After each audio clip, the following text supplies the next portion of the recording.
Right, we're about ready to start. Don't know if Chille's here, but he's gonna get here soon. But we can make a start. Oh, he is here.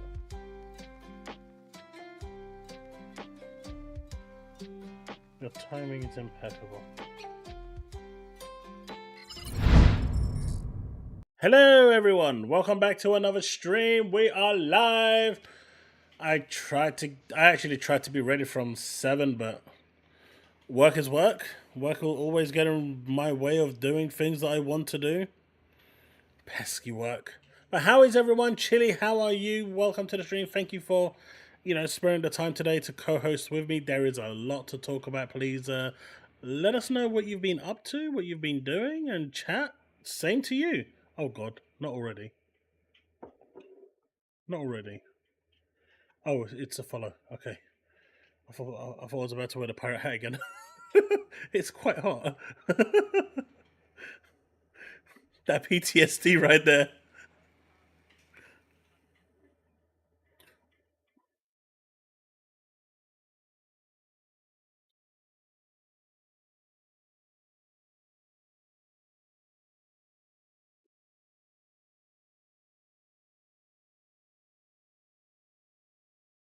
Yeah, it's about the same.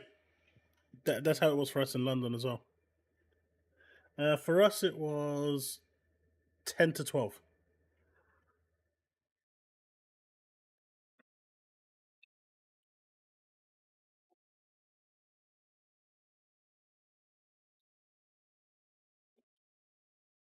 Yeah, unfortunately, with all the rubbish that's going on out there at the moment, it's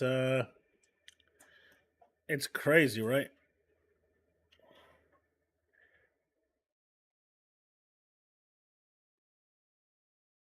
You can't hear Chille? What a shame you can't hear the pony. Nay. Oh, they heard that bit.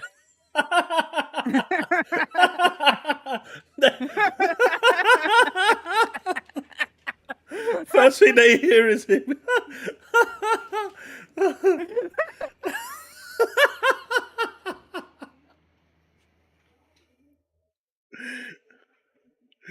Class entrance. Let's go. Time to perfection, chat. Time to perfection. I don't even know he was switching me over. I'm just that good. Hey, Zogrel. But no, yeah, work stuff and deliveries. So it's annoying because it's something I need for episode 100. So it's frustrating. Oh no, my fan died. No. No. It's How is great chat for doing me. today? For me, I've been put on a project at work. Okay. 3 of us that I've mentioned that we merged with another company, right? Yeah. And so they're looking for a scapegoat to blame for the project because the project's gone to shit. And guess which 3 are in the firing line to get the blame, even though we've just been. Oh, we expected it. It's coming. But they're making it way too obvious that they want us to be the fall guys for it, and they're just going to point fingers at us so they can save their own staff skin. Yeah. But it's been a fun week. I'll say that much. But how is everyone? Oh, I see we're all talking about acquisitions. I guess that might be a really good way to start the stream then, right? Yeah. Because there's possibly a big one coming. Yeah, because not saying that I'm not, but it's just you've never seen me and me in the same room at the same time. Right? This is me and this is me. But you just haven't seen us in the same room at the same time. Right? Just saying. Don't worry, you also took a picture of you to make profits of you, just like Spider-Man does. Exactly.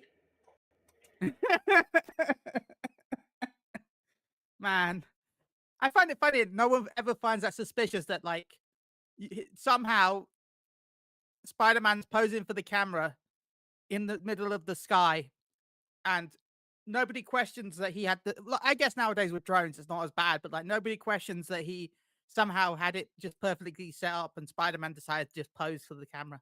All right. All right. Nobody ever found that suspicious. You say that, right? You say that. Yeah. But then you've got Clark Kent. True. With and without glasses. No one can recognize him. I don't know. A lot of people's face can change a lot without glasses. Like, no, it's completely different. But like, if you're in a busy work environment and you're not really not paying attention to the rest of the staff, and you're like, I can understand that some people, not all of them, like I understand some people should know it, but I understand why the general populace won't probably pay attention. but if you work with someone, Yeah, if you work with him, it's probably why he probably tries to work on his own or with Lois. yeah. So Warner Brothers, big talking point. Yeah. What's your thoughts on it? Good luck. So it's unclear. Go on. Sorry. I would say if Microsoft really wants to give it a try, good luck. That's all I'm going to say. The alternative with this is two companies are in the front line to buy it. You got Tencent and you got Microsoft. I don't know. I've seen how Tencent work. You don't want Tencent owning these companies.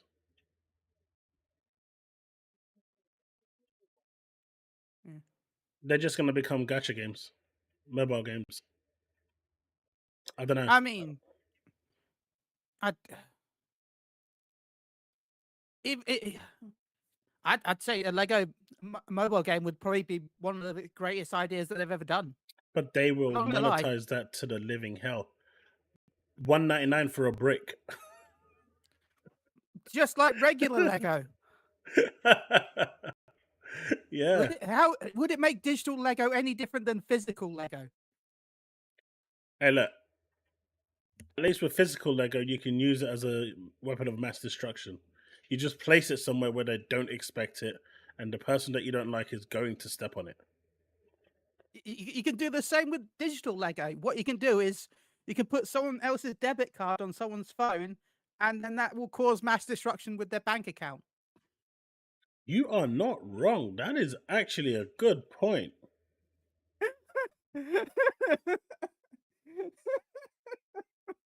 That's actually a good point. Both of them will have different form, but either physical with real Lego or mental. Both are weapons of mass destruction. And I guess physical too with the cash, but like it'll be more of a mental drain than anything at first before you try and contact the bank.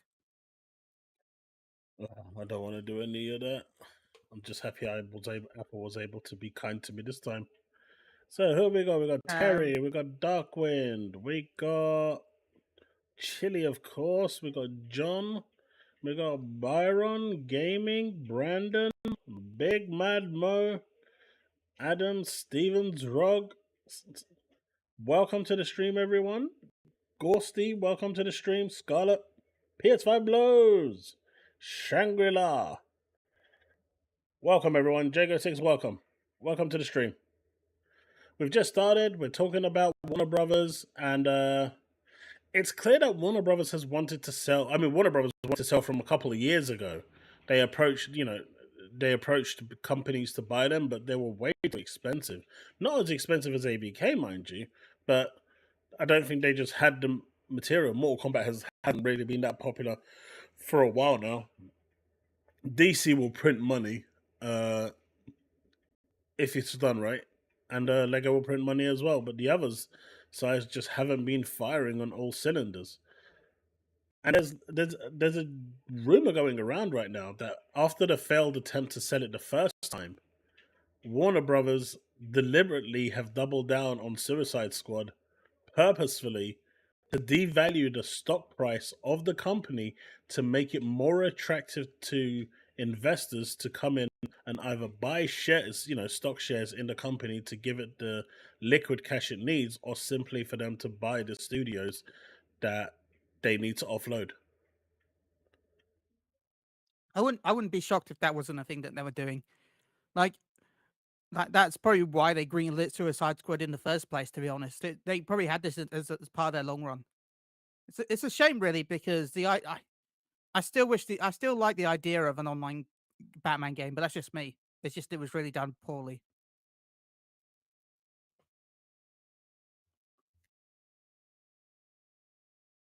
Yeah, I mean, Suicide Squad was bad. And even though they've given it to me for free, I still haven't. I still haven't played it outside the beta because I could clearly see what it was in the beta, and it just wasn't it. But it's obvious that they've lost $200 million with that game, and they are still investing. That no company in their right mind would do that unless you're Bungie. Too soon. To be fair, with Bungie, 200 million is actually not much compared to what they would want to spend and waste. That's just a Friday for Bungie. I don't think Sony would be interested in Warner Brothers. I mean, I don't think Warner Brothers is selling as a whole.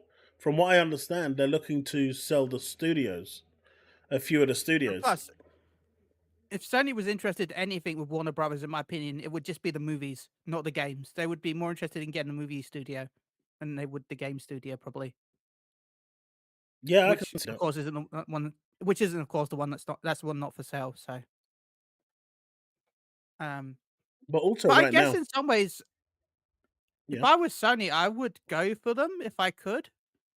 And I wouldn't even do it, say, for the Batman games. Like, I don't think that would be I would go for them for the Lego games.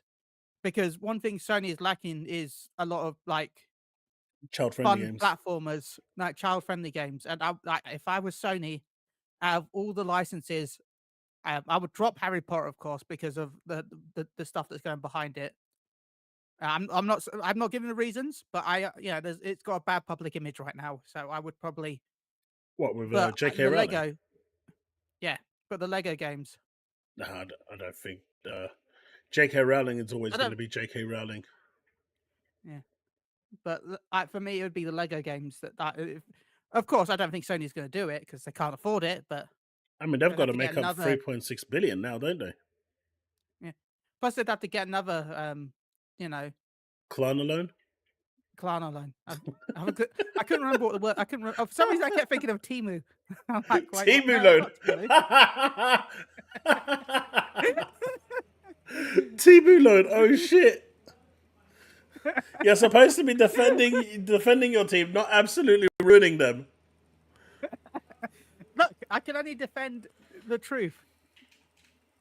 Like I will lie a little bit about the truth, but I won't deny that they're not compared to Microsoft. They have no money. But to be fair, that's compared to Microsoft, which is basically comparing. If you compare anything to Microsoft, basically they have no money. So there's only a few companies which can compare. Terry, who was that question to? Me for Toff or for something else? Because I did play Toff, and we did go into the dorm, and it got very, very sketchy. That's all I'm gonna say. It got very cringe, and I'll leave that conversation there because we don't need any more explanation for that. I'm guessing you can also watch the VOD over on Twitch if you really want to. Yeah, that's dangerous. I'm just saying But if they really want to experience it, it does exist. but if Microsoft was going to go in and buy studios, honestly, I think they're going to leave Rocksteady where they are. But Rocksteady's the one behind Batman, and I think if they actually made another Batman Arkham Asylum, it could be really good. Yeah. But the issue, okay, everyone goes back to Arkham Asylum being really good, and it was really good. It was really good. But then we got Arkham City, which was okay. Like, it wasn't as good as Asylum, but they came from Asylum, so everyone thought City was pretty good. It looked Okay. pretty, but and then you had Night. Look. Let me stop you right there. Just like we don't talk about Final Fantasy 2, we don't talk about Night. I'm just saying, like, you started off with a really good game, and then it went okay, and then it was bad, and then we got Suicide Squad, and I think there's a VR game in between that as well, or is that VR game not come out yet? I The know there's a VR, VR game also on the way. there is one VR game, and there's another one coming. The VR games actually are really good. Yeah, The VR games are I actually mean, they done should really be. well.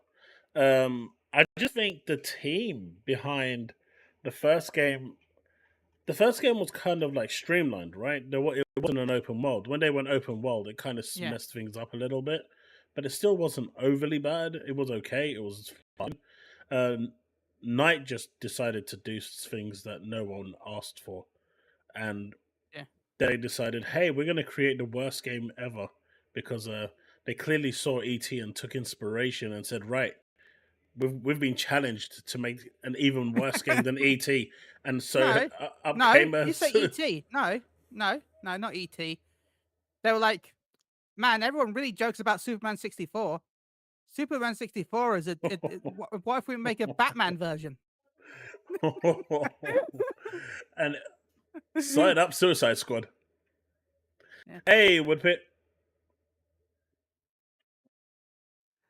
Uh, you like Origins as well, Diablo?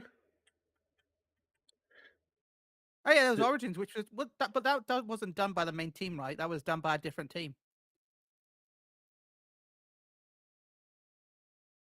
Origins wasn't done by the people that made Asylum City or Night. Origins was done by a different studio, right? Yeah, it was up by a different studio. You said, Yeah. can you smell that? That's coming from outside, right? Can you check if that's coming from outside? Um. Because I can't see my Yeah, PC they were done by smoking. that was done by splash damage. It's gone anyway, whatever that smell was. It must be outside, someone's burning something again. But yeah, in regards to it's actually unknown what Warner Brothers is actually trying to sell. I've heard that they're trying to sell the whole gaming division entirely. I've heard they're trying to sell studios. I've heard they're trying to sell IPs. I've heard they're trying to sell the licenses. Depending on where you go, they're selling something different. But one thing that connects them all is that they want to offload their gaming side, at least part of it, because they can't afford to keep it running. And Oh, and I, they also sold half their music and TV recently as well. I just looked. yeah, they're just not in a great place. Yeah, last year But they sold all. Oh god, we're getting. I'm getting Marvel flashbacks. For anyone that doesn't know, Marvel had it wasn't exactly Warner Brothers, but like Marvel had such an issue with money that they had to sell off a lot of their film licenses. That's why Sony has the Spider-Man license because Marvel was in such poop at the time that they had to sell off a load of things. So, what you call it got Incredible Hulk, right? Until the Paramount, right, got Incredible Hulk, and then Sony got Spider-Man, and the deal was that they could have the license for so many years, but then they also had to they had to keep making movies with it, otherwise the license went back to Marvel. That's why Incredible Hulk went back to Marvel eventually because they didn't make any movies before the license ended. Universal, that was it. Universal got Hulk. Oh god, we're getting this again where Warner Brothers is just selling stuff off to survive, yeah, which is a shame, really. well, it's the way it is. It's all because of the COVID bubble, right? That's the biggest root of all of this. Because when COVID hit, everyone was home. We consumed so much media; it's ridiculous, right? The amount of media that we actually consumed was astronomical, and companies couldn't keep up with demand. So they were I mean, just look at hiring and Animal Crossing. hiring. Yeah. But seriously, they were hiring like crazy. And now we're seeing that bubble burst. Do you remember Tony Blair's reign? The boom went up and up Yeah. and up, and then Brown was warning Blair. I know this is politics, but it's relevant that Yeah. Blair had to stop because with every boom there's a bust, and that bust, the higher the boom, the bigger the bust is going to Bigger the be. bust. And Blair didn't give a shit. He just kept going up and up and up and up. He was living the high life, and everyone was loving it. And then when it popped, this country fell into the biggest recession it ever had. But it's essentially the same thing I with would the gaming argue industry. still is. It's still, I mean, it still hasn't fully recovered, has it? Yeah. Oh. Yeah, yeah. The video game industry had it with like a short time. So yeah. But it's just bad. I don't know. Also, it's not just that, but I'd just also argue with how long games are taking to make now is also not helping. Oh yeah, for sure, 100%. If a game is announced tomorrow, that game is for the PS6. Maybe even getting close to a PS6/PS7. You might be, if a game is announced tomorrow and starting development tomorrow, like they just like announced the code name or whatever, and they just started really. That game will be PS6 and PS7, and it won't be the next Xbox. They'll be getting close to the Xbox after that. Yeah, that's the problem. That is why it's crazy. Yeah, because these games are now taking longer than a generation of a console to make. Yeah. And at that point, it completely devalues the consoles as well. To a certain degree. Yeah. You're like, oh man, look at Blade. Hard to get games. Yeah. Sorry, carry on. No, I'm just saying, look at Blade. We're hoping it's going to be there for the next Xbox. But for all we know, it could be for the Xbox after that. I'd argue the same with Elder Scrolls. Like, 2030. There's a huge... Yeah. I always said 2029, but that's just me. No, that's reserved for Half-Life 3. 229. Yeah, sure. The moment it hits a free, they can't release Half-Life. They can't do freeze. So it has to be Half-Life. I can't wait till Half-Point 2.9 recurring. Yeah, that's you'll see it because they're not going to do a free. Half-Life 3. What if it has a free in it, but it's spelled like with free, or like half? What if it's like Half-Life 3.5? But they tried that with Bad for Blood. They even changed the name, and it still sucked. I think they learned a valuable lesson from that one. They didn't even develop it, and it still sucked. But they have Steam doesn't even have that many staff, right? So even if they are making it, it's not going. It's going to take forever to be made anyway. Steam is less than like 100 people, right? I'm not sure, but they've got a decent amount. I swear Steam only has about 100 something staff. But that's still enough to make a game. Is it? Yeah. Look at No Man's Sky. That was made with 4 people. That's true. It all depends on the motivation and the talent. And you got to tell your staff that this is make or break, and if this fails, they're gonna all lose their jobs. And then when it succeeds, they still lose their jobs. Wait, they have 336 people. Wait, we're talking about Bungie again. I keep referring back to Bungie. Yeah, it's 336 people at Valve in total. That's a lot. Yeah. That is a lot considering what do they actually do? I'm sorry, I hate to be mean. Like, they don't really make games, so they made Half-Life Alyx, which is the best VR game to date. Yeah, and when did that come out? Games are hard. Making games is hard. That was 4 years ago. See? Making games is hard. John, I disagree that anything that Bungie's happening to them is because of PlayStation. That's my pony side coming out, but I can't completely disagree, but I 99% disagree that most of the stuff that's happening is Bungie's own fault. I'm sure there's some PlayStation involved somewhere in some shenanigans, but because I PlayStation still, offered the deal in the first place, but yeah. Bungie's the one that accepted it. I mean, look at it this way: Bungie went to Microsoft first to buy them, right? Yeah. Yeah. And Microsoft looked at their books and said, "Yeah, there's too many red flags here." And that NetEase 100 million just didn't sit right with Microsoft. So they said, no, we're not interested. And that's when they went to Paid them Sony for their 100 million leftovers. for a new game, right? Yeah. And where is it? What is it?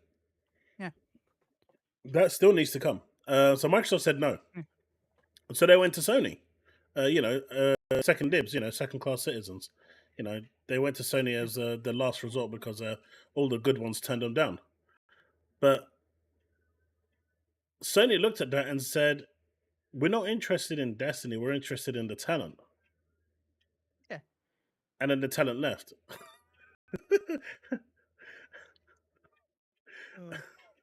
It wasn't even that the talent... Even after Sony offered to pay the talent to stay, they left. Like, gotta remember, out there, it was a 3.4 billion deal, right? Mm-hmm. And out of that 3.4 billion, 1.2 billion was put aside to pay to staff for them to stay, and they still didn't. Well, actually, a lot of them did, but Pete Parsons got rid of them just before they have to be at the company for a year, right? Before they're entitled to that money. Pete Parsons got rid of them just after the 11th month. I see. I know that's legal. I just wish it wasn't. It's nasty. It's scummy. Mm-hmm. Like, Sony should fire him for that. That if I would fire for many, well, not just for that, but like, yeah. Bungie was not letting people go until they joined Sony. Bungie didn't blow up until they joined Sony Voidlock. That's another.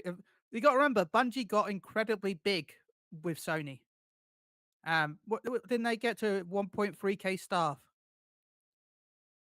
Bungie, yeah, they were at 1.3k, which was surprising because everyone thought they were at 800 or something, and then it got announced that they were at 1300. Bungie was at 700. Yeah, before they joined Sony, Bungie was at 700 to 800 people, and then with the extra money that Sony gave them, Bungie blew up, and then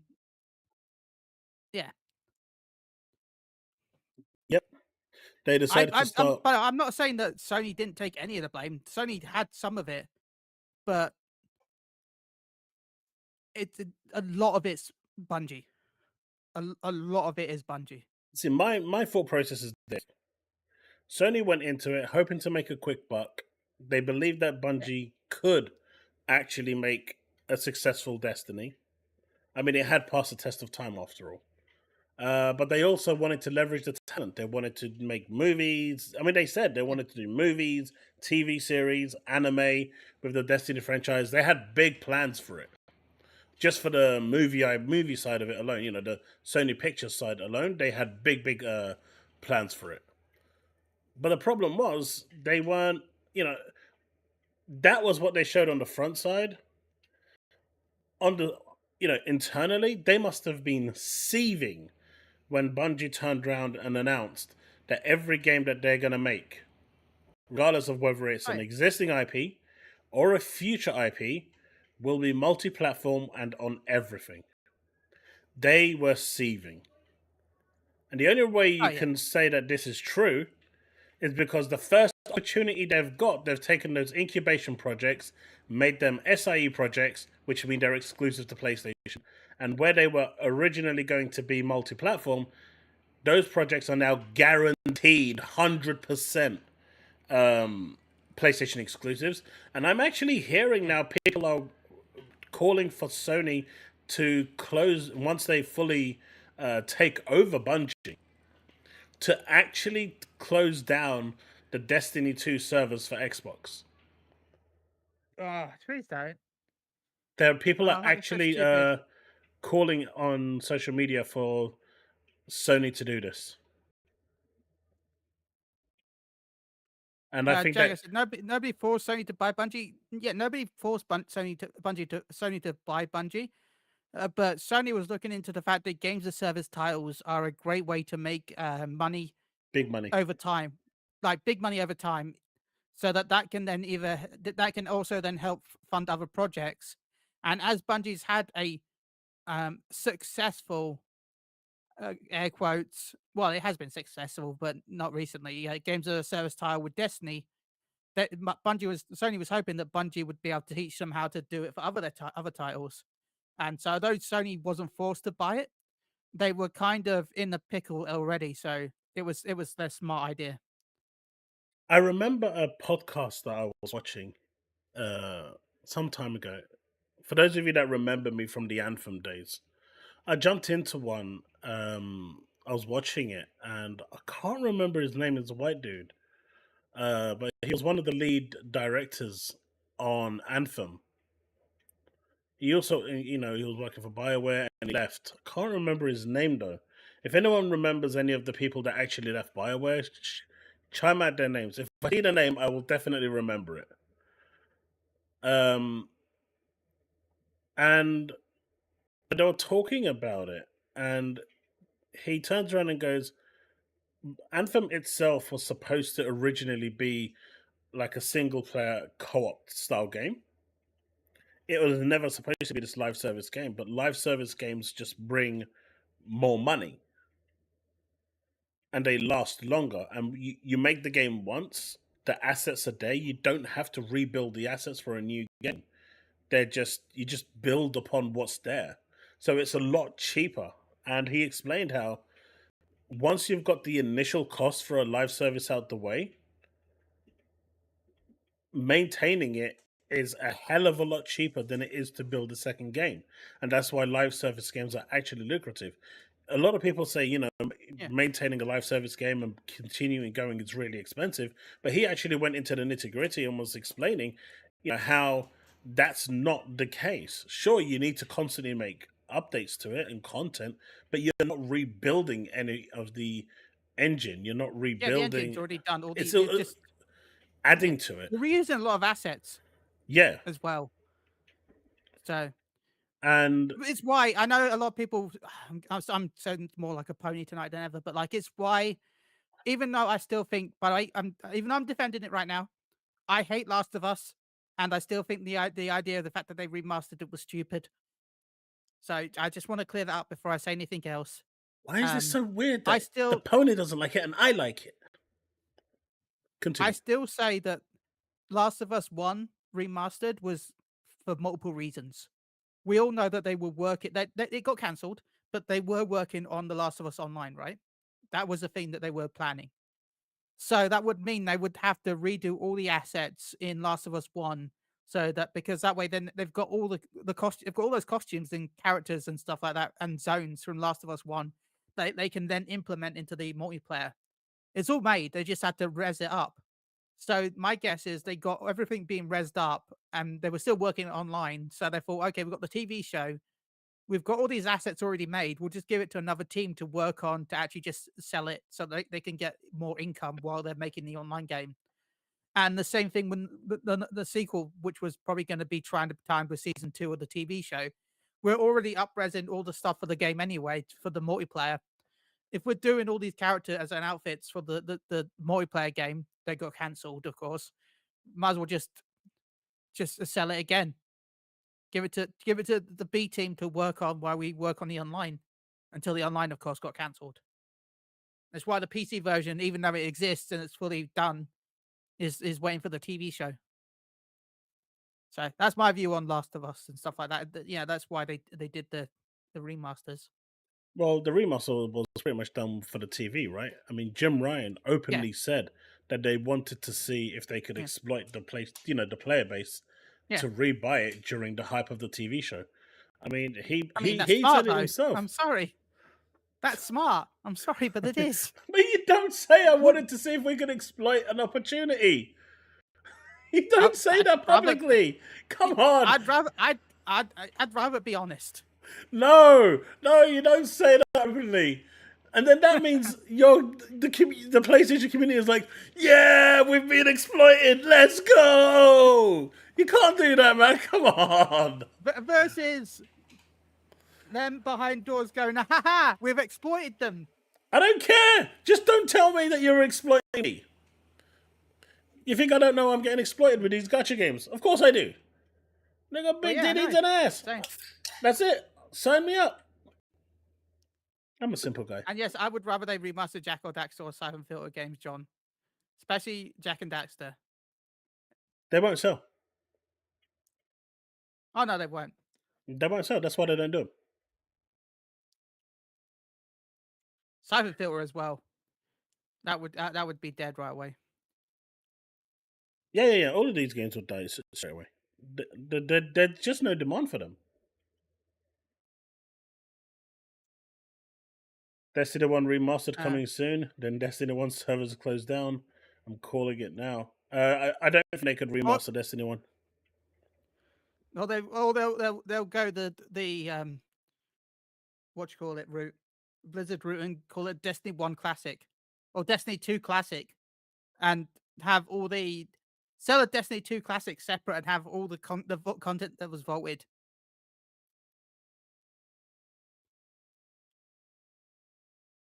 So you can finally play the story again that you can't play because it's not in the game. It does.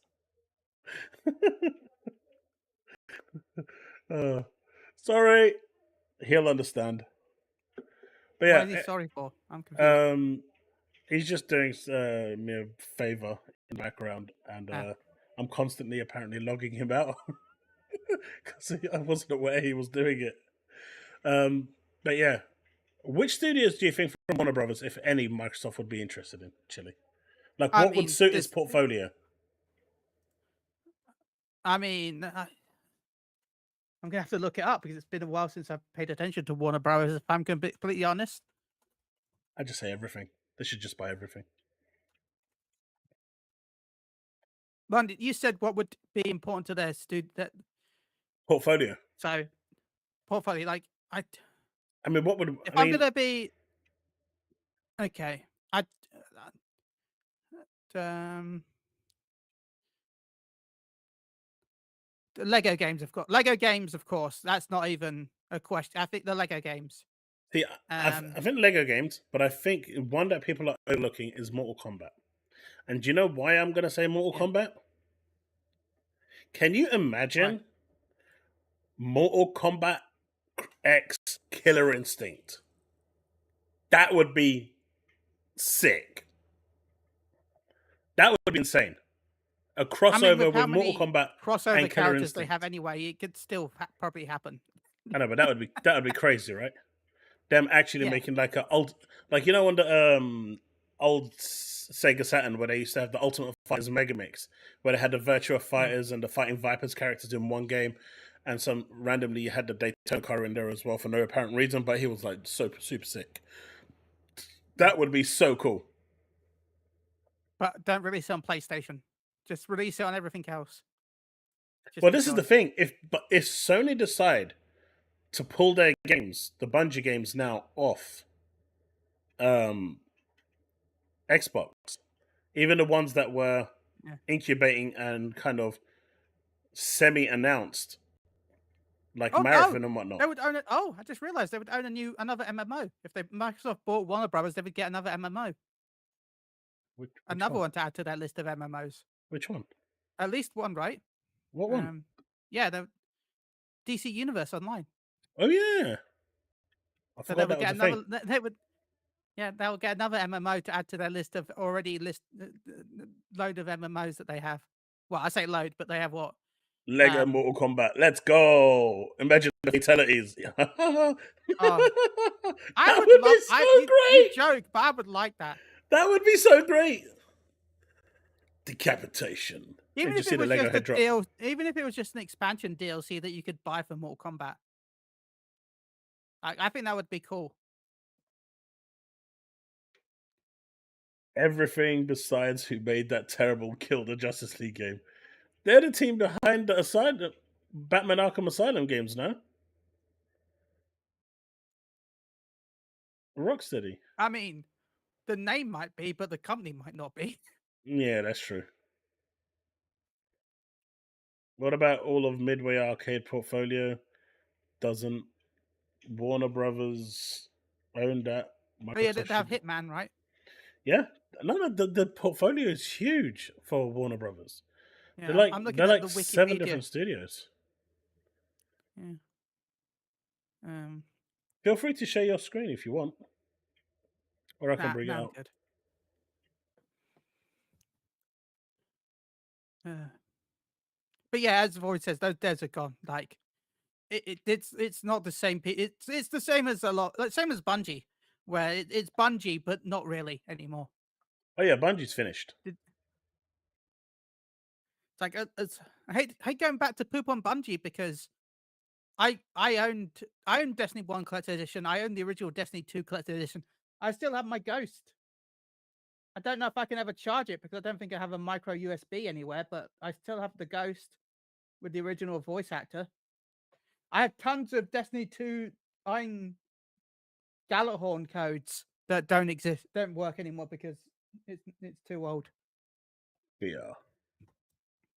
If you ever want an Iron Galahorn medal, by the way, Chaos, I have loads of them. Oh, I might have to pick one up. I might have I think to. they're like 50 to 60 quid each now. Yeah, I might have to grab one off you. But yeah, I mean, oh look, Yeah. dolphin. That's just for you. Yeah. Chilling. Echo the dolphin. Yeah, joy. Yay. I'm out, everyone. Bye. You can do a lot of things to me, but that's it. See you guys. Bye. I don't know if you heard, I can't remember if I said it on here, but like in my review chat for work, they're like, man, there was one game that came up recently, like, if you ever loved Echo the Dolphin, and I was like, no, I'm out. I'm like, I don't need to read any more than that.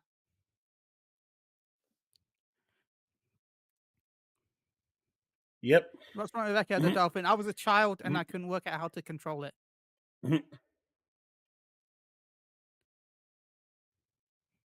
I couldn't work out how to do the first jump in the video game. That's bad. I'm sure That's bad. as an adult it'd be fun and fine, but as a child that was like 5, I couldn't work out how to play it. Well, it comes, Steve, John. It comes, with the territory of stables. All they know how to do is walk in a straight line, pretend they're a sad dad, True. and simulate it. Why do you think I was so good at Sonic the Hedgehog? Because it's mostly a straight line, very fast. Gotta go fast. In fact, it wasn't until I had to use my brain in Sonic that I would struggle.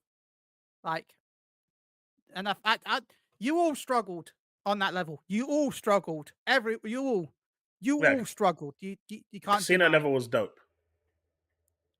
Yeah, but it doesn't mean no. You all didn't struggle on that stupid thing where you have to press up and down with the game that doesn't tell you that's a thing that you have to do at any point, and it only happens once. It happens one time in the game.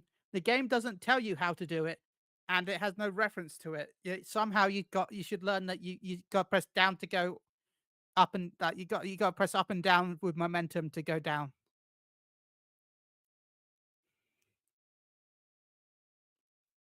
Fun times, man. Back then, they never held your hands at all. Now they pretty much Yeah. as soon as you get tutorials like 4 hours into the game, and you're like, okay, enough of the tutorials. Leave me alone. Let me actually enjoy the game. Oh, yep.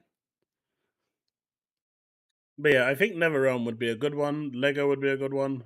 And they got a whole bunch of Looney Tunes as well stuff. So I think that would Or you got actually be. multiverses. That game is so weird. It's like they had so much potential, and then they took it away and they murdered it, and then brought it back, and then no one cares. Yeah. Like, It came out during the COVID boom almost, and everyone was enjoying it. And then and we're then, like, well, I guess people are indoors playing the game. I guess we'll get rid of it. yeah, it's like What are you doing? Just leave it. Build it. Oh, is this still online? I don't know because I haven't played it. Lord of the Rings Online as well. They'd have that. I think it is. I think it is. Lord of the Rings Online. Oh shit, that's a games for Windows. Oh shit. Oh wow. It got a 9 out of 10 on Steam. Dang. There we go. But that was a games for Windows. That shit Yeah, came and died. 2007. That came and died When, like instantly. when Microsoft tried to charge for online on PC, right? Yeah. Xbox Live to play the live games. That went down real well. Yeah. That was a great idea from Microsoft. Not. That shit went out. Yeah, 2024 first player impressions. So that's another MMO that they'll add to their packet. I did not know this existed. This was still a thing. I'm not gonna lie to you. I did not know. But looking at the graphics, I can tell why I didn't know.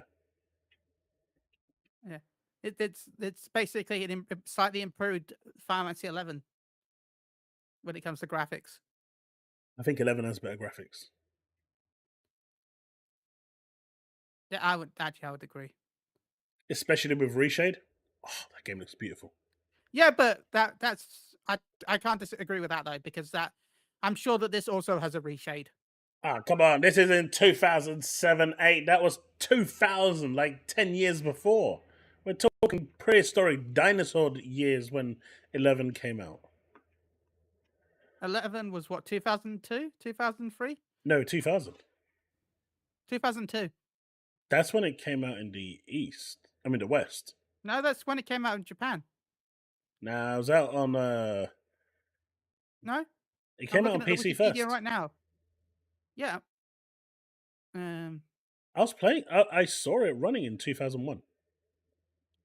It might have been running. It might be in beta, but November 7th, 2002 was the PC release in Japan. Oh, interesting. Clearly, they took it offline. On PS2 first, May. Yeah, it was released in PS2 first. Yeah, the game was designed for the PlayStation 2. That's why it had so many limitations. Yeah. And you know why that's one of the reasons why they scaled down the development of the game, because they were running out of dev kits, so they wanted to make sure that dev kits don't completely die off, because otherwise they can't make patches. So they had to scale back stuff. Did you know? I think that was the last game. Let me see if this is true. Seekers of Adolin PS2.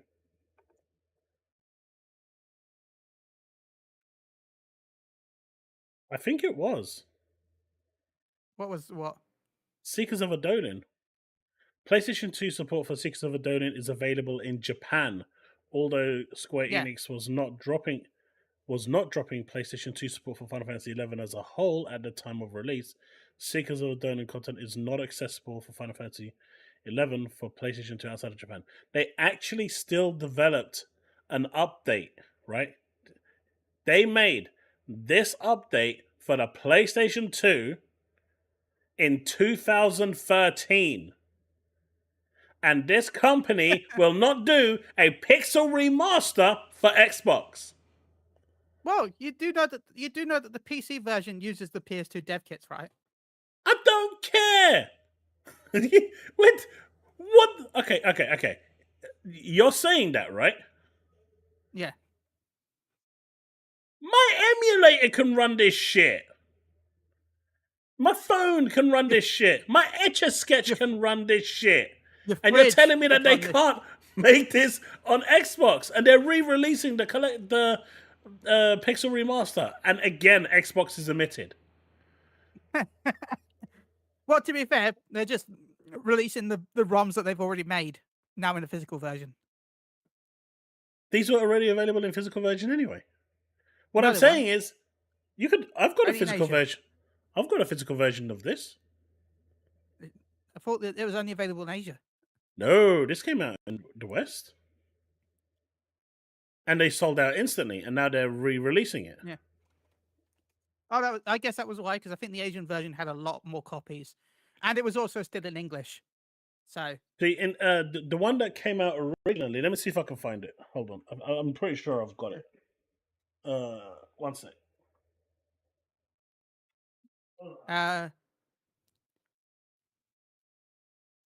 Anyway, hi chat. I guess what he's doing now. How's everyone doing? I hope you're doing well. Yeah, I hope it gets announced during the Xbox Tokyo Game Show. But I'd be shocked though. See, I have physical games. Okay. People say I don't have physical games. I do have physical games. I just prefer digital. Yeah, see? Nice. This was released in the West. Wait, you But can't do see you it. have it? They can see it. Oh, nice. It was released because I bought it. I actually paid a little above the odds for it, mind you, because I didn't think they were going to re-release it anymore because they said it was limited quantities. The liars. But And that's why I said a lot of people bought the Asian version because they had a lot more printed in Asia than Europe for some reason, and it was already the Asian version was also in full English. So, but this does open up a whole new conversation, right? Because yeah. PS5 isn't available on this either. So I wonder if it's just because whatever they've got running as an emulator won't work on the latest systems. Or maybe they just realized what's the point of making the PS5 version because there's not that many PS5 like. Why make a PS5 version when it's probably going to sell maybe what 500k? I'm guessing like 500, 600k, maybe 1 million, and might as well just release it on PS4, a bigger player base, and it's all backwards compatible with the PS5 anyway.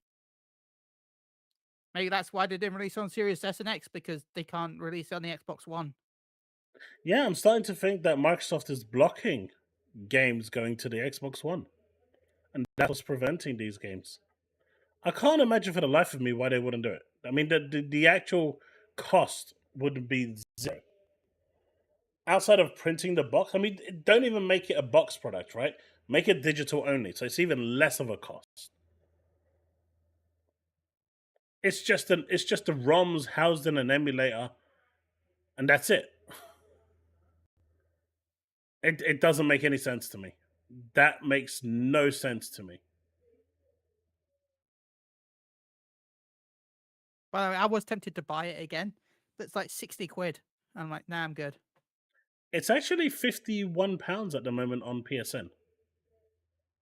No, I meant the physical. I already Right. have the PSN. I mean, Right. like, I was tempted to buy the physical after, Yeah, I just got the Switch then one like, I because saw the price. I'm like, nah, I'm good. October's already Dragon Ball and Sonic, so yeah, I've already got the physical for Switch, so yeah. I'm good. They don't run any better; they run identical, so I'm quite happy with that. Yeah. But it just didn't make any sense why that would be the case. But hey, then they start crying when they are having severe financial problems. Which, to be fair, a lot of people seem to be judging it based on games that don't exist.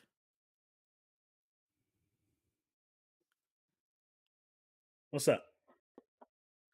I mean, you got to remember, Final Fantasy VII was last year for them, Later, Jago. not this year. Rebirth was this year.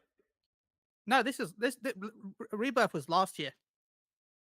No, Rebirth was this year. Rebirth was last year. Rebirth was January. This is after Faizoku year of April. Oh, that's what you're referring to. Okay. Yeah. Rebirth, when it comes to sales and financial results, was last year, not this year. And name other HD games that they've had this year. Foam Stars. There we go. And I know you like your Foam Stars. I mean, I have it, but everyone had it because it was free. But still, and then you went and bought was it. February, but you got to remember this February is before April, so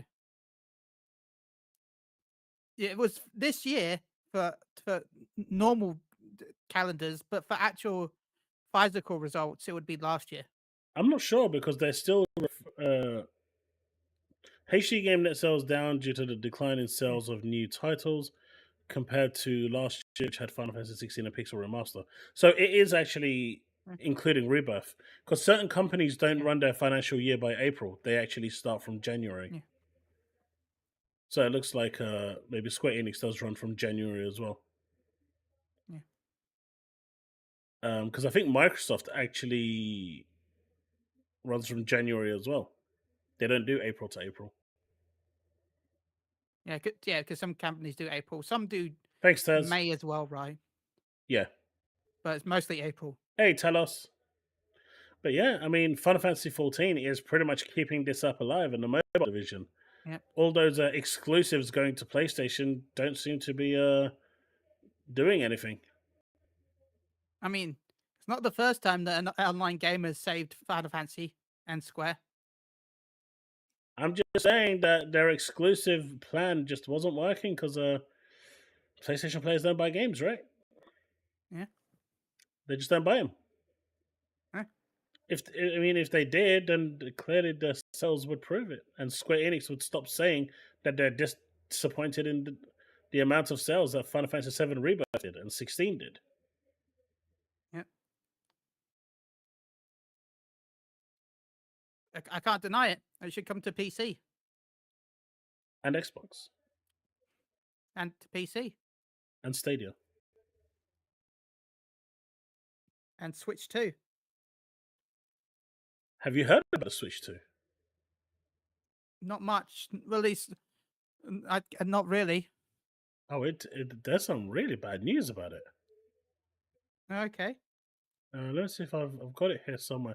I was planning for that to be slightly later in the stream, but since its relevance is here, no, its relevance has come up. I just need to find the actual post, but apparently it's not very strong.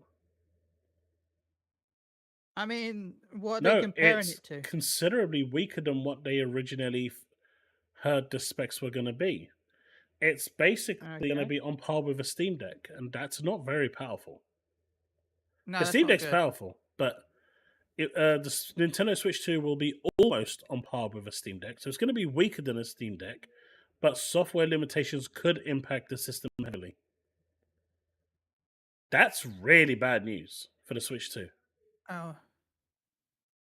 From it being touted as on par with DLSS 3 with the Series S, which is actually pretty powerful for a handheld, to weaker than a Steam Deck, and I'm already looking for upgrades to my Steam Deck because I feel my Steam Deck at times is inadequate. That's not a great sign. Not for third party, but for Nintendo's first party, it's still a massive upgrade over the Switch one. And we all know that 90% of games on Switch are first party or indie. There's rarely ever any actual big third party titles. So I guess Nintendo's just like. Back DLSS could help a lot. But we're seeing with the Steam Deck as well that FSR, obviously FSR isn't as good as DLSS. I will say that up front. At least DLSS 2. But having used the Steam Deck for a year, I can tell you that the performance benefit with FSR isn't as great as people think it is. Now, obviously, DLSS, like I said, is better. And if it's using DLSS 3.5, then that's going to be, you're going to see hopefully some good gains. But I don't know, that from what they originally touted the Switch 2 to be, which I thought was going to be like a £400 console, I'm now thinking going back down to like $349.99. I know it's like £350 in difference that I'm talking about here, but it's still a difference. It's Nintendo. Just even if it's underpowered, it could still also be a £400 console. Yeah. No, it shouldn't be, but it's Nintendo. Nintendo never make a loss on consoles. Never make a loss on consoles. I think the Wii U was the only one, right? Every sale. Yeah. The Wii U was the only one they took a hit on because of the dual screen, the screen display on the handheld. They couldn't reduce the price enough, the cost. Oh yeah, it'll be interesting to see what Nintendo say. Who said that? Who said that? Who said that? Who said that? John.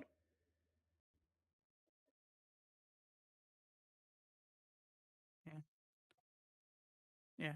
I'll wait for the Steam Deck too. That's fair. But I guess you also got the benefit of the fact that the Steam Deck is a console. No, the Switch is a console, so you got the benefits of working on a console versus working on a PC / Steam Deck. I mean, you've got less back end stuff. Hey, Devin. Yeah, but is the Steam Deck a PC or is it a console? I mean, it is. I mean, I guess they're all kind of PCs when you think about it, because they all have their own operating systems now. It's not like they don't have operating systems. So I guess. But what defines a console? They have that back end. Yeah. I was having this debate a little while ago, but what defines a console? It's hard to. It's. As I said before, it was easy to define, but now it's basically impossible. Well, this debate again. Struggle has PTSD. We go back to the PS3, where PS3 was trying to debate itself as a PC because it was cheaper tax. Yeah, because it had a Linux running. Yeah. It had a Linux, so they tried to get away with it, and they said, no. Yeah, because they tax less for PCs. But no, I guess there's not really much difference. Which means that consoles are keeping PC disk drives alive. Yeah, those two are at it hard. Doc Dark and King Fresh are at it hard. But no, I agree. There's not much difference between a PC and a console now. But yeah. But do you know what day it is today? The 8th of the 8th. Yeah, but why is today a significant date? I have no idea. I really don't. You don't? No, I don't. Today is a significant date. Okay. Because, if you didn't know, Crash is available on Xbox today. Crash Insane Trilogy. Yay! For those of you that haven't played it, didn't want to do that. For those of you that haven't played it though, that wanted to play it and have been looking to play it, it's now on Game Pass, ready for you to download. Or on xCloud, ready for you to play on there. Did you guys see people are streaming COD 6 on PS4 already? Via YouTube, yeah?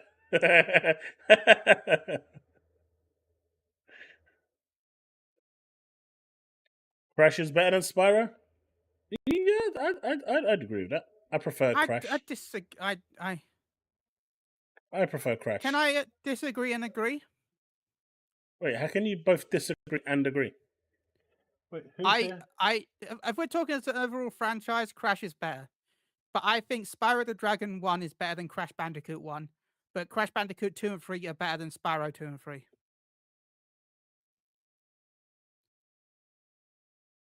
I'm sorry, the last mission I much prefer Spyro 1.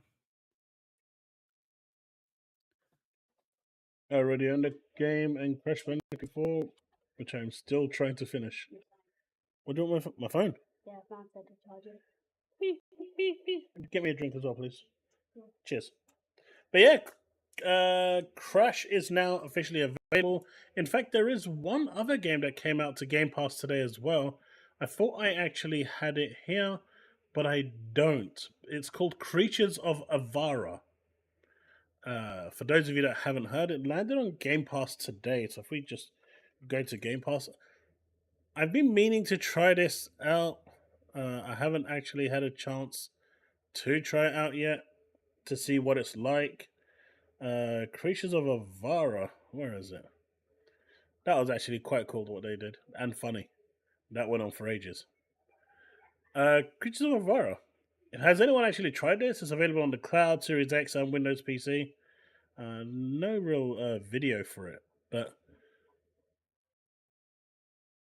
it looks cool. From what I've seen of it on the trailers, it looks right, and it's available. So for those of you that actually want to give it a try, give it a go. Yeah, 7th.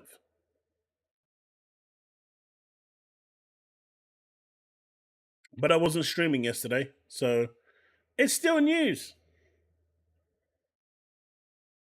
And plus, it's all bundled together with Game Pass, so technically it's all together.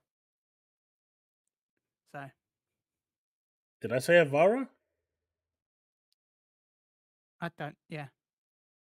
I think you said Avara. I have no idea why I said Avara. Creatures of Ava. But yeah, I kind of like when they do this. For every cat emoji, we'll change this kitty's hat. And so... Because it's an International Cat Day, right? Yeah.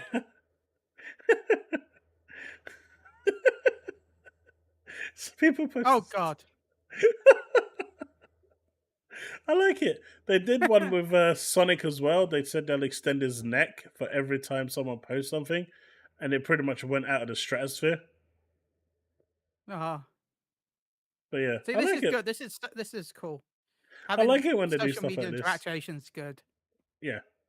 More companies should do stuff like this. That looks No, like you don't my do it all cat. the time, but more companies need to do stuff like this. So many companies don't actually interact with people on social media. Oh, Weapon, you've played it. Nice. How are you finding it? Because you've never tried Banjo. You absolutely should, dude. Don't worry. I have never also tried Banjo. So No, don't worry, you've I never haven't watched Die Hard either. Actually, that's a good point. Yeah. Did we actually hit 100 likes? I don't know. You'd have to go check the video. I'm going to go check right now.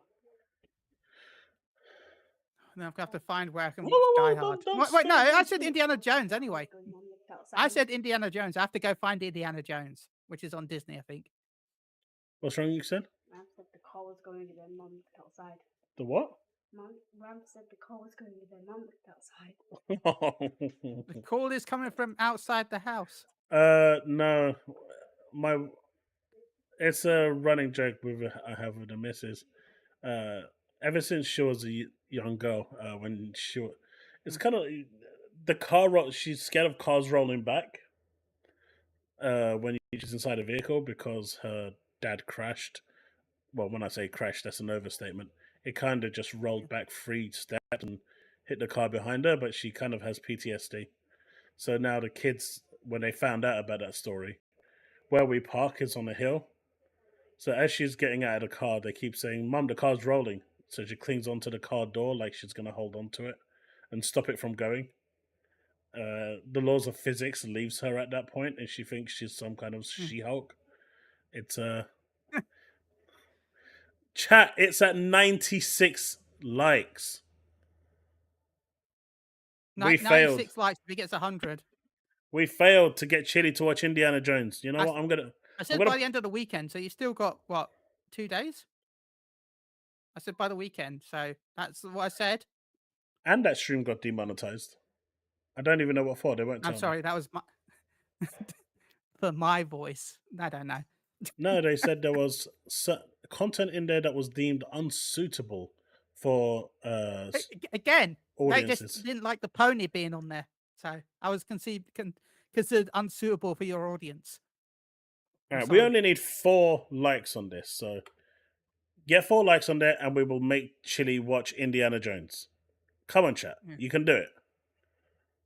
By the way, Chaos, I saw a tweet just now. I bet you wish you kept your sealed. You know, your Pixel remaster. It is sealed. Well, you should have sold it. I had no intention of selling it. It just someone posted on response on a quote, and it recently just sold for £1,000. Really? Yeah, £1,084 was the recent sale in July. Jesus. So yeah, with £45. So what you're saying is, buy it again right now and wait 6 months and sell it. Yeah. Okay. If it's a limited sale, like if it's not limited though, It is limited. They always make it I'll limited. create four. Chat, we're at 98 John's gonna likes. bump your numbers by creating 4 new accounts. I am refreshing this. We're at 98 likes. Come on. 2 likes. That's all we need. Then I have to watch Indiana. Which ones, by the way? Can we clarify that up? Because there's a lot of them, right? There's like Chat agreed on 1, 2, 12. and 3. They're the best ones. Okay, so 1, 2, and 3. I can watch that over a weekend. That's fine. I can't watch 12. I haven't liked the stream. There we go. All of them. You like the stream? Also, I'm on the wrong account for some reason. 99. We need one more. Come on, chat. Here we go. I will bump it up again by making it to 100. Okay, we've already got 100. There you go. No, it's already 100. All right, we made it. Indiana Jones, you're going to have to watch it, and then the next time you jump on our stream, we're going to quiz you and see if you actually know what you're talking about. Just to make sure. All of you actually 1 watched to it. 3 first, and then we'll see how I enjoy it.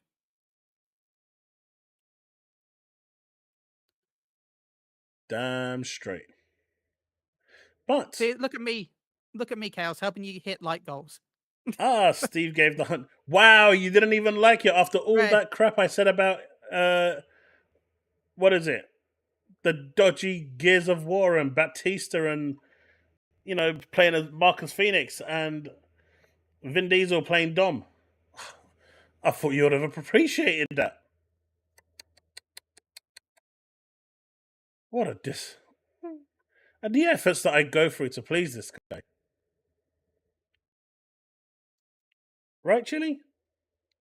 Yeah. I agree. You even tell me to shut up when I insulted Gears of War when I didn't really even insult it. No, it's that I can dislike the video again.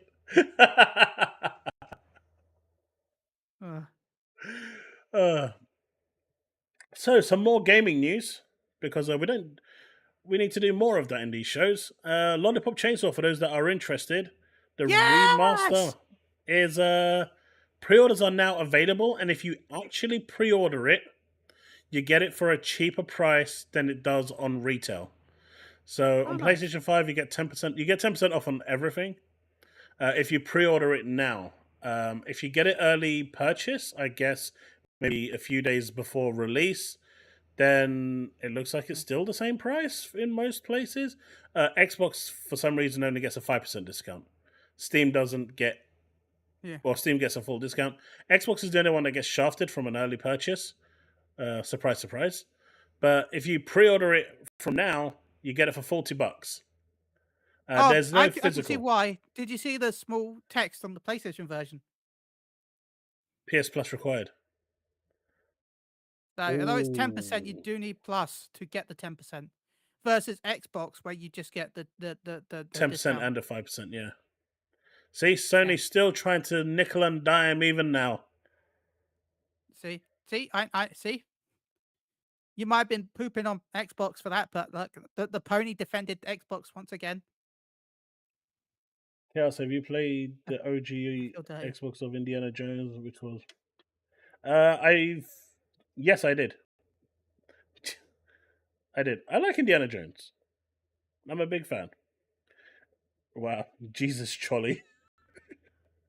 I feel dirty from saying that. But yeah, so this is digital only. The physical version is being run by what's that company? Limited Run Games. It's £150. Well, $150. And you'll get it next year. And you'll get it next year, May. Maybe. And at that point, I can't be bothered. I know it says May, but that's maybe. I mean, I actually regret ordering my Alan Wake 2 from there. It comes with the whole lamp and stuff that lights up. And as I pointed out, the original game as well. Yeah. But I still kind of regret it. It's just the wait time is too long.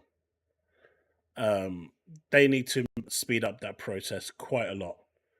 A year to wait for something, that's ridiculous. But You know, this is $149.99. If you haven't seen the collector's edition for this, let me bring it up screen. It does look really nice. I actually did like it, to be fair.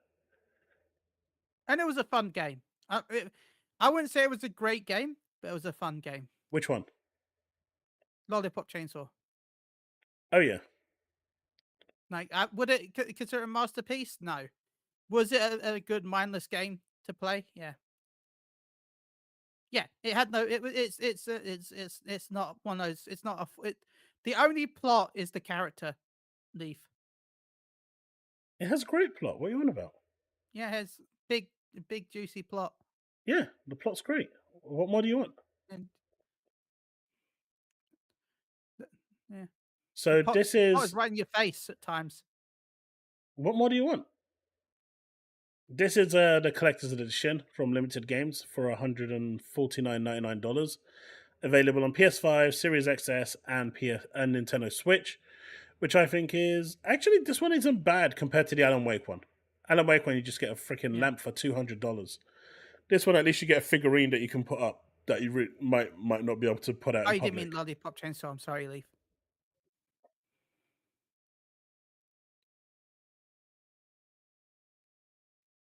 But they also have one for Thing.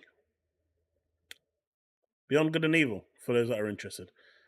But I think this is less worth it for the cost that they're asking you. Yeah. But yeah, for those interested in the physical, this is the physical for Lollipop Chainsaw. And estimated ship date is May 1st to 31st. So it could actually land later than that. So By the you way, need I do like the. I do kind of like the camera you get with the Beyond Good and Evil. That's kind of cool. the camera. That was a camera you got with it. Yeah, a little keychain. Or like a. Yeah, I think that's kind of cool. Yeah. I like that. really That's would fit. fitting though. But yeah, so for those of you interested in revisiting this franchise, get pre-ordering. It is on Xbox as well, so no reason not to. Obviously, Nintendo Switch is getting it way later than everyone else because of the power difference in the console. Xbox and PlayStation 5 are getting it on August the 8th, and Switch is getting it way later on August the 9th. Yeah, sure. Wait later the next day.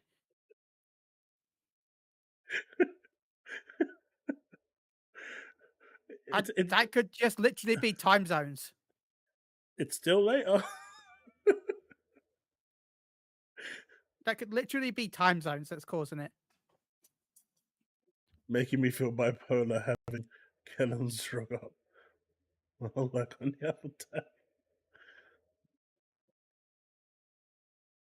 I'll have to check that out, Whip It. Collector's editions look cool, but disappointed that the graphics ain't improved much.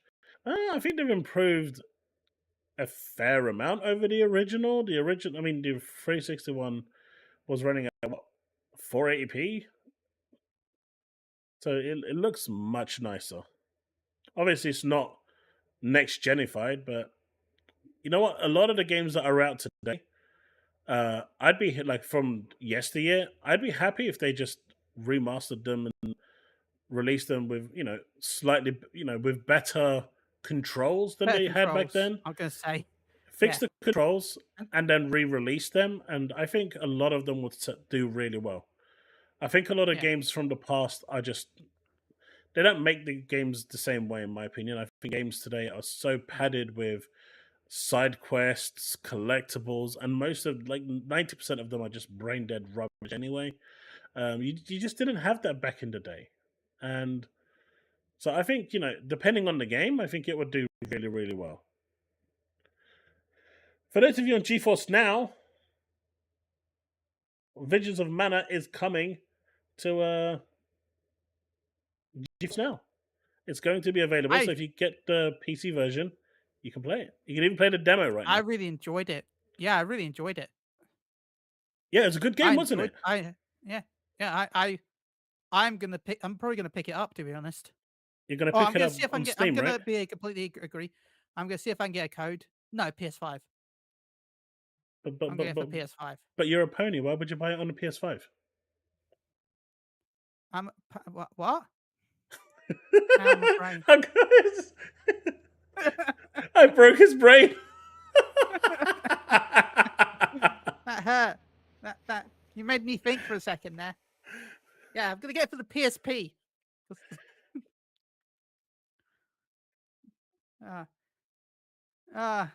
Ponies don't buy games.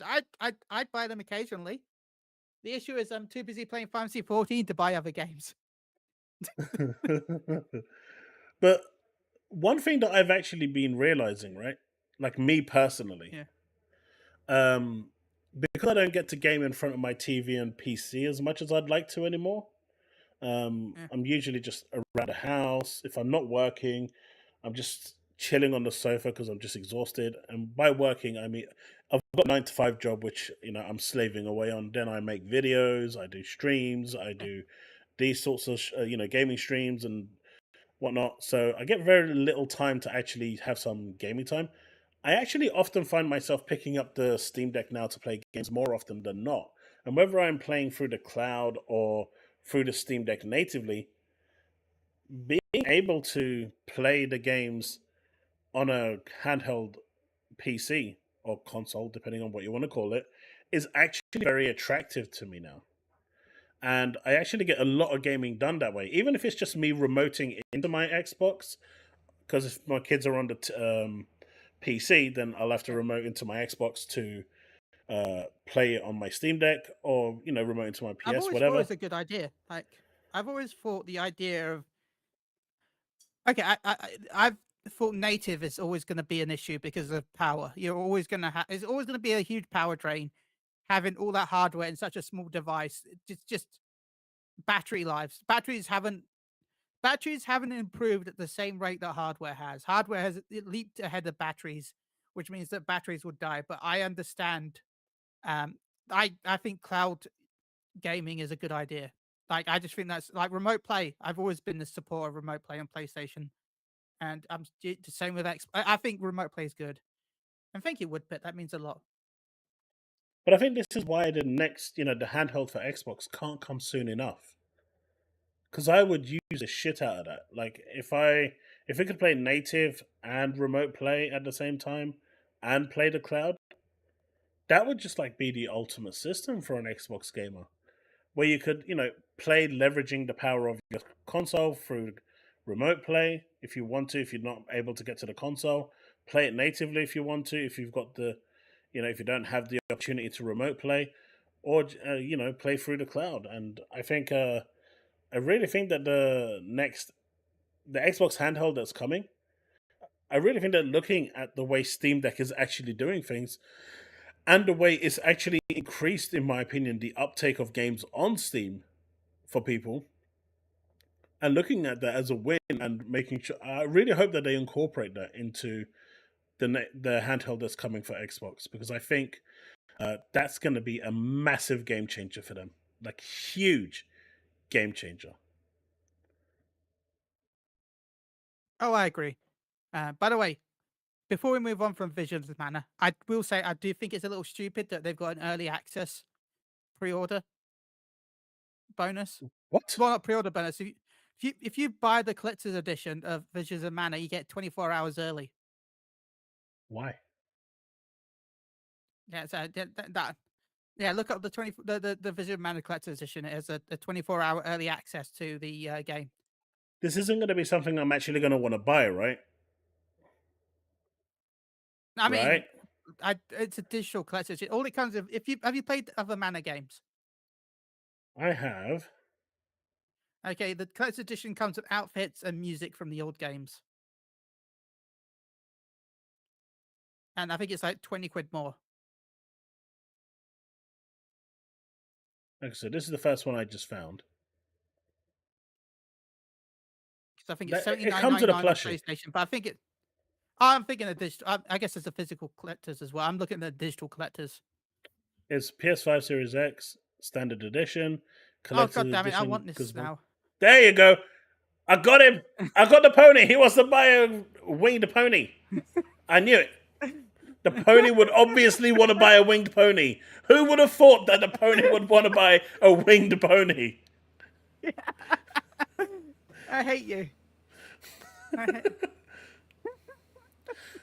I know there's a handheld. Phil confirmed that there's a handheld. I'm gonna go look see how much it's. You know, Maybe on the as well Square as Enix store, right? If it's gonna be anywhere. Yeah, that's going to be on the Square Enix, 100%. 8-page If art it's book. even, Yeah, this looks cool. I like the music is. Yeah, I won't listen to it, but I like that. Look at all that cool soundtrack you get. Get 5 discs. Green Goblin, it says Xbox right here. What do you mean? No, It says Xbox. PlayStation only. No, It's no. I mean, you'd think so, but they're now whoring out the pony because no one from their side is buying it. So now they're giving the ponies over to Xbox. I think it's sold out. Oh no. Yeah, no, I'm out. I can't afford that right now. Damn How it. much is this? £200. Wow! Oh, sorry, I lie. Sorry, I lie. £199.99. Ah, see, I knew. What did I always say, chat? That ponies are deceivers. That 1 penny makes all the difference. But then you've also got to remember you got to factor in the Square Enix delivery cost, which will then make it more than 200 because they charge like a bajillion pounds. Anime is coming to Xbox. It's already on Xbox. It's coming. I knew it was I knew it was going to be 200, not because of the plushie, but the moment I saw the 5-disc set for music, as soon as I saw that, I know that Square Enix values the music so much that yeah. But yeah, no, I'm not paying extra for the play it 3 days early. No, sorry, it's an RPG. I don't care. 1 day. It's One day early. Yeah, not even 3 days early. One day. It's the pony edition only on PlayStation. Yeah. $200 for a plushie though. Nah, bro, that's all right. Yeah. They need to fix that price. I mean, even If that was 100, I'd be tempted. Dude, the Final Fantasy 14 Collector's Edition was 140 quid. I mean, yeah, sure, it didn't come with a game, but it came with a figurine. Not with a plushie that my daughter's going to murder within, a week. And then my cat's going to want to do weird things. I still have them in the delivery boxes. That I have both Dawn Trail and Endwalker just in the parcels that arrived. 1 day. Yeah, once I move, I'm going to take them out of their boxes and just stack all the statues up behind me. Nice. But obviously I can't do that here. But yeah, that's crazy. That is crazy. So yeah, with delivery, it'd be like 220, right? Probably 220, 200. Yeah, because they deliver with a golden chariot, right? Yeah. I think isn't the delivery from Square Enix like 15 to 20 quid normally? Well, my friend ordered, the Art Collector's book? Yeah. He ordered the Art Collector's book, which comes with a minion, right? For Final Fantasy 14.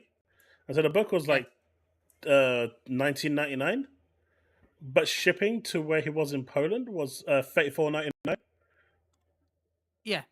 It's like, it's more than the actual item.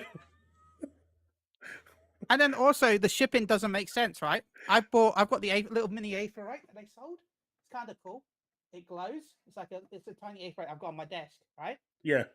I bought it like last year for like £35 and then like £15 delivery or whatever it was. Can't remember how much it was. It wasn't too expensive. I thought it was kind of cool. And then everyone was like, "Ours has arrived," and I'm like, "Oh, that's cool. I forgot that I bought that." And I'm like, looked at my delivery, and it's like, still waiting for stock. I'm like, "Oh, mine's not." Went outside, it already arrived. 2 weeks later, then it said it dispatched. But I have it. I have it. You've already sent me. I have it. So yeah, their website's just rubbish. It was 250, but it comes with a watch. Yeah, it's a usable thing. I still have it on my watch and use it when I go out. I don't wear it on my wrist normally because I don't like anything on my wrist, but when I go out, I wear it. Yeah. I And it still have still my turns cool heads. limited edition Resident Evil 4 watch that was only given at Eurogamer. Oh no. Oh no. Oh no. Well, oh no. Oh no. Oreo, you didn't do it. Oh no, Oreo. Why? I think someone pooped on the floor. Huh? Well, I hope we don't. Oreo is gonna murder us all. Okay. Was that right? Did they poop on the floor? Not on the floor, in the shit bin. Okay. All right. Well, that's not too bad though. Yeah, but it still stinks. At least it's not on the floor. That's a good I'll Oreo? give it credit. No, it's not good Oreo. Hey, Alpha One. Go give it credit. He pooped in the location that you set him to poop in. Oh, they always do. There we go. The This is ponies are normally- usable. Ponies like to cuddle them at night time. Look, I already got my camera's body pillow. I don't need anything else. Okay. You've been Oreoed. I know. Look, the only thing that works with this is Febreze because air freshener just makes it smell like a skunk on a date. Oh, Febreze You is said- godlike, by the way. Febreze can is you great. use Not sponsored, Febreze? but Febreze is great. Yeah, because we're gonna die. We're gonna absolutely die in a minute. Yep, you need to Febreze it now. You need to Febreze it now. I'm gonna die. Oh my god. God, it stinks. Thank you.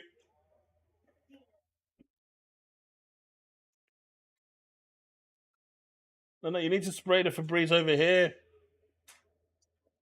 Like that. Just give me the damn thing.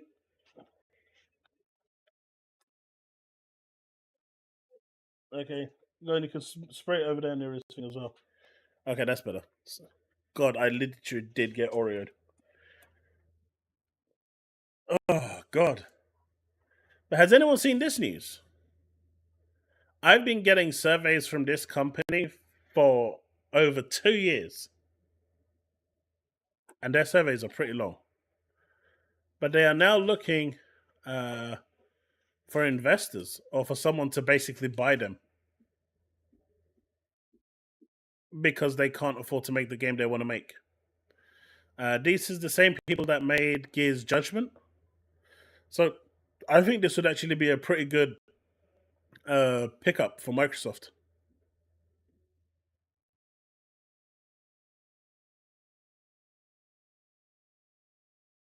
Am I sure that my cat is not a skunk?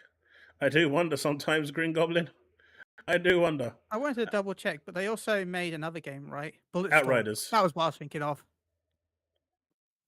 They also made I Outriders. was thinking of Bulletstorm. They made Bulletstorm as well. They made Outriders. They made Gears Judgment. Hey, Rabbi, how's it going? Which, by the way, they made no money from Outriders, right?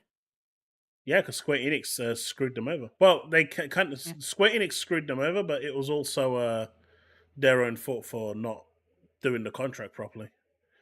A corporation will always look to screw you over the first chance they get, and they found it out the hard way. Because they did it by game sales, and obviously Game Pass is not a game sale, it is just a lump sum of money. And that didn't count towards the game sales, and obviously, regardless of what people want to say, Game Pass does cannibalize sales. And it impacted their game sales quite a lot. And they didn't hit their quota. He admitted to it, folks. He admitted it. Everyone knows it does. You'd be surprised at how many people say it doesn't. I know you don't, but you'd be surprised at how many people say it doesn't. Do you want to know how I know it smart, does? How? I buy less games. It's that simple. I know it from To be fair, myself. though, I I played them I know all. that's one of the reasons, but I really think with the rise of games as service titles and people enjoying the games that they're already playing, that is also one of the reasons why people don't buy games. It might have been Game Pass at the start, but I also feel like why buy a big shooting game when you've already got, like, it's not for us, but why buy a big shooting game when you've already got stuff like Fortnite?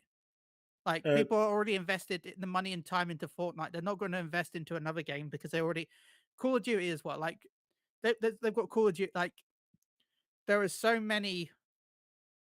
I feel like with the rise of games as service titles, less people are buying other games because they're investing the money and times into the games they're already playing, yeah. So and let me just because of the answer this real economic quick. crisis, because nobody has money.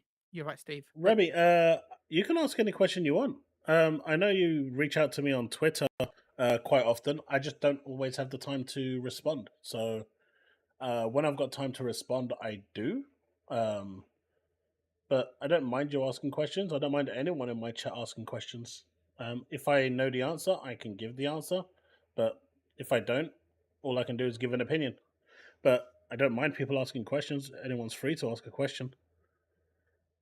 So don't feel disheartened. But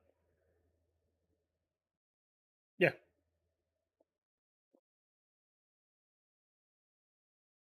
that's yeah. If you have a question, feel free to ask. But like I said, I sometimes I just don't get a chance on Twitter to go through my messages. I get a lot of messages sometimes, and I respond to them when I can. Uh, Most people I respond to quite late. So feel free to ask a question if you want.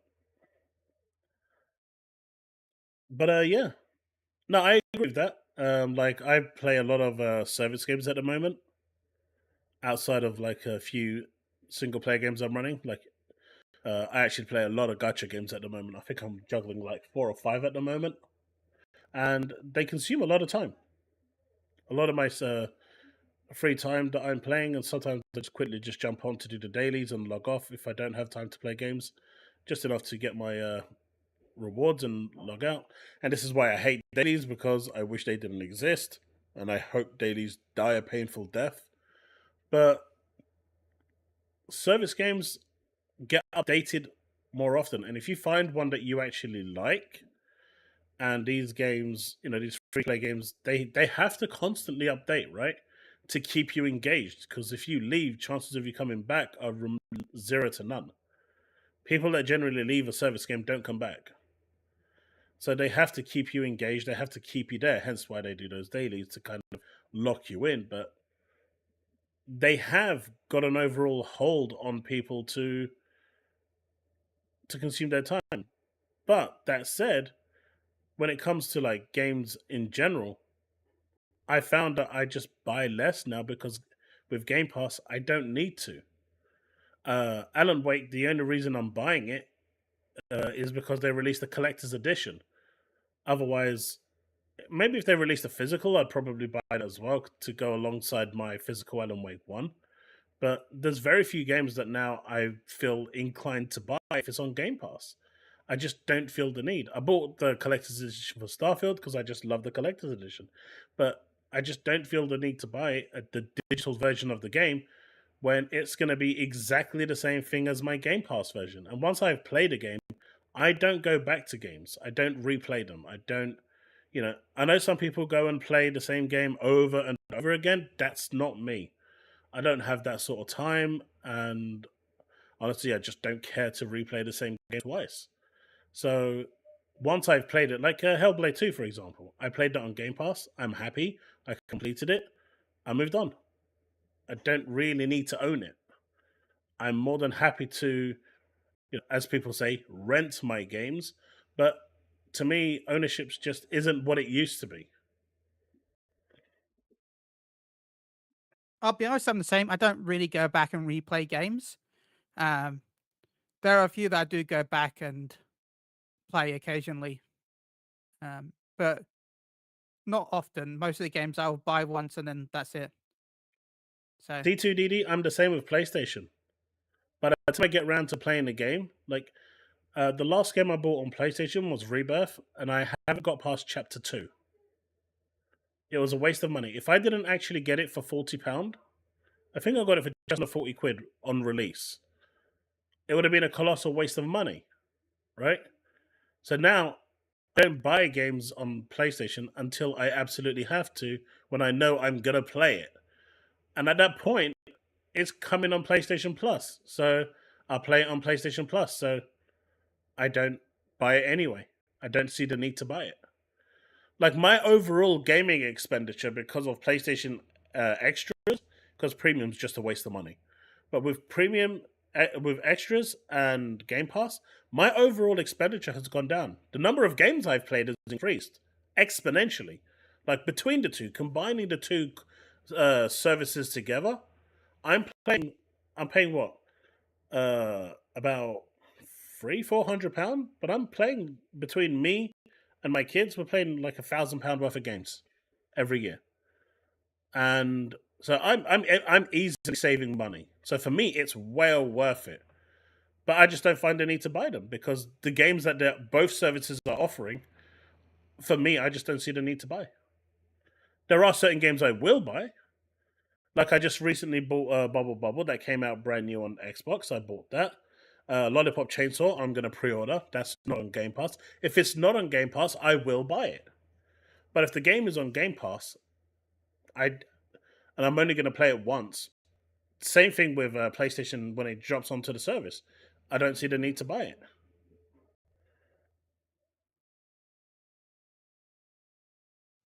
Same, but there's a few franchises that I will just buy by default. Like as you said, Final Fantasy. I beat Rebirth. Plug, by the way, you can go see my playthrough. Nah, I think my playthrough is actually fully uploaded now. Maybe, or it's close to it. But no, I enjoyed Rebirth. But like, I don't buy as many games as I used. Well, I'd say that, but I never really bought many games on the PS. I think the only generation I bought a load of games was the PS3. That the PS2 I was too busy with Final Fantasy 11. PS3 I bought a few games, and PS4 I was too busy with Final Fantasy 14, and PS5 I'm busy. I'm basically playing Final Fantasy 14 too much to play other games. Is what I'm saying. Yeah, I agree with But that. I am going to pick up Visions of Mana day one probably. No, it's not on a I'll admit I'm subscription going to try and service. see if I can get a code. So if I can't, I'll buy it anyway. Yeah. Will sell consoles in Europe. Star Wars Outlaws. I don't think Outlaws will sell consoles. Call of Duty will sell consoles.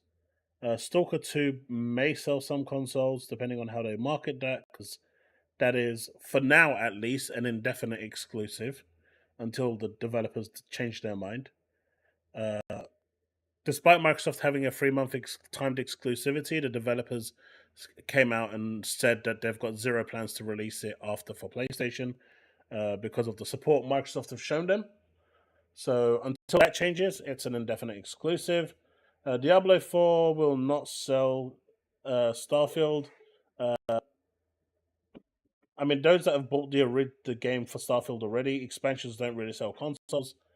Fallout won't sell consoles. So the only one here really that's going to sell consoles, if they will, is Call of Duty Black Ops 6 and Stalker 2. Elder Scrolls won't do it either. I don't even think Stalker 2 will sell that many consoles, to be honest. No, that's why I said it's going to sell. If it will, we'll sell a few. The Stalker 2, the player base is going to be mostly PC, in my opinion. It could do. I played Gears 1 for nearly 20 years. Yeah, see, I just can't do that. Once I've played a game, I just don't go back. I don't know. I've always been like this. I just don't. But this is, and the reason why I used to buy more games during the 360 era, and I did. I used to buy tons of games for my PS3, for my 360, loads. Because we didn't have PlayStation Plus and Xbox Live Gold or Game Pass. Back then, those services didn't exist. These services that give you tons of games for free didn't exist. The moment you start giving people games for free, well, quote unquote free, you're gonna Yeah. reduce the number of sales because people. I mean, realistically looking, someone could buy Game Pass today for a year for their kid, and they would never have to buy them another game for the rest of that year.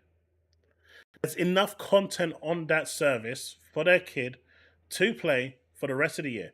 And with the new games coming in, especially towards the end of this year and next year, there's almost no reason outside of GTA 6. If you're To be interested fair, in that, you've got no need. like your kid is going to be caring that much about Game Pass games anyway. I'm sorry. Hmm? Most of those kids, if they're young enough, are going to be playing Roblox. That just got banned in Turkey. Again, I'm not shocked. It got banned in Turkey for they got investigated for child exploitation, and they apparently found that Yeah. it's exploiting children. But yeah, yeah. I don't need to do any investigating to tell you that's probably what's happening because it's a content creation tool that they then sell and then the company makes some of the money, right? Yeah. So yeah. Rabbi, with Indiana Jones, if the game gets anywhere between a 9 and a 9.2 out of 10, anywhere between there, it will sell consoles. If it drops anything below 9, it's not going to sell. I think Indiana Jones is an IP that could potentially, if marketed with the console well, do sell consoles, but it needs to do well Yeah, on those ratings. there will be a spike probably, but I don't think it'll be much more than the first month, and that's only if it's a bundle, as you said. Yeah. And they better not just like have a cool Series S and X controller that you can't actually buy, or there'll be like a really cool Series X Indiana Jones console that's only available on the Twitter giveaway and not actually for sale. It's unfortunate what Bags are saying here. You know, Nexus, which is apparently a decent game on the Quest, because it didn't sell well, then they're basically not making another one. So enjoy it. To be fair, I did find it weird that they started working on like 3 other games in the Nexus series before the first one even came out. Like, I know that they've cancelled them now, which sucks, but I did find it weird when we saw the supposed leak and there's like Nexus 2 and 3. I'm like, but one wasn't out at the time.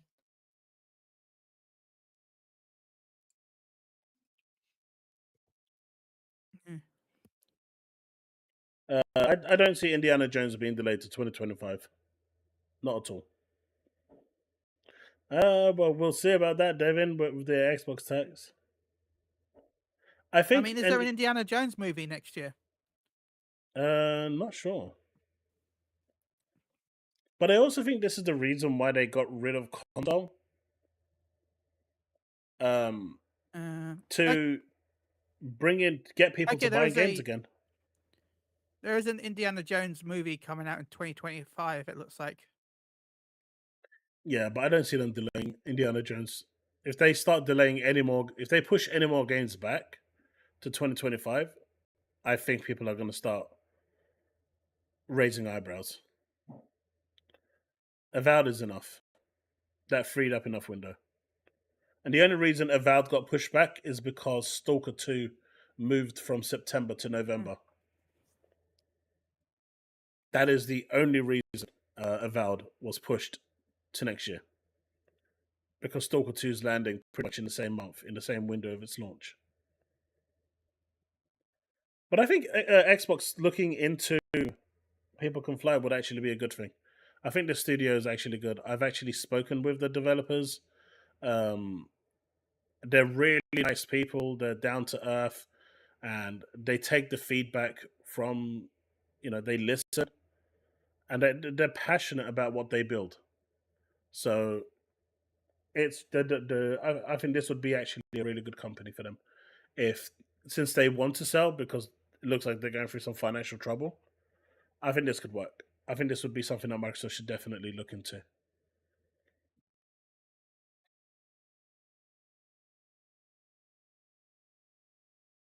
Indiana Jones will probably land in November if they care about the Game of the Year awards. If they don't, then it'll probably land in December.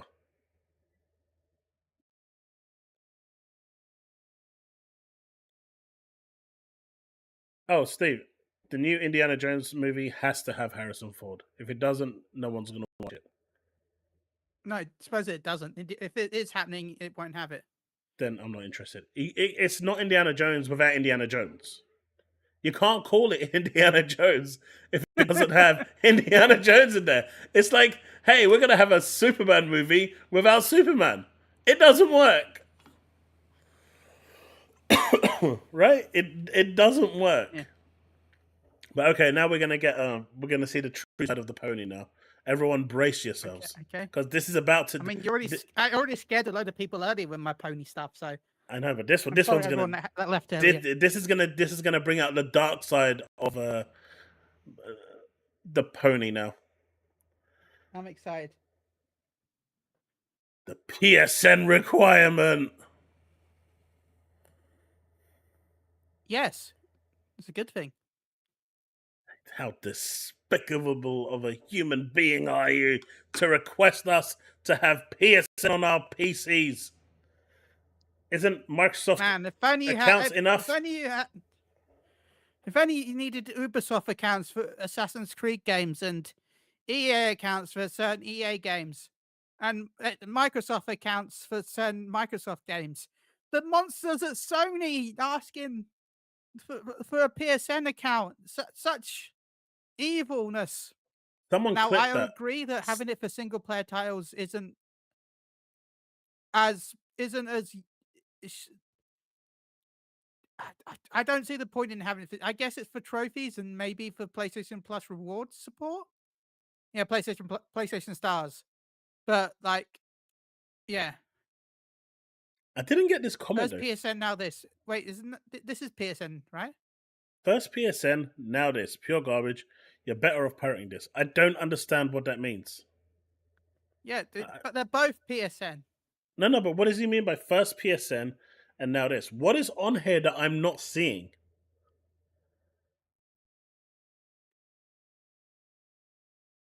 I'm not seeing what the issue is. He said first PSN, now this. And I don't see what he's talking about.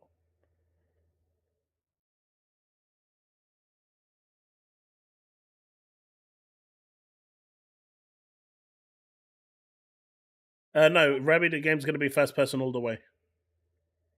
Unless you're like gliding along or climbing up when it goes to third person, they're not adding a third person into it. The game is fully first person. Yeah, you get free cosmetics from Ubisoft. So you don't get that from anything PSN related. You monsters. I know, with such... But yeah, as Devin says, PlayStation needs to up their monthly active users. That's the whole reason. That's all the reason why they're doing this. So it's just like, yeah. Let me see what machine can I run this on? What can I actually run this? Can I run this on Ultra? I think I can. So the 3080 Ti is 4K 60. I mean, I don't run 4K on my PC. I run 2K anyway. So I think 2K Ultra will work just fine for me with my 3090.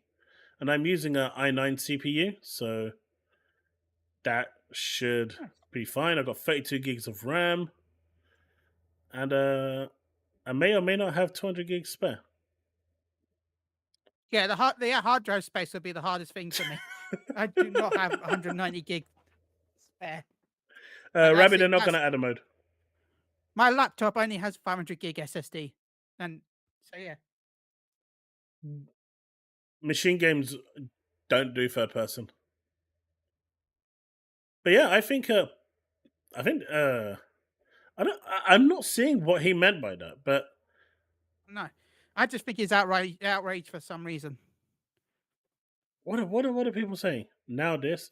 What does he mean by now this? I want to see what the people responded to him, because there's 7 responses to him. No, it's also Twitter. I mean, it's all just your cringe. I actually don't know. He said everyone's confused. Because I was confused. Everyone is. Yeah, I mean, everyone's Sony. confused of what he means. I still think Sony should allow those countries that can't have PSN to run the game. Yeah, I still think that's agree. wrong. It's not their fault that they don't have PSN, but at least it's optimized.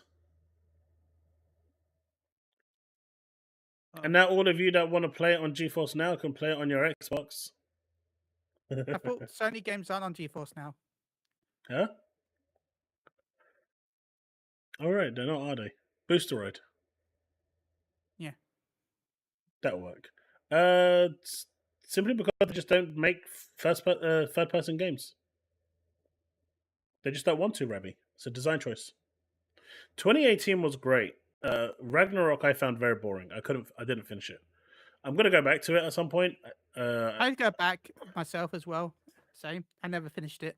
It Not just because I got didn't really get boring. bored. It wasn't really. That's when I kind of had my hand injury. Was not long after Ragnarok came out. So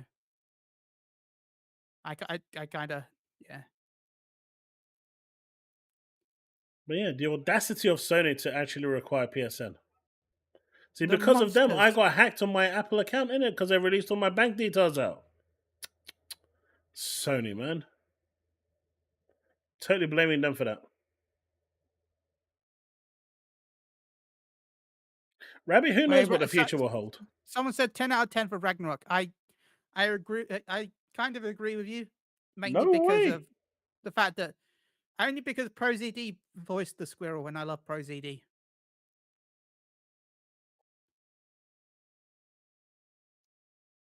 Maybe they will Rabbi at some point, but right now, all I know is machine games are a first-person. They specialize in first-person games, so they're not about to do something that they don't. Look, I'm ProZD is amazing. Okay, so I anything that he is in is the best. You know who ProZD is, right? ProZD? No. He's a YouTuber.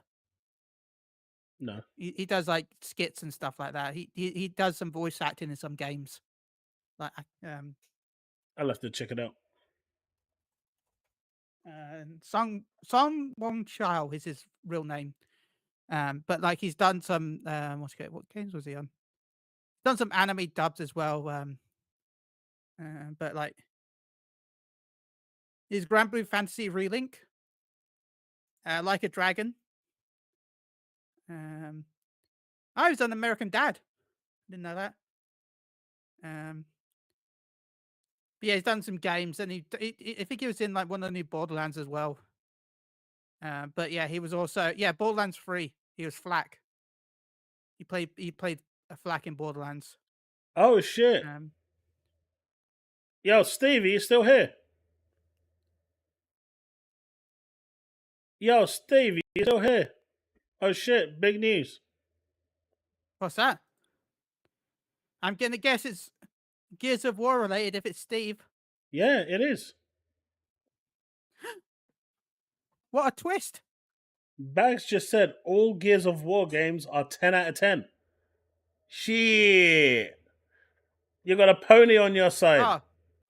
Damn, son. Damn. I thought it was actual news. That is big news. You've got a pony now giving 10 out of 10 to all Gears games, including Gears of War 5, which absolutely doesn't deserve a 10 out of 10. No, it doesn't. But he gave it a 10 out of 10. Oh, shit. You should be proud. I hate the fact that they're the same anagram.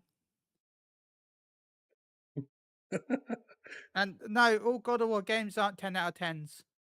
He said Gears of War. Multiplayer game, but still, even the God of War games, because the multiplayer one exists. Remember? remember the Ascension? Oh yeah, yeah. Like I can't give God of War all 10 out of 10s because Ascension exists. Actually, there was a story about Ascension that I read recently. Where is it? It was actually bad news, which is unfortunate. Wasn't like a Gears of War A game as well made not long afterwards? Hold on. Let me see if I've got it. Apparently, it's on my. I didn't bookmark it. I agree, John. I even have my Pandora's box sat watching me in my bed from the PS2 Yes, hon. God of War Where are you? and Crooked Lara up? Croft for some reason. Uh-huh. A Gears what? Wasn't there like a Gears game that had a that as Mhm. a sp- an a What's going on? Mm-hmm. no, I guess not. Hmm.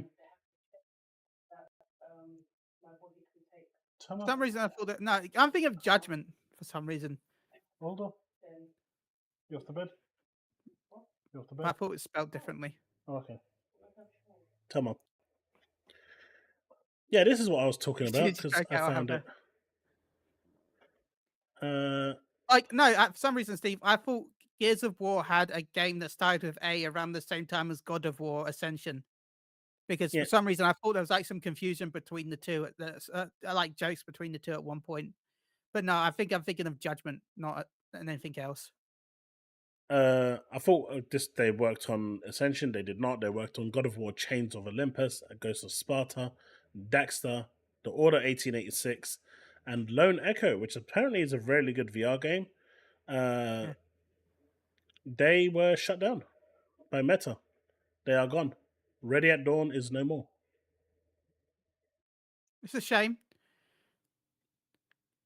Yeah, And where were you? didn't they also mention the fact that they had the Order 1886 sequel being worked on, and it was pretty much like really in early development before it got canned?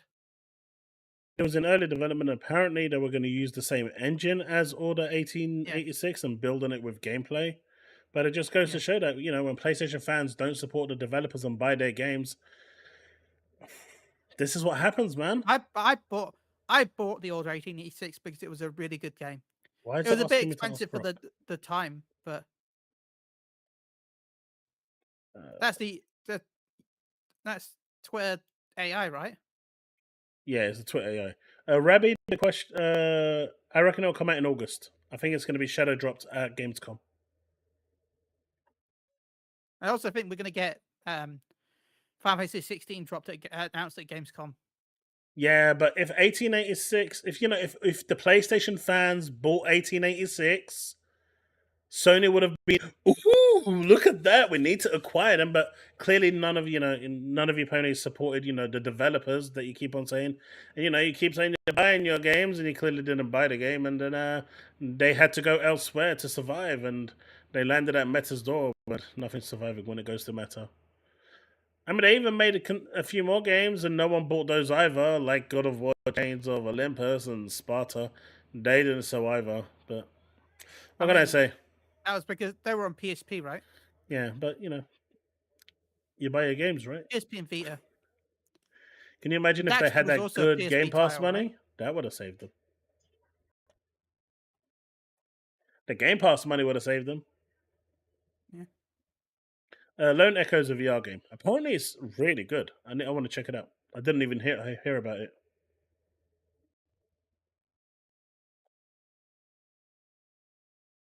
I think so, Rabbi. Yeah. Meta's losing something all the time with people. I don't know about any lawsuit.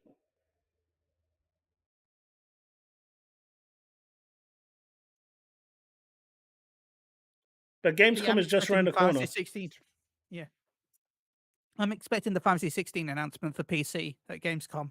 And Xbox. I'm worried that they're going to shadow drop it. Or very close to shadow drop it. And then complain it doesn't sell. Well, size doesn't matter, Devin. Okay. You ask the right person, and size does matter. At least to the right person. That's all I'm gonna say.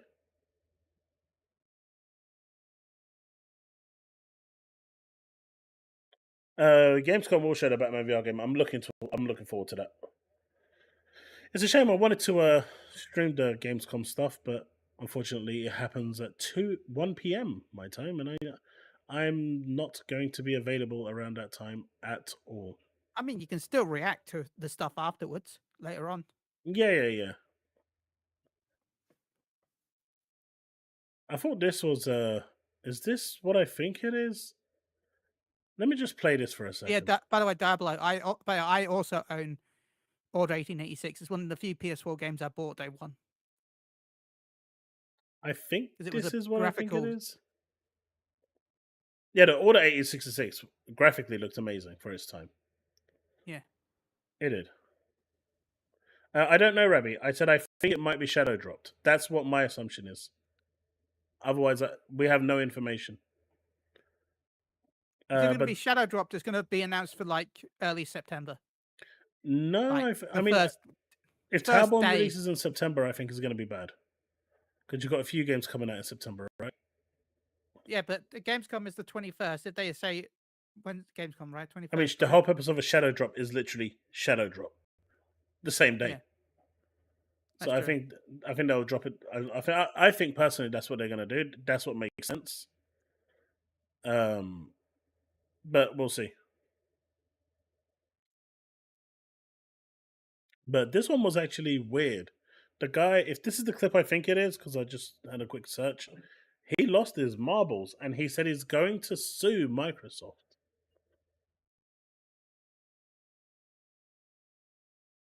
Let's see if it'll even play. Okay. Let me refresh the page.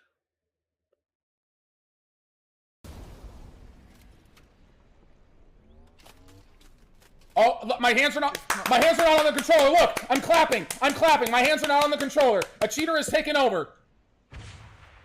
I told you that fucking Zed kid was cheating. I fucking told you. My dude had a literal breakdown. Okay. And he's now saying that he's going to sue Microsoft because a cheater took control of his character. Really? I don't know why, but it's made me laugh today. This one actually made me laugh. It kind of reminds me of the old rage stuff in that late 2000s, early 2010s, when people just post videos of them getting angry for no reason at all. I know, but I actually picture a seal going, Just listen to it. No, I'm just picturing like the angry video game nerds. Oh, look, my hands are not on the controller. Look, I'm clapping. My hands are not on the controller. A cheater has taken over. I told you that fucking Zed kid was cheating. I fucking told you. See, they were cheating. His hands were on the controller. His hands went on. I don't know, but it just made it the way he literally broke down. It's like, oh man. And he's still in the game. Why don't he leave? Because his hands aren't on the controller. Can't leave.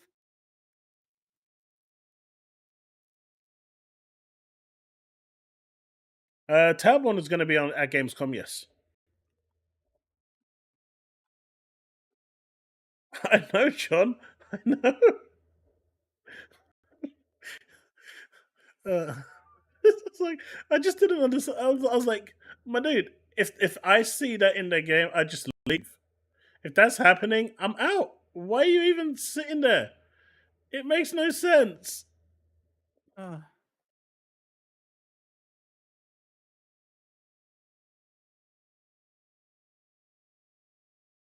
King. His hands aren't on the controller. King George. King George. Chaos. What's that?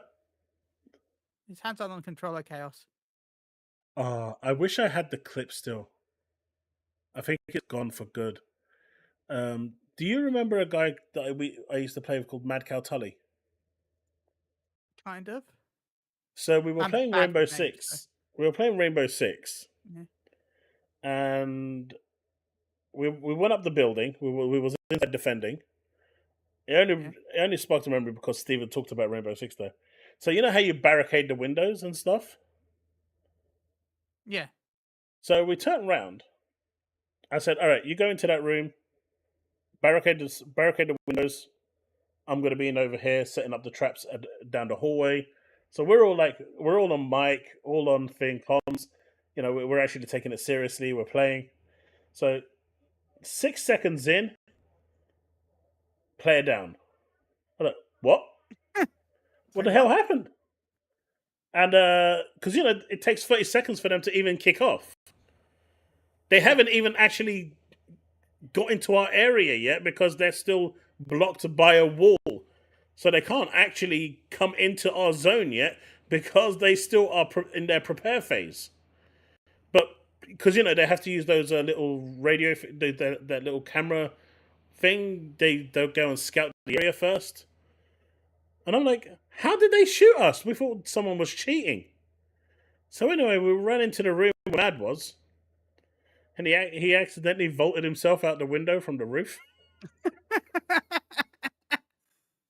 How do you even do that? It's a completely different button. My dude just vaulted himself out, and it was like, help, help. It happens, okay, it happens. Sometimes you just want to pretend to be Superman.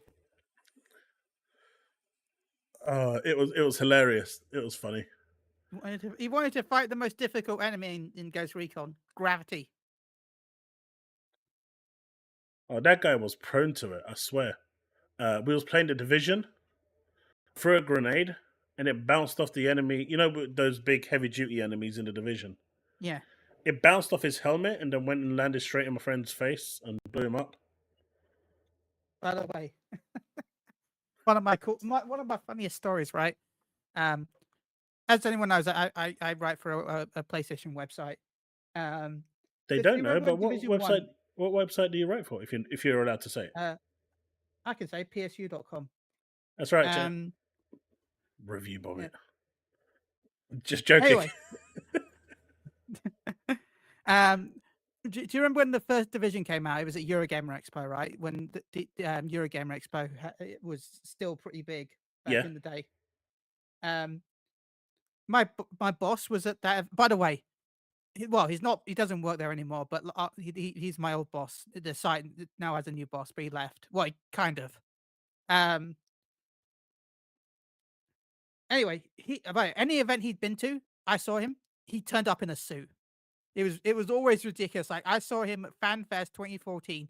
He didn't even know what Final Fantasy was. He asked me what a Chocobo was and who Odin was. And he turned up to FanFest in a full suit and tie. Anyway, so he was at Eurogamer Expo in a full suit and tie, like it was like a business meeting. And he went up to the Division staff, and they're like, "Oh, he's like, do you have any like media spots? Because like I'm press, and I would like to try and play your game." And they're like, "No, you're gonna have to get in the line."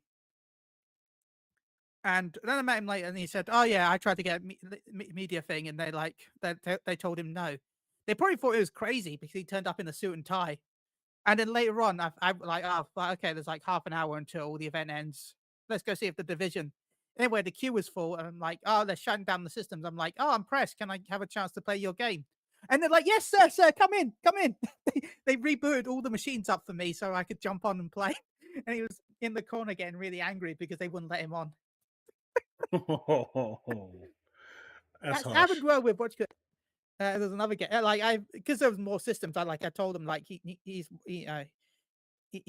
with me, and they let him on. But yeah, and there was another game that they did that as well. But I swear it was because he kept turning up to these events in full suit and tie. And no, not IGN. So at this point, maybe because IGN's buying everyone, so maybe by default. But you see, chat, he's a journalist. Do you know what a squall is? Isn't that from Final Fantasy VIII? It is, yeah. Yeah, but there's also an animal, right? Is it a bird? It's like a bird, yeah. I think it's like a bird, but he's a pony journalist. I know. Yeah. Oh. No, it's like a fur-covered creature with long ears. See, I do have context. Weird rabbit deer.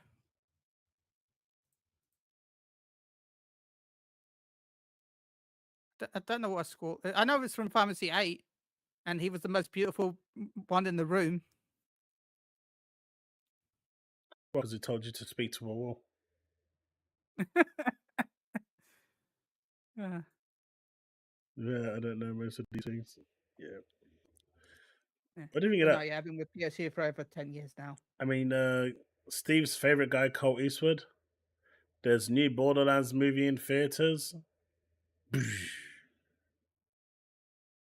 I was going to go see that, and then I've heard how bad it is. And now I'm probably not going Is to go it see really that now. this bad, though? Or is it just the critics are shitting on it because it has attractive characters and, 90s and early 2000s jokes in there? Because this is what How many it's Xbox really hate articles? dangerous. How many Xbox hate articles do I write? None. I try to write no Xbox hate articles. Will I joke about on the podcast? A little bit, sure. But I try not to write any hate-based Xbox content. I might not, by the way. There might be other people that do, but I do not. Do you know So, what a Cypher or Lagoon is? Of course, Cypher. Again, we're going back to Final Fantasy VIII. yeah, it's Final Fantasy 8. He's clearly talking about Final Fantasy 8 now. But DJ Hennessy asks a very good question. If they arrive in a suit, are they a show pony? You know what? Yes. Can they do tricks? I mean, You should ask your boss if he yes. can hop on one leg and tap his head and rub his belly at the same time. By the way, it still frustrates me that 2014 FanFest, like I didn't get to meet Yoshi P, and then he sent me a message on Slack because we used to use Slack back in the day. Remember Slack? I'm actually using Slack at the moment. That's the company that's actually merging with us. They don't use Microsoft Teams; they use Slack. So we're having to migrate to Slack now. Yeah. He sent me a message saying, "I saw this person. I don't know who he is," and he took a picture of Yoshi P. They ended up chatting. He chatted with the translator with him. He had no idea who he was talking to. I was like, He was like, "I hate you right now." Yeah. But this weekend I'm going to watch Wolverine and Deadpool. So no spoilers, please. But it was a really good movie. I'm going with the That's what I'm kids just to saying. watch it, and my older kid, the one that does the videos on my other YouTube channel. We're going to sit down when we get home and do a little bit of maybe a 10-15 minute discussion video on what we thought of the movie, and if it actually turns out to be somewhat decent, might push it live if people are interested in that. See how it goes. For See if we me, can try and expand. For me, it's the travel. Like, you got to remember, I have to travel an hour and 45 minutes to go see the movie. So unless the movie is really good or something that I'm really excited for, I don't go. Because it's like, I've got to travel 4 hours to go see this movie. Yeah. But this is the thing, right? Like, I've seen... That's the reason why I won't go see it. Not the fact that it's that bad. It's just the fact that if I'm having to travel that far... But is it bad? Be decent enough. It's probably not going to be that bad. I've seen people say movies are so bad, and when you look at it, it talks about how, they are not being socially right in today's, world and stuff like that. And stuff that would have been funny 10 years ago or 15 years ago just isn't funny today, and it's borderline offensive. And I'm seeing that sort of stuff in reviews now. And if that's what they say about, I mean, I haven't read the reviews personally, but if that's the sort of stuff that they're going to come out with this, then it might actually be a decent movie. The only thing I wish was, I know I love Jack Black, by the way. I love him. He is awesome, but I wish they would have just kept with the normal voice actor for Claptrap. I don't know what his Claptrap's like, but I still wish they would have just kept with the Yeah, that one's a CGI weird robot. one. Why didn't they just keep? Why didn't they just keep the voice actor? Don't know. Wolverine should be out this year. And I just don't like Randy Pitchford. Randy saying they didn't make Borderlands movie for the fans. Oh yeah, I saw. No, that's not what I wanted. That's not the one. You've just reminded me of something. Holy shit, yeah. This one's going to be good, chat. This one's going to be good. I actually thought I bookmarked it, but I didn't.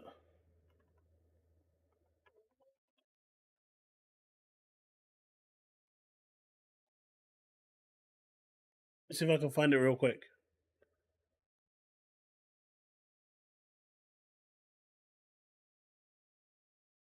I guess while you're doing that, there was something I wanted to bring up earlier. Here it is. If that's okay.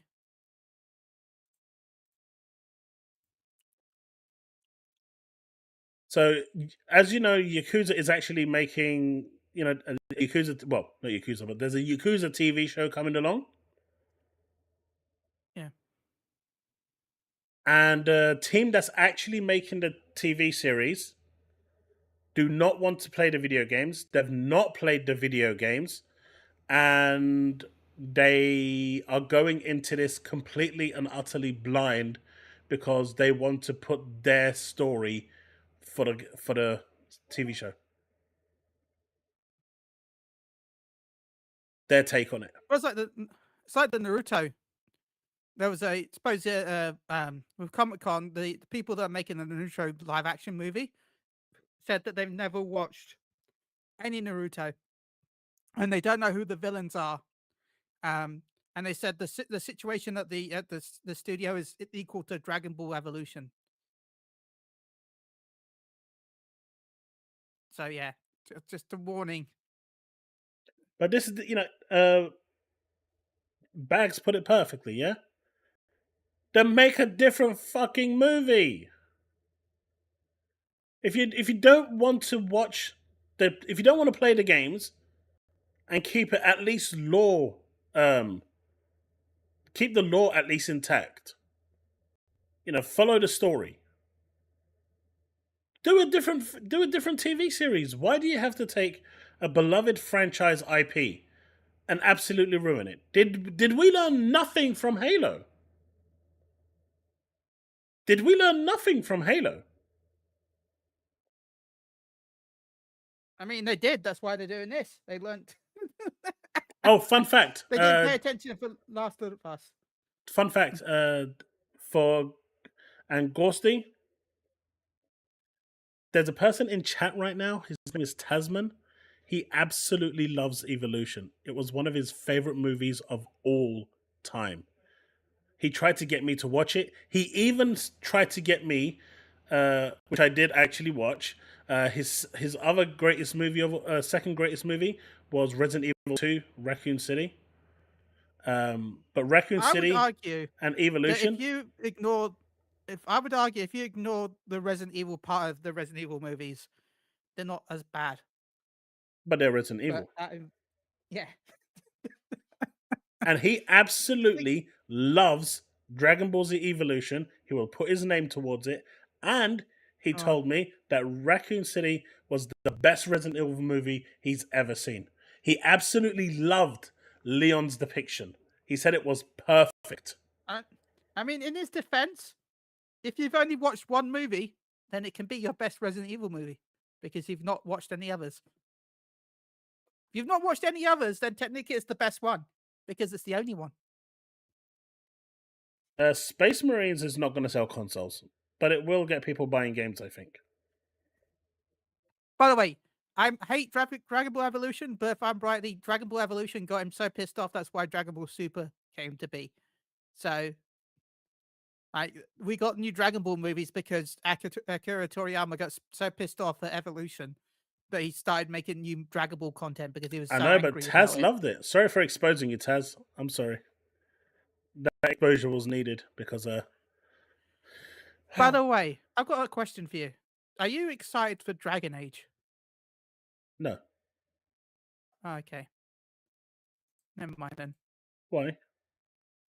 Well, do you know Dragon Age? And, well, let's just say, remember Baldur's Gate has multiple characters that you can play as, right? You can switch between characters. And Dragon Age had multiple different characters that you could play as. Like, you made your own character, but then you could switch between your companions.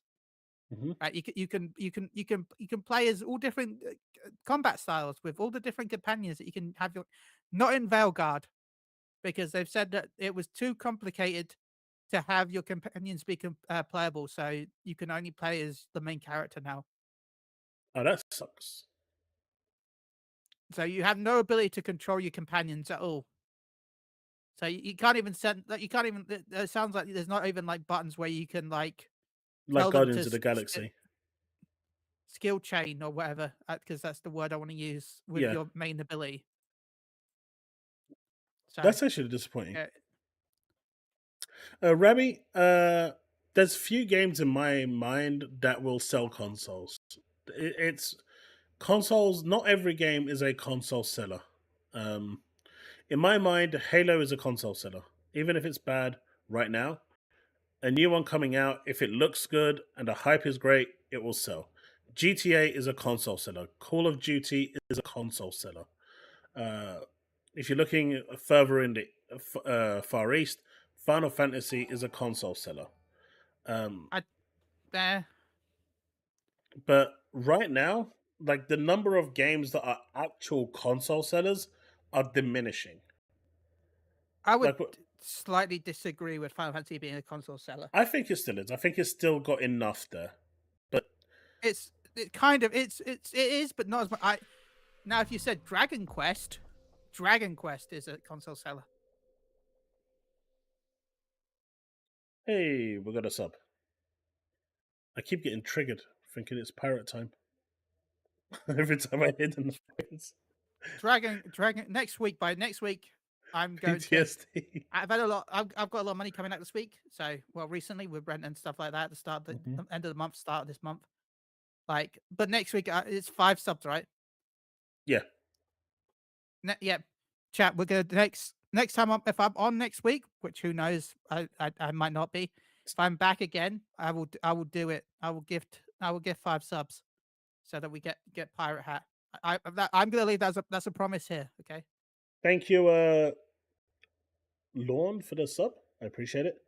But Dragon Quest is like another console seller. But what I'm saying is the number of console sellers are dwindling. And what used to sell console that used to be a must play, like for me, Spider-Man, no matter how you look at it, is a console seller. Yeah. You know, it might not be for you, but the younger generation, the comic generation, they want to play it.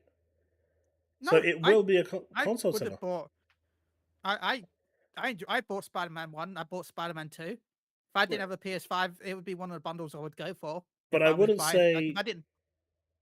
Gran Turismo 7 or Forza Horizon is a console seller? No. Gran Turismo back in the day would also be a console seller, but I don't think it would be anymore. Yeah, not today. Back in the day, loads of games were console sellers. But today... Like, 1 second. Ridge Racer! Sorry. Yeah, I bought my PSP because of that game. That was the reason I bought my PSP. Seriously, I actually bought my PSP because of Ridge Racers. I was such a huge fan of Ridge Racers, so I actually bought it. Ridge Racer 3, one of the greatest deals in gaming.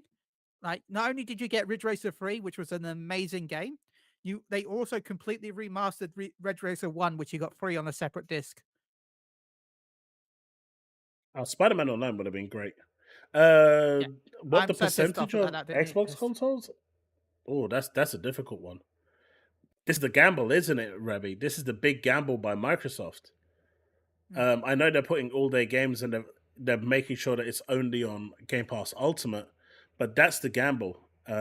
It's going to be interesting because if Call of Duty doesn't shift any Game Pass subscriptions, if it doesn't move the needle on Game Pass subscriptions, and it doesn't move the needle on console sales at all, I mean, I think the console sales are going to have a lesser priority. But the Game Pass subscriptions are going to be the main one they're looking at. So, and that's what you should be focusing on now. It's clear that Microsoft is more focused on the actual... Yeah, I'm going to say, I don't think Game Call Pass. of Duty will shift many consoles on Xbox. Okay. When I say that, I mean, like... It compared depends. to what some people think... compared to what people think it's going to do, I don't think it's going to do it. I think on the Series S, it's going to fly. Yeah, you're going to see a spike in Series S, and it's going to be a pretty big spike. I'm not going to say that. I'm not saying that it's not going to sell. It's going to sell. Yeah, it's going to sell about 60 million. I can tell you now that it's. Yeah, sure. But no, you joke about that. But like, I expect people to be like, let's just say we get 5 million Series S sales, which I feel like 3 to 4 million is a possibility of console sales just from Call of Duty alone. But Yep. like, I can see the internet being like, "Oh my god, it didn't." The Xbox isn't even in #1 selling point of the month. They'll find a way to turn it around somehow. And I hate that. I hate Yes. that in gaming. San Francisco Like, race. That was great. Sorry. uh, Continue. so no, I'm just ranting about how much I hate gaming journalism. But I think so this is what I think personally. I think Game Pass sales are going to increase exponentially for a few months. And we'll see Yeah. how that actually goes. And I think they could easily get 10 million Game Pass subs with that game. I think personally, it's just too big, right? It's too big of a game, and if they add perks into it with the battle pass and other things, where if you're with Ultimate, you get all of this, and you get these perks as well with the battle pass. You get like 50% off your battle pass. If they give them even more incentive to make that jump Give 3 over to the levels. subscription model and stuff, I can see a lot of people doing that. But as far as the console sales go, it really depends on how heavily they're going to market this. And I think Activision are probably going to control the marketing for this, and they're going to advertise this and market this like crazy, like they do with everything. So I think I will be surprised if we don't see at least 3 or 4 million sales, but I think it'll hit something like maybe 6 million potentially max sales of consoles, but it really depends. But I think Game Pass is where it is going to be. You're going to see the big jump. I It think will Game only Pass will do that double. though. I think it'll only reach 5 million plus if Microsoft announce a Call of Duty bundle. Yeah, that's what I'm talking about. They're going to market it with. When I say market it, I mean Yeah. with a game. They would With have a to announce a bundle. yeah, of course. That's what I'm talking about when I say heavily market it. The Call of Duty bundle with the Series S at a good price. Bundled with the Series X at a good price. And if they actually want to go all out and splash out at it, maybe have like bundles with like a custom layer for the Call of Duty versions of the game, Series Oh, S that'd and be so X. cool. I mean, there's loads that they could do here to shift those consoles. Call of Duty, no matter how people feel about it and how much people say that they hate it and all this and all that, it's still hovering up in the top 2, 3 on most played games on all platforms. It's no matter what people say, it's always going to be up there, and people love it. People play it. People buy it. And if you offer like a custom console for it, limited edition controllers, and we all know how Microsoft love their controllers. I still want that cheap controller. I don't care what anyone says. I wish they sold it, but They should have. they should have. They would have made bank. They just don't like money. They're allergic to money, and then they complain that they don't get any money. But I think Call of Duty is going to be a very, very good experiment to see just how much big games like this can move the needle. And my assumption is, and this is just my assumption, if Call of Duty has a big enough impact on Game Pass and a big enough impact on console sales, I think they're going to go all out in trying to get the marketing rights for GTA 6. I think a lot hinges on this Call of Duty Black Ops 6 and seeing just how well it does for Game Pass. I think this is going to be a very, very big experiment. Because at the end of the day, even if it is on Game Pass, sure, they're losing the box sales, the full price purchase, but a lot of people are going to be paying that $30 to get the game early access for 3 days earlier. So they're still getting that $30 off people, plus their subscription. And then, as we all know, these games thrive through their microtransactions anyway. And those, Xbox users will still be buying their microtransactions like everyone else. So they'll lose a bit to gain more in the long run. And like I said, I hadn't played a Call of Duty since not Modern Warfare 2. I think it was on the Xbox One. I can't remember which one. It was the one that you ended on a boat, a Navy boat. I can't remember which version of the game it was. Someone in chat will know. But that was the last one I played, the story campaign, and I haven't played it since. And it was so long that I played it that my Activision account was hacked and I didn't even know about it. And I miraculously got it back. But because it's on Game Pass, I actually was interested in playing it. And I started to play the multiplayer because it's on Game Pass. And lo and behold, I will be, I know that I'm going to spend money on that game now that I wouldn't have spent. I'm playing the game now when I wouldn't have played it. And that's the market that they really want to get to. The people that wouldn't buy the game, that have no interest, that are going to be spending on that microtransactions, because those people were written off entirely.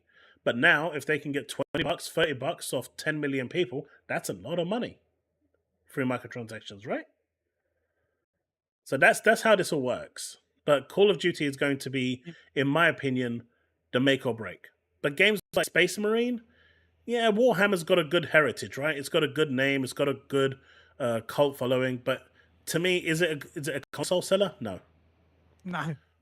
It's By the not. way, but also, as Lauren says, 40% of players are still on PS4, which, again, will kind of hurt even the Xbox Series X and Series S versions of Call of Duty, because there'll be a lot of people that then will just eventually buy the PS5 version because they'll move it. It's why, wasn't it Phil Spencer? I think it was Phil Spencer said how much the Xbox One era really hurt the Xbox Series S and X, because people have their accounts that they now move from console to console, which means that if you already have an account where you've put, it's like I invested in Android. Like, I don't think I'll ever get an iPhone, because why would I get an iPhone when all my accounts, all my legacy software, all my purchases are tied to my Android account? I'm not going to now jump over to iPhone, because then I'm going to lose all my history of my digital downloads. You now have that side effect with the PS4 and the Xbox One, where a lot of people bought the PS4. The Xbox One had issues. So now those PS4 players will be looking at the next generation of consoles, and they'll be like, okay, if we buy the Xbox Series S and X, you'll then have an account that starts with nothing if you've not had the one, versus if you have buy a PS5, you already have a legacy account and you already have your downloads. Like that, I can see that still affecting Call of Duty a little bit. But the game's going to be available on all platforms. Just because that game is available, but if you play any other games, and if you want to go back and play the original Call of Duty, you will then have to replay. Well, I guess you got game. That's the benefit of Game Pass, but yeah, and that's never going to happen. They're never going to allow you to take your library with you to other platforms. That's never going to happen. But Chille, what do you think of this? Because there's a lot of talk about this at the moment. About your financials. And, you guys have been talking about our financials for a long time. But your financials here, your revenue is down 22%. How are you going to explain that, Mr. Pony? My personal, what can I say? I'd spent too much on salt licks and sugar cubes last year. So I spent too much on salt licks and sugar cubes. My revenue is down because of it. What can I say? And I look, I didn't really go out much, so I didn't need many physical hooves. So I didn't need to replace my shoes as much. So my physical gains went down, and but it's okay. I'm now available on PC. But you guys say that you buy your physical games, so why is it down by 80%? You guys say you buy your games, right? I've never said I buy physical games. You speak for the Ponyland. Digital. I prefer, give me digital. I'm lazy as hell. We're asking the real questions now, chat. Yeah, I'm fat. Is that the question? That was not the question. But you do have a poop hat, which I absolutely love. But you know the story of that, right? I think I've told you that. Yeah. Such a good story. You know what? I can't see me, but I'm going to be right back. Yep. Rabbi, I'm not... I'm hoping Black Ops 6 is going to be good, but we'll see. I haven't played it, so I can't say.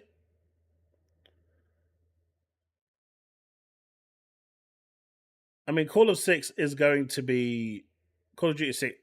to be big. And I think that's going to be the biggest thing. There you go. I'm wearing my poop hat now. Now it's official. Are we going to actually see you there? I'm wearing it. Oh. No. What a shame, chat. What a shame. But your digital games were down by 8% too, so you don't buy digital games either. What do you have to say to that, Mr. Spokesperson for the Ponyland? Again, the games as service titles, I'm not buying as many digital games as I used to. I'm busy with Final Fantasy 14. So what you're saying is ponies do not buy games because they're not buying physical, they're not buying digital. So all this talk about we buy our games, are you saying it is just hot air? Of course it is. You heard it here, folks. You heard it right here. He openly said that they're chatting. Yeah. Damn poop hats. Yeah. I need to start filtering myself because I think that's why I'm getting demonetized. But I try my best to not swear too much on this cast because I don't know what you're. I don't think I've sworn much, and I'm sorry if I have. I try. yeah, When I'm okay. on anyone's show, I unless I know the rules exactly, I try my best not to swear. At least swears I would consider swear words. Like there are some words out there that people consider swear words when I don't really consider them that bad. I actually don't know the timetable for the next Call of Duty, Rabbi. Microsoft said that they wanted it to be every 2 years, so it could be 26th when we see the next COD. This is Pony Court. And as we can see here, right, Mr. Pony, other software, PC is up by 100%. So clearly, PC has been carrying you this time. It's like if you're releasing them on PC, that they're finally having sales on PC or something. 100% of more games being released is definitely makes more sense than But look at it. Look at all that Call of Duty money that's going to Microsoft. 38%. Yeah. Clearly, all of that is Call of Duty. Ain't no one spending any money. Ain't no one on using PlayStation for Roblox. That 38% is Sea of Thieves, Minecraft, Pentiment, And Grounded, and Call of Duty. And Hi-Fi Rush. No, we're not talking about Hi-Fi Rush. Pentiment is clearly the market leader here. I just don't think Hi-Fi Rush was a very good game. I think it was okay, but it came out at a bad time on all. Like I hate to say it, but like I wanted to buy it, but it came out at a really bad time for on PlayStation, and I think it also came out at a bad time. I just think it was overrated. But man, look at that. Within that, there's only 5 games in that 38% that's actually making that money. Call of Duty, Minecraft, Sea of Thieves, Grounded, and Pentiment. And Minecraft's nearly always in the top 5, right? Pretty much. Yeah. I think Pentiment is the one that's making the most money over there for that DLC. Right, chat? Pentiment is clearly the winner here. It's everyone's favorite game, Pentiment. But you know what's even worse? I love the fact that Sony has ripped off everyone and it's open to everyone to see with the PS Plus price hike of 27%. That's how they made it. No cap. My daughter in Cyprus, they've got an Xbox, PlayStation, because I sent them one from here with my parents. But they physically now, because of the price hike, cannot afford PlayStation Plus. I have to pay for them for here. Wow. Because the cost of their £350 is their whole monthly salary. And the cost that their PlayStation Plus has increased to, the extras and premium, which is what they were having before, has now gone to just over half their salary. That is stupid.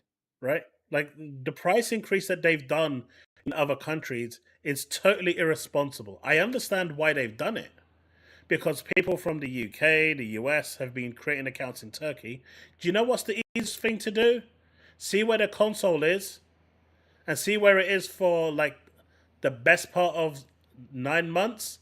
And if you see that they're occasionally jumping onto the Turkish network to buy the games, just ban their PSN account. Done. They're breaking terms of Bag says, service. Kelsley, what happened last year? Hi-Fi Rush was a Game of the Year nominee. This year isn't that good. Remember that all of that is personal preference. If it's just because a game is a Game of the Year nominee for a group of people doesn't mean it's. I mean, everyone. what was it? Not a Game of the Year nomination? I mean, it got nominated, right? But then this is also, the service where Cyberpunk won Best DLC. So I really don't. I'm pretty sure it was nominated. Was it not nominated last year? Okay. Well, I still do not trust Game of the Year stuff when the fact that Cyberpunk we can win the Best DLC. Cyberpunk should never have best won ongoing game. Sorry, best ongoing.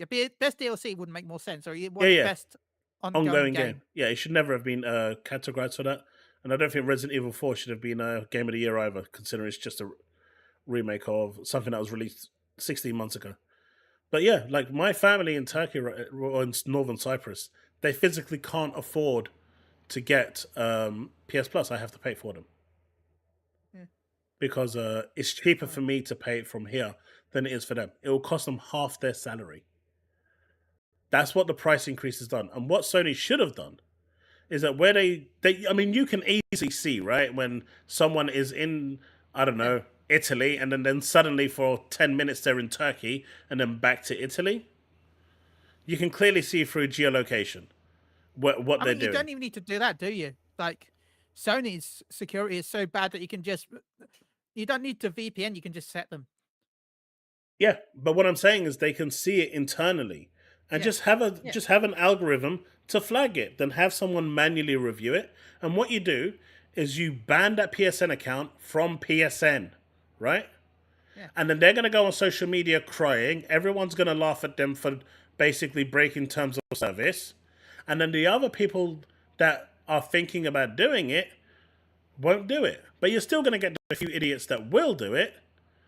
And they're going to get banned. And once you've got like maybe, 100, 500, 1,000, 2,000 people banned with their PSN accounts, and they have to create a new one now because they breached terms of service, then people will actually learn not to do that.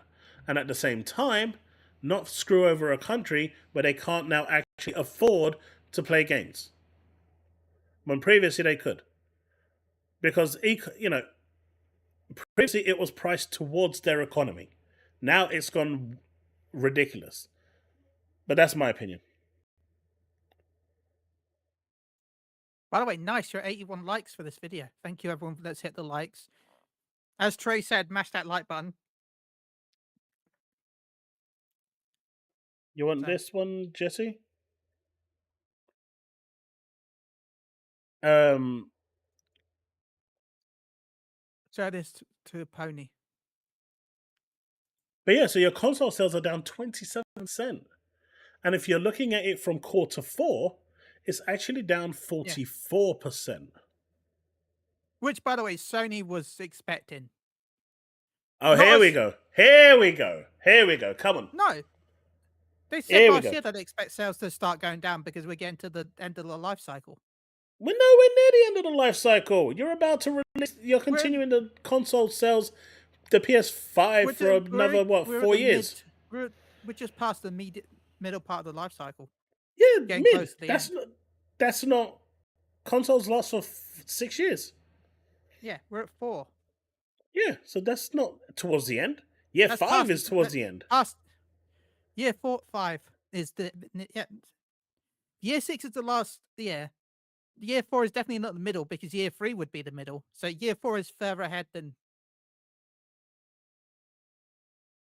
Yeah, and as Cygnus said, they're at 64 million, and they're also comparing it to PS4 sales, which skyrocketed like crazy. Because guess what? The PS4 discounted itself. It did, heavily. PS4 had crazy discounts by now. Yeah. And you know what? They're still releasing games for the PS4. Sold. And they're still releasing games for Xbox One, like Star Wars Jedi Survivor. So as long as they're still releasing games for those consoles, people have less reason to upgrade. Yeah. And I bet there's at least one person in chat right now who's enjoying their Xbox One, playing Series X games through the cloud, and not really seeing an immediate reason to upgrade. There must be at least one in chat. But no, I agree that it's crazy how little sales it's done, but I also they've had no first party titles. Sorry, they haven't. And look, Yeah. they've got thing, right? The Last of Us. Oh yeah, Joy. Yeah. Was that even this year? Yeah. Okay. Okay, great. So they had Last of Us. Well done. Great. And then you've got Takashi Mochizuki, who said Sony sold Oh. 2.4 million units of PS5 during April to June. Pace is slow. Increasing active users is key for growth. I mean, this has become the new metric for everyone now. I really don't like this Ask Rock. And that can be achieved by selling more hardware, but spending more to sell hardware will damage short-term profitability. I hope SIE launches PS6 with a better strategy. I think this is also the person that came out and said that the reason why it's not selling well is because it's white. I don't know. I mean, the Yeah, white color for the I remember- PlayStation is pretty ugly. I still they're don't like it. Man, it's like it would have sold better if it wasn't white. You see? But look at the PS4. It's still Yeah. it's still selling. It's still Well, as of 21. They stopped tracking, I guess. But PS5, it took a dump in Q4. But this is 2023. 2024, they have this one over here, which is what I was looking at. It's just gone down. It's taken a huge tumbling. And it's like 44% decrease. And now they're spouting that they care about active MAUs, and that's the key metric that they're looking for. I mean, it's interesting how they're constantly following Xbox. Right? We can agree with that. yeah, they are. They're chasing the trends. Yeah. They wait, but eventually they just follow what Xbox is doing. Xbox's problem is that they react to the trend way too early. Yeah.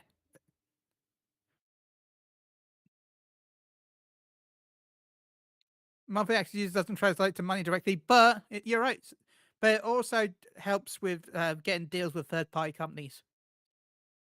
There's two things. There's one key metric that MAUs does translate to, and this comes into microtransactions.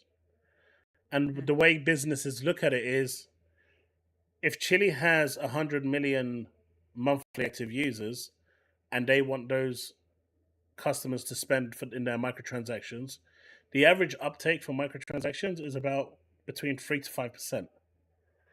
If I have 500 million, they've got more chance of getting more from me than they do from the 100 million. So my 500 million looks way more attractive to third-party companies, or to investors, I should say, who want a return on their income than 100 million does. And that's all it is.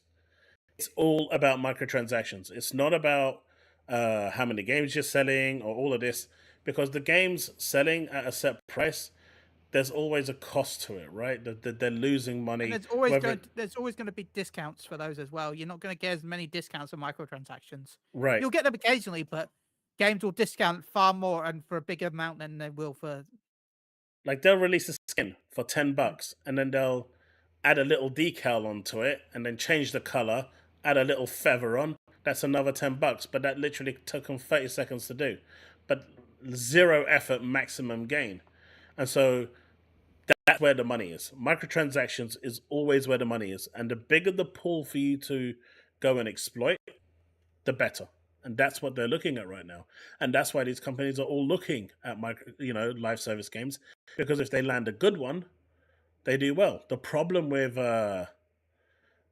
Concord and Helldivers 2 They had Helldivers 2 basically said, "Hey guys, we don't want your money. You can just come in, buy the game, and you can get all your free currency in the game and never pay us anything in the game at all." And so a lot of people did that, right? And that's not how you do live service. Concord is saying, "Give us $30, so we'll take you can have our game, and everything in the game is free." I mean, I genuinely, from a business perspective, how long will they possibly support that game? If all the maps, all the characters, all the cosmetics are free, I mean, it's pro consumer, 100%. But how long will they support that game? Chille? Yeah, I 100% agree. The idea for consumers is great for Concord. I just hate the fact that it's going to ruin the game more than it already is. Because unless you've got revenue, you're not going to pay. You're not going to keep wanting to support it because it's just going to be a money pit then. And yeah, Devin, I know you're down for it, but I feel bad for. You're down for what? Devin says he's down for Concord because he likes the idea of what they're doing. Where if you buy it once, you get everything. But I understand the business reasons it's not a good idea. And hey, Devastator. What problem is... I know I know we've been around for 3 hours, but thank you again as always. What problem is Microsoft going to have to sell...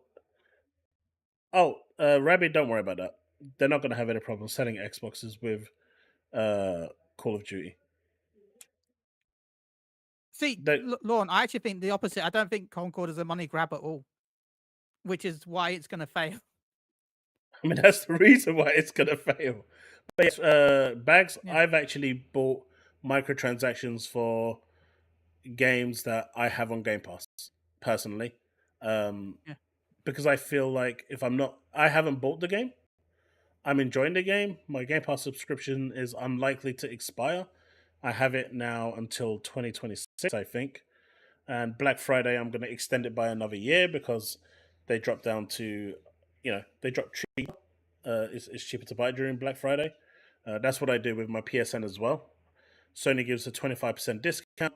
Then you get the Black Friday discount as well. You can pretty much get premium for the price you'd pay for extras for a whole year.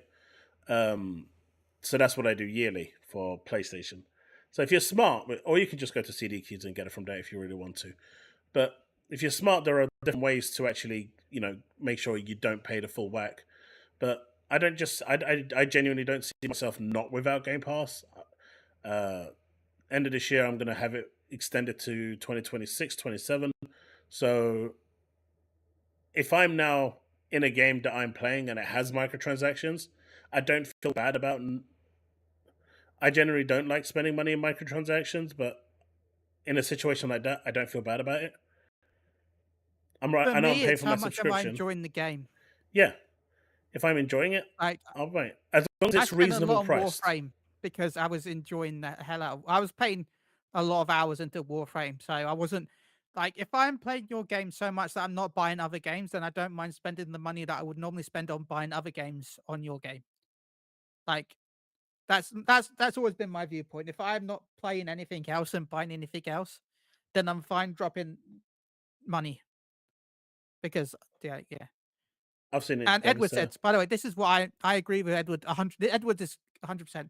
Sony won't support a games as a service game if it earns no money in the future, no matter how much. Not just Sony though. That's any company ever. That'll be any company. And Concord's income is all in the past with zero future income, and that's the problem. Yeah, that's a big problem. DG. Words are hard.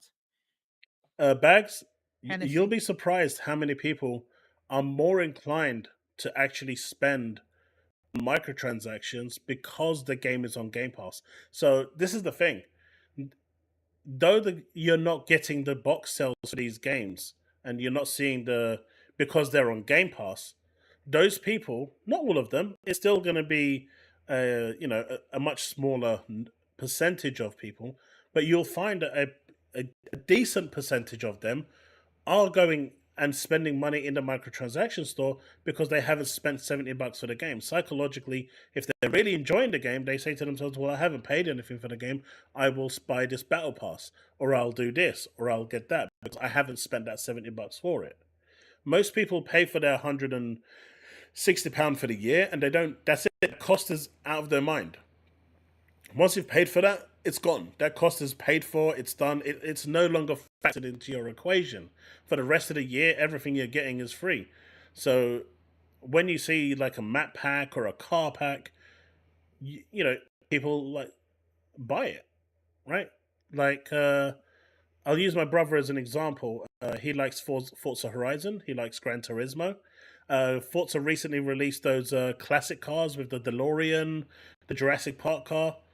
He's playing Forza Horizon 5 on Game Pass, but he still bought the DLC for it. He's actually playing Forza Horizon through xCloud. He hasn't even got a Xbox. He just plays it through the cloud.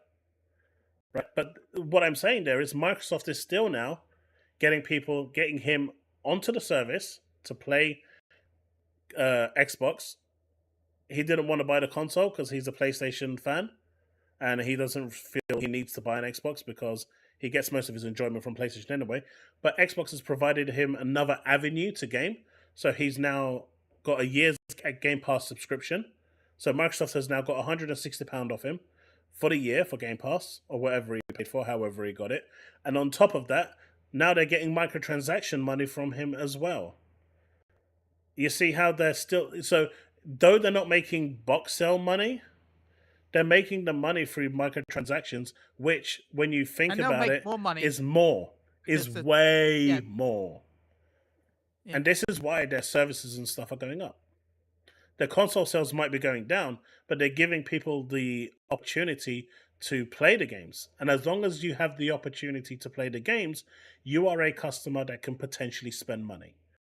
And that potential is all they need to try and aim and target you.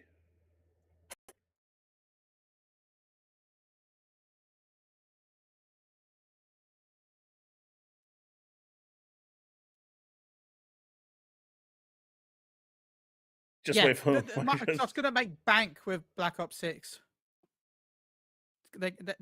Even if nobody buys Black Ops Xboxes, let's just say nobody buys, at least not as many as people think. No, let's just say 1 million is sold to 1 million Xbox consoles are sold. It's not going to happen. Please understand. And that might be my pony logic, but let's just say only 1 million sales. It's not going to happen. Just want to clear that up. For Call of Duty? It's going to be more than that. Oh, more than that. Okay. Okay. Yeah, it's going to be more than that. Do say that it's going to be more, not it's going to be less. You almost gave us a heart attack. But Microsoft won't care because the amount of money they're going to make from all the microtransactions on PC, PlayStation, and Xbox, they won't care the fact that it's not selling the actual console itself because they're going to make all the money anyway. All the PlayStation players are going to make Microsoft money. So they won't care the fact that the console itself isn't selling that much because they're going to get all the money anyway. So they're going to get all the money.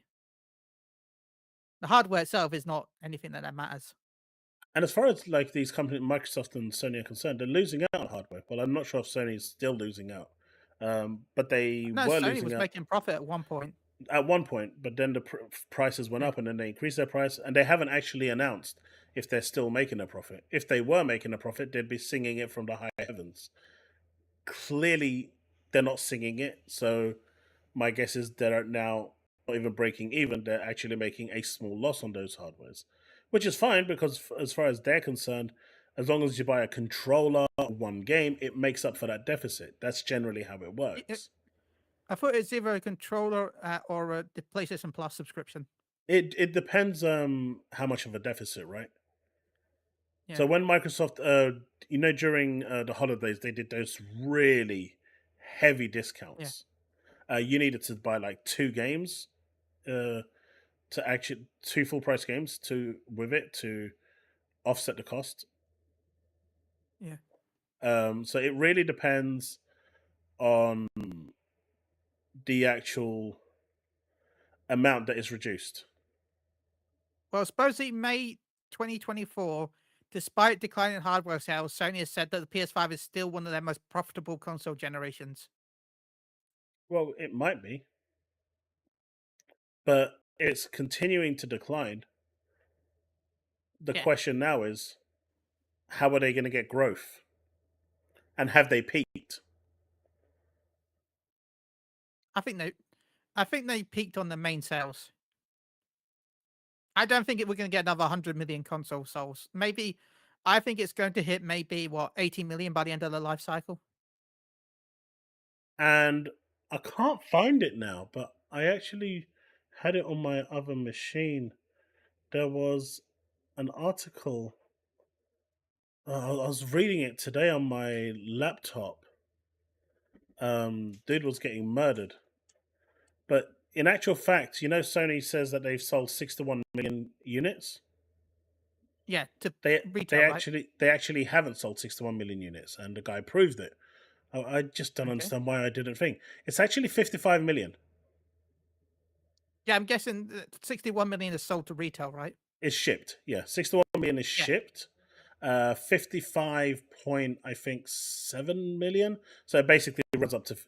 Basically, he said it's basically anywhere between 55.5 to 56.49 because that's how they work out the integers. So they've actually only sold between 55 and 56 million consoles, not 61. They are actually over-reporting by 4 or 5 million. Xbox has sold 29 million to date. So it's not even 2 to 1 anymore. It's less than 2 to 1. It's less than 2 to 1. Which is good. So for all the talk about that, the actual talk now is less than 2 to 1 for PS5 to series consoles. It doesn't it's just PS5 consoles. I'm just trying to see if I can actually find the thing because the guy was getting absolutely murdered in his comment section by PlayStation fans. They were not happy at all, which is quite sad to see, to be honest. The guy's just putting out statistics and stuff, and he got absolutely ruined.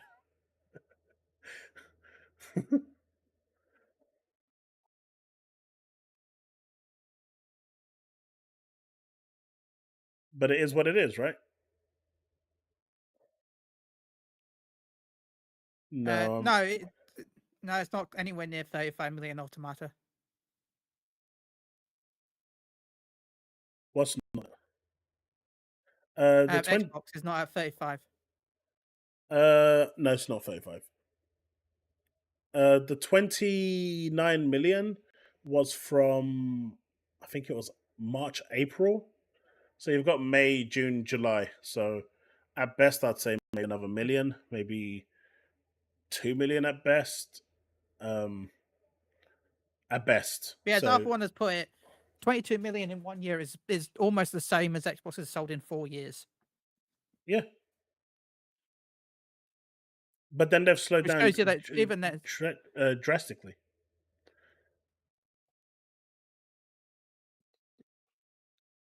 It's still crazy. It's still a crazy number to be selling. 30 million is still a good number too. Yeah. But what I'm saying is all this talk about, PlayStation is outselling them 5 to 1, 8 to 1, 14 to 1. What they're doing is they're looking at Japan, right? They're looking at Asia where Microsoft has no presence. Now here's the thing. Remove the market and to be fair though, at some point you're gonna have to realize how ridiculous that is, though, because then you'll be like, okay, well, if you remove the Japanese market, and then if you also remove the European market, keep the European market. No, keep the European market. The European market, the Xbox doesn't sell. It doesn't matter. It's still selling enough. Like, it's just like, I'm just saying, like, at some point you've got it. It sounds ridiculous. Like that. No, but the point I'm making is In Japan, they You have remove the whole zero region. footing. They have zero Yeah, footing and- in Japan. They barely have any footing in Europe either. But they have more than There's 1 only million consoles certain in key- Europe. Yeah, but there's only certain key countries that have those sales, though. But they still have more And than that's 1 England. million in Europe. Let's have many. I want to see. How many? Asia has 1 million. Are you saying that 29 million consoles are in the US only and 1 million is spread between the whole of Europe? 10 million. Oh, no, 10 it's million Xbox is... One. See, 10 million I'd say is a fair number, with 20 million In being in the US. 2021, there was 31,000 Xbox One consoles, but that's Xbox One. I'm going to go with Series S because I feel like out of any of them, the S is going to be the most realistic. Well, you combine them Right? both, right? Because they're both Xboxes. No, but this is combined as well. Yeah. They've sold over just over 1 million. No, over just under 2 million Xboxes in Europe. But that can't be right.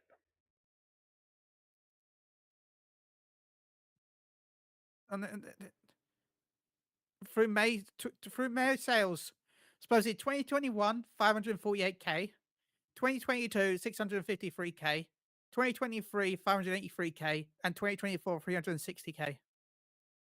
Look, they've sold 15 million in the US.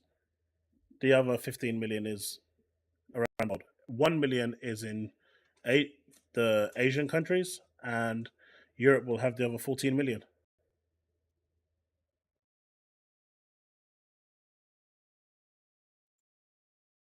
I'm not just talking about UK, I'm talking about Europe.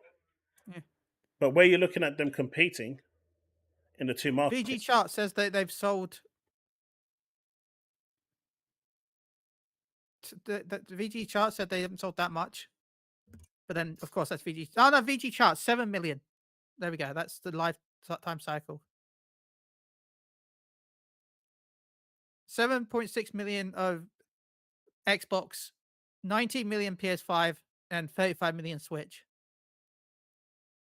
Right. So it's basically 2 to 1, almost. Yeah, like I said, it's a ratio of almost 2 to 1. What I want to know is how many have they sold in Japan? A little bit higher, but I like not by much. How many have they sold in Asia?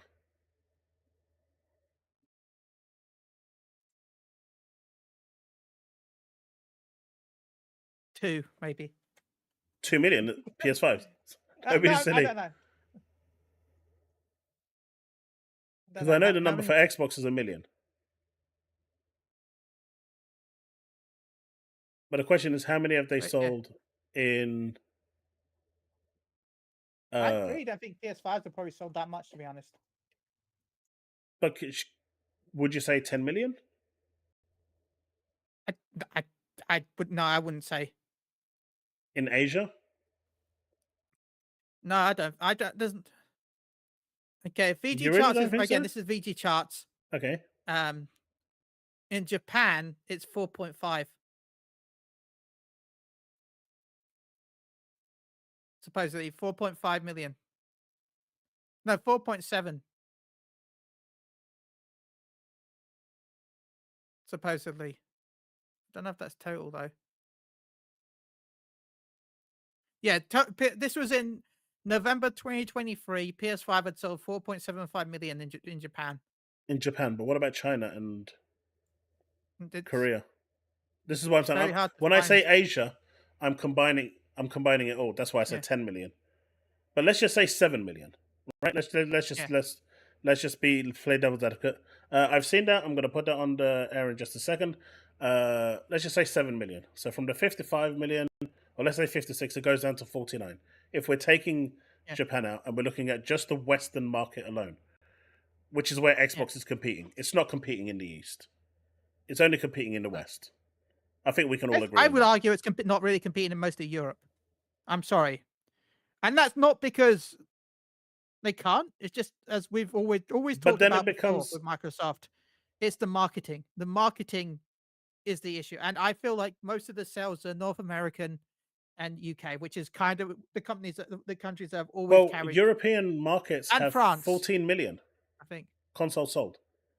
The European market has 14 million consoles sold. Yeah. US has 15 Remember, million UK consoles will count sold. as that. Yeah. But what I'm saying is the European is still part of Europe, right? Yeah, but I'm just But saying, full- outside of the UK, Europe is not buying Xbox, except for France. if But I'm we right. wouldn't France just is say also really UK, we would Xbox. say Europe. Yeah. We would still But I'm just classify. saying that UK is the one that's carrying it. Maybe it is, but I'm just still going to classify that as Europe because there's still 14 million consoles there. Even if it is 12 million sold in the UK and 3 million sold in the rest of Europe. Well, no, I would argue maybe France for some reason is also was a very big Xbox centric place. Right. So if we look at it in that respect, so 29 million, let's say, is in Europe and the US, 1 million being in the Asian countries. And if we take the 7 million from the 56 million, so it's basically 29 versus 40. 47? 40. Yeah, what would it be? No. It would be 29 against 49 million, if my maths is correct. No, because it's 55, right? Yeah. 55 minus 7 would be 48. 48. Yeah. So Let's it's run not it up that to bad. 47, just to be. It's not that bad when you're looking at it in that regard.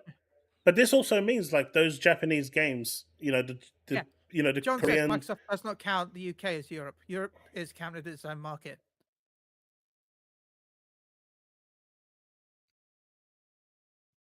Which makes no sense. But No, it has to count the UK as Europe.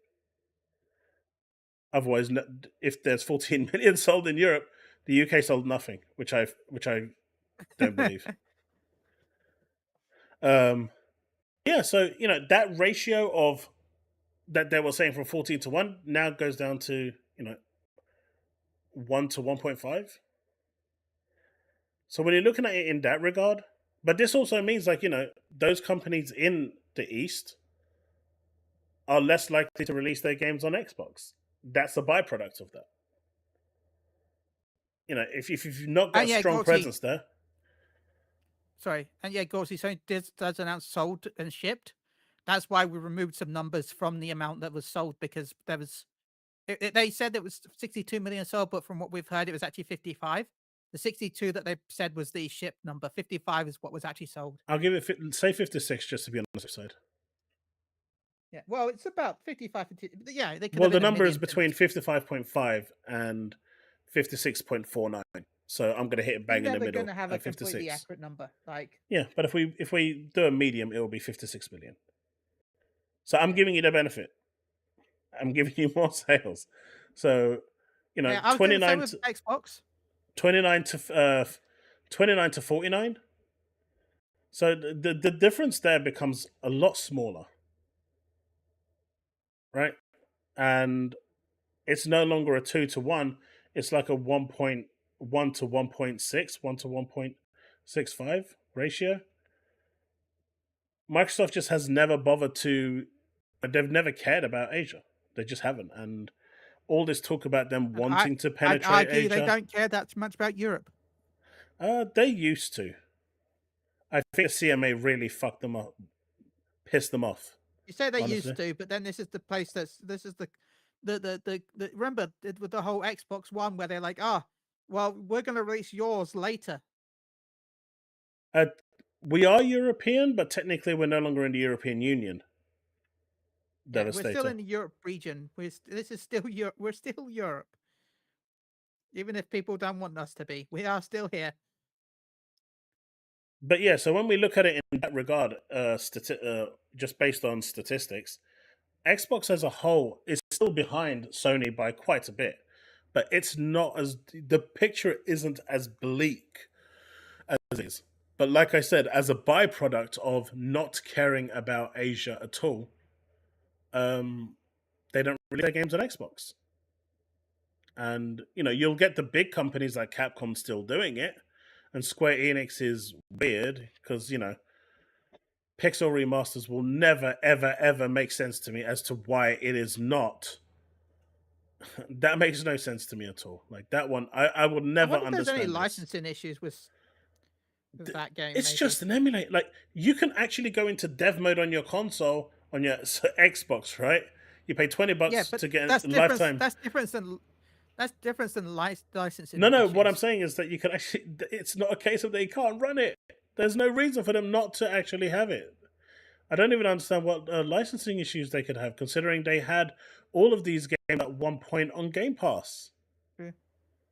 Do you remember when they had all of them from 1 to, I think, 10 on Game Pass for a period that Microsoft paid? So it's not like it can't go on there. It's just, this is such a weird decision. But the only thing that sticks out for me here is that there's no PS5 version. And I know how anal PlayStation fans can get with not having a PS5 version because they would prefer a PS5 version with that white label. And the fact that it's not on there, sticks out like a sore thumb. So I'm insulted by that. No. No, I did not vote for Brexit. I did not. Do I have the agreement with Europe? No. But do I think it was a good idea? No. Europe. No. I'm not going into that. But no, I did not vote for that. I do not support that. I don't want to go any further, but it was one of the worst decisions this country. One of the worst decisions, not the worst, but Well, it was one a of the scam, worst. right? Decisions. It was fraud. Yeah. Nigel Farage tricked the whole country in the most sensational way possible. Oh my god! With the 300 million for NHS. Oh my! By the way, I don't want to get too political, but I'm sorry about this. I just want to bring this up quickly. Did you see the fact that he listened to you know who about some advice recently? No. Yeah.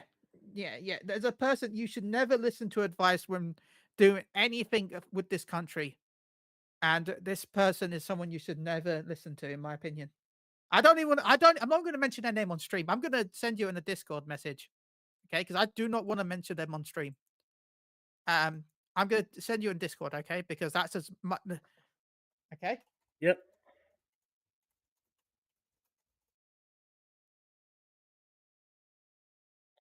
The suspense is killing me, chat. The suspense is killing me, chat. You're gonna be vomiting on stream. I'm not gonna lie.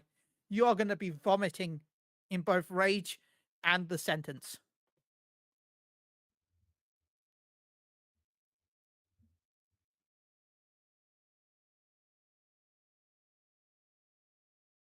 And this is not like, oh, ha ha ha, Twitter made it up. No, it was a video of him saying that.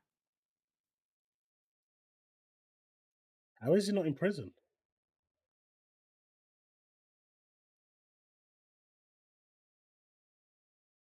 That's crazy. So that was what happened recently with all everything that's going on in the UK. Mm-hmm. One of the reasons why is because of that. That's crazy. Yeah. Someone said it in chat.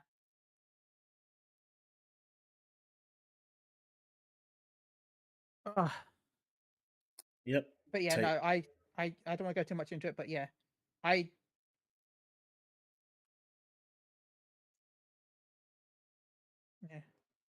it's not 35. It's 40. It's over 44 million. Game Pass subscriptions. If you're including Game Pass Core. Base Diggy. Tom Warren's article back then, where he said it was 35, his interpretation was just wrong.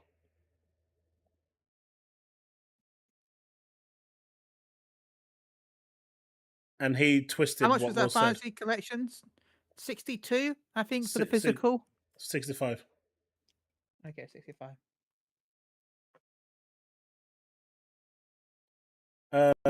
But yeah, so they've got like, if you're including Game Pass Core, which you may or may not include, but it is still part of the subscription that they're getting, whether people are paying for it £10 a month or £60 for the year. They've got 44 million. Well, that was the number that they had some time ago, as of the start of the year. Whether that's still ongoing is another matter. Sarah Bond said, 34 million players will be able to play Diablo 4. When Tom Warren reached out to Microsoft's PR, they confirmed, yes, they will be able to play it. Game Pass core members will not. And Tom Warren decided that he was going to reduce that number and say, oh, so it's only 35 million. But it's not. It's actually 44, 45 million. Because Game Pass Gold had around 11 to 12 million subscribers at the start of the year. And that number magically just poofed out. So I'm going to just say 10 million for argument's sake, for rounding it up. From 35, that's still 45 million subs. Now, whether that changed from the start of the year to where we are now is a different matter entirely. We don't have numbers. But the only numbers we do have are from when they had that business update, and it was 45 million. 44, 45 million. But apparently Doom and Doom 2 is now available as definitive combined release. Free upgrade for existing owners of either title, online deathmatch co-op up to 16 players with crossplay, community published single player mod support with in-game mod browser. Let's play it. Let's play this video, see what it's like. That's pretty cool. Gold is like PSN Plus, yeah.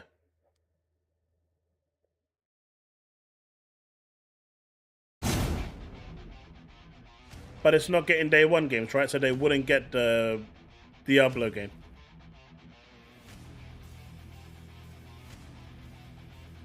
Oh, they upscaled this quite nice.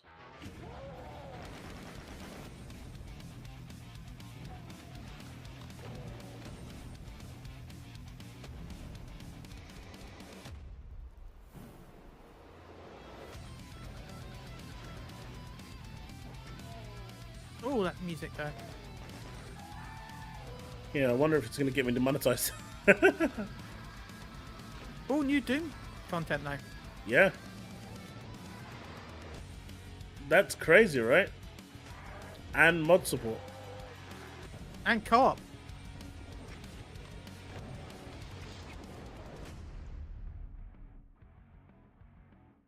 Available on everything, basically.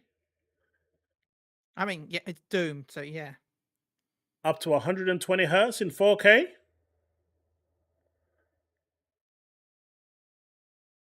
That's pretty cool.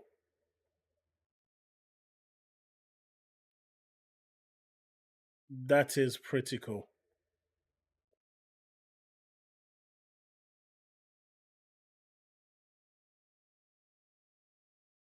Oh, the creation's cool. What's the time? Yeah, we had Foam Stars Day 1. But this is on, I think Yeah. the Doom games are free on Plus as well, right? I'm not sure. But the thing is, though, there's a huge chance that even if they are free, they might not get these upgrades for free. But yeah, Bags, it is like PSN. Go on, sorry. Because I swear I bought, I purchased, yeah, Doom is included. Doom 3, Doom 64, Doom 1 and 2. They have a TI free. Oh no, Doom 1 and 2 is £8.49. It's not included anymore. But £8.49 is not bad, and especially for Doom. But yeah, Bags, as I was saying, when Sarah Bond said 34 million at the time, it was 34 million people that would be able to play it because Game Pass Console and Game Pass Ultimate could play it at the time. But Tom Warren decided that information that Sarah Bond said doesn't matter, and he decided to spread lies and false information. And when I started calling him out on that, that is when he blocked me. Because he actively lied. Chaos. Yes. Do you want to do a Doom stream in the future together? We could do. Pending time. I'm looking on it now, and it says it's cross platform. So you're gonna go buy an Xbox to play, right? No, I buy on PlayStation, and we can play it at PlayStation and Xbox. But it would be cheaper to buy an Xbox and Game Pass and then play Doom.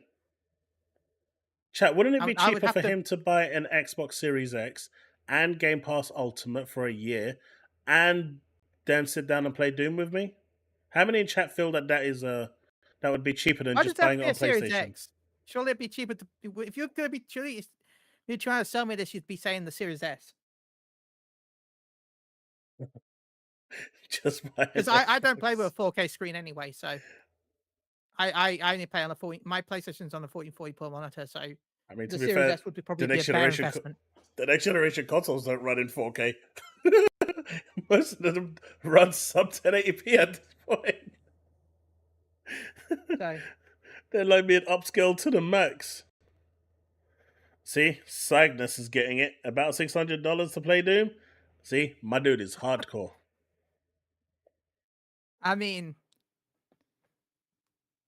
I Uh, spent what? I can't say people are stupid. Like I remember in January, I spent £250 to get a Wendy's. So I booked a hotel which was like a castle, which was really cool. And they're like, "Why are you at this hotel for the night?" I'm like, "Because I want a breakfast at Wendy's, and this is one of the nearest Wendy's." So no, Diablo, I'm fine with it. Trust me. If I wasn't okay with it, I wouldn't have been on this. Like I do it. mhm. Maybe if you keep asking me, eventually I'll buy one. Like So chat, we just have to coerce him into it. It's gonna happen one yeah, day. it would. Yeah, it was my birthday, and I decided to get a trip to. I decided to book a. I booked. It was £120 train. That was like 5 hours. It was 10 hours there and back. I booked a hotel, and I had myself a Wendy's. It was the best birthday present of all time. Dude, you are going to love Kenner Bridge of Spirits. That game is so good. Seriously. I know it came out years later on Xbox. Really good game. I can't recommend it enough. I think I did a review for that game. I can't remember if it's on my older channel or this newer channel. But it's such a good game. It's really good. I really enjoyed my time with it. And on Halloween, they probably will release it as well. You can get for those little creatures. You can get these hats that they can wear and stuff. They'll release some on Halloween and some on Christmas as well. So make sure to be around to pick those up because they are seasonal. But never gonna stop. Terry, welcome back. I will say, even though there's a bit like a bit mean picking on me, I will say thank you to the community here for supporting me.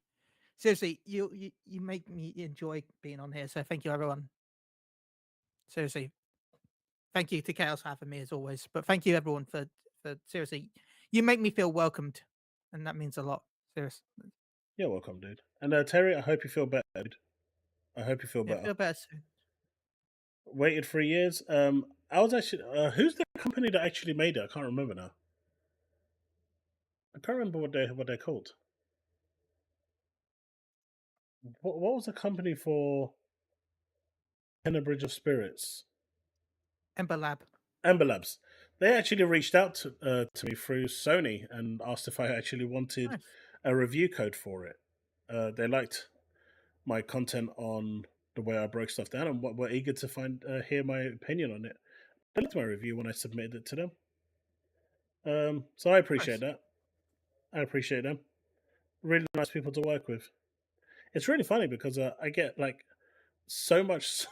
It's crazy. I get so much support for codes and stuff from Sony, and Microsoft just snubs me every time. Like every time. It's so weird. Their PR department just snubs me every single time. But Sony have been, really nice to me. So, credit where Sony credit have is always due. been really nice when it comes to stuff like that. But this piece of news here actually had me think.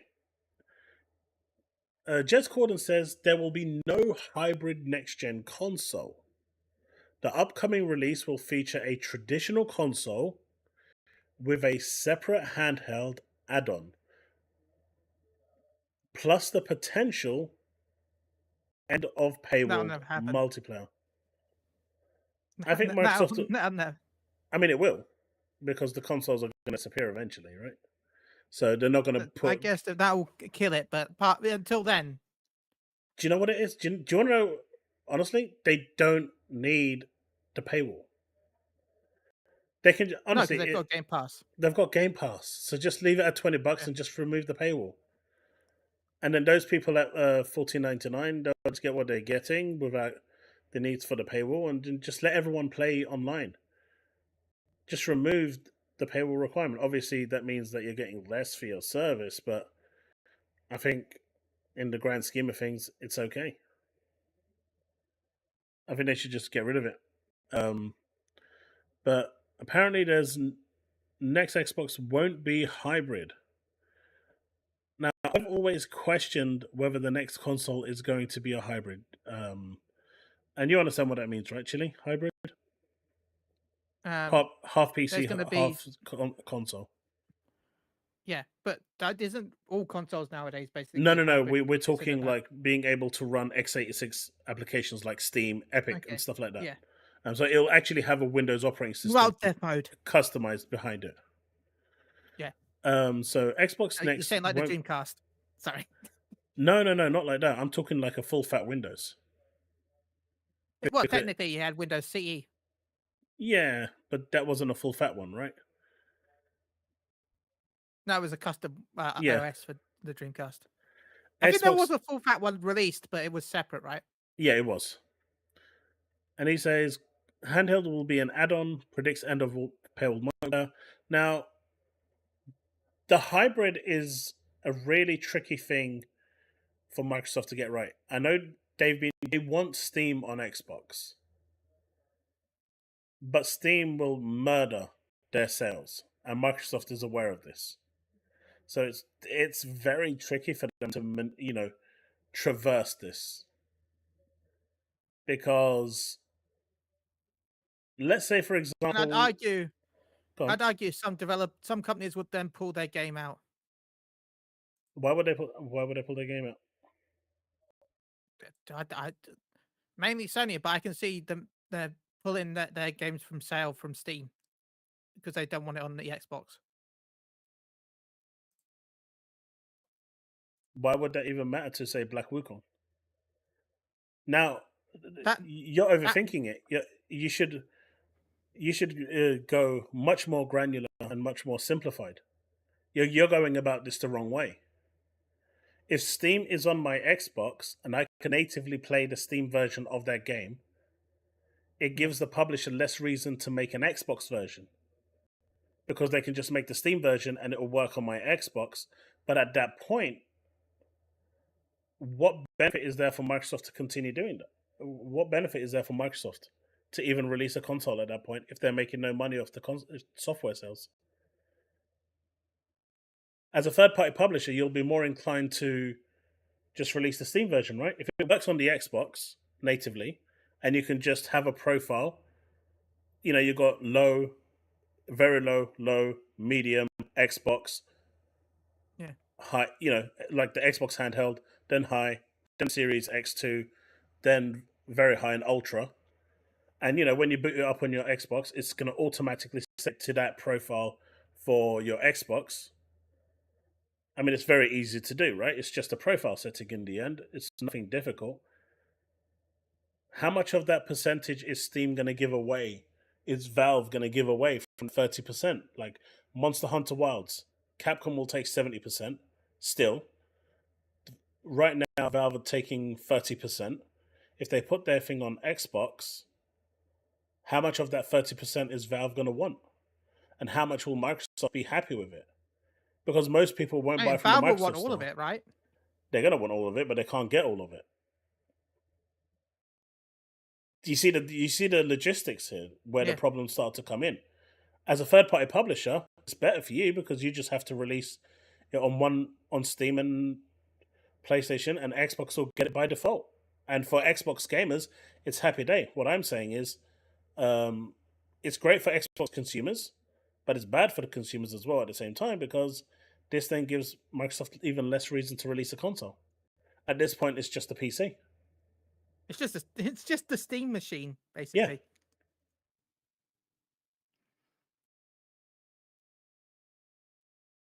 See, Bags is so Xbox will become another PC, and that's the problem. Now, I like the idea of being able to play my Steam games on thing.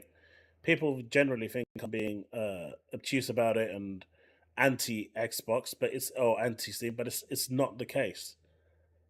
I think putting Steam on there is a big risk that could ultimately be the final nail in the coffin if it doesn't work.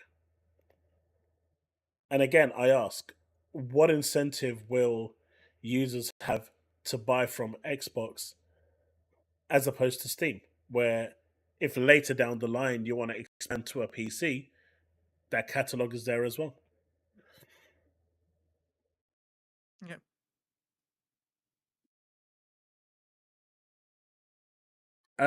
Microsoft should no one should buy Steam. Steam right now is a limited company, which means they have no shareholders, which is why they can do the things that they're doing. The moment they become a PLC, they will lose autonomy. Investors are going to go in, and the investors will destroy Steam from inside out. It will be a bad idea. So I'm actually not upset if it's not a hybrid, but I do. Do you remember what I was saying earlier about the Steam Deck at the start of the stream? How I remote into my Xbox, remote into other things to play? It sounds like what Corden is saying here is that that's exactly what the Xbox handheld will be. It will play the games at a lower resolution and lower spec, but it will also allow you to remote into it and play it as an accessory. And I think that's a great way to do it. So you've got your base console, and then you can go on the move. What I hope they don't do is say that it has to be parity with the actual handheld console, because then the console becomes the handheld console becomes the primary machine.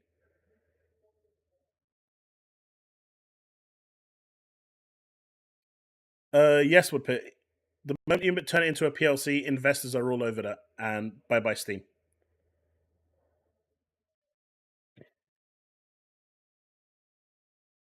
Steam is a private limited company. It's not a public limited company. So yes, they've got shareholders within the company, but they're not the one. It's different. It's more they have a stake in the company. The way LTDs and PLCs work are completely different when it comes to shareholders. So, for example, in an LTD, as long as I've got 30%, Chille's got 21%, and we'll always run majority. The moment we put our shares up for sale, that becomes a lot more dangerous. Shares get diluted. People can get coerced into selling their shares for a bigger price. It becomes a lot more dangerous. But with LTDs, your shares can't be bought. They're not on the open market. So that could never happen. With a PLC, someone could come to Chille and say, hey, Chille, you got that 21%. Your shares are worth £2 each. I'll give you £5 each for them. That's a lot of money for Chille. He might turn around and say yes. Ding, ding, ding. Yes, I want money. In an LTD situation, he can't sell them. Yeah. He has to sell them inside the company. He has to, they have to go back into the company. So it's different. Hot takes, but investors equals parasites. They are. Like all the good things that you see in Steam right now with their refund policy, even the Steam Deck being so cheap as it is, you will never see that. That will all be gone. The moment investors come in, it's all gone. So I don't think that anyone turning Steam into a PLC is a good idea. But that's just my opinion, right? Everyone's entitled to their own one. Epic and Phil have a relationship, and Epic needs all the sales they can get. See, I can see Epic. I can see Epic because Epic. No one wants to buy games from Epic. Apparently, I might be the only one. Yeah, I'll just buy Wendy's with. You're right, Woodpit. Damn it. Chille would just. He would. Look, I missed my KFC. Okay. Oh. But yeah, I that's thought probably this why I've was. lost so much weight. Damn you, KFC, I miss you. And I don't want to get arrested for going to Burger King. So, I think I've told you about the Burger King story, right? No, but 1 second before you continue that. Did you Okay. ask him why they buy blue check marks instead of games? Ask who? Yeah, who? Ask who, Jesse? I mean, I guess overall it's because you make money from blue check marks. Because they'll get money from the Shots fired, Chille. I'm a Wendy's fanboy, damn it. I'm not gonna lie. I ain't denying it. Actually, it's a hamburger. Confirmed. Look, Wendy. okay. Here's a Wendy. I'm still right, okay. I am still annoyed with okay, we had 2 Burger Kings in my town. One of them closed down because of health issues. It was not good. And the second one is inside a holiday hotel, like not holiday, a holiday resort, right? And they won't allow people that are not staying in the holiday resort to actually buy from that Burger King. They will only allow people that have staying in that hotel in that holiday place to buy from that Burger King. So people used to sneak in to try and get Burger Kings without the bouncers noticing them, so they could actually buy Burger King, because otherwise the bouncers will kick them out. So we have a place that there's a Burger King that literally has bouncers that will force you to not be able to buy from Burger King unless you're staying there. And yeah, you're right, Zogrel. The Baconator is worth fanboying over. It is so good. It and the spicy chicken nugs. The spicy chicken nuggets is amazing. So anyway, sorry, I'm getting hungry because I was eating before the podcast, then I jumped in and I put the rest of the food in the kitchen because I'm like, oh crap, it's time. Feel free to go eat, dude. I didn't eat. I was like, oh, nah. Microsoft is hiring Xbox graphics, video, and audio engineers, presumably to contribute to the next generation Xbox hardware. I mean, that's the only thing that can make sense for this. Oh my god, Wimpy. Sorry. Wimpy. Oh god. I remember Wimpy. But for all the Still a talks about Xbox hardware not existing, there's clearly enough science here now that it does exist.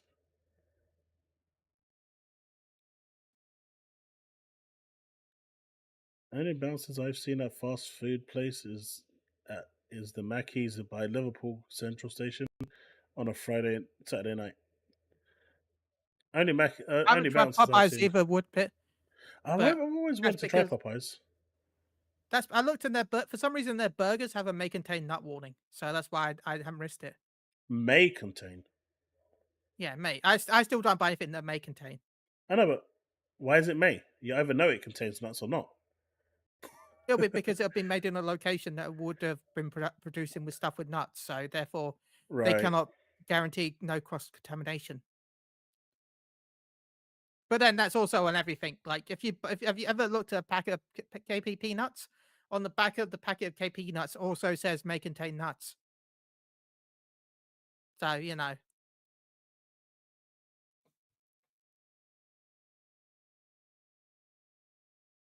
Yeah, the birthday at Wimpy's 40 years ago, yeah. Yeah.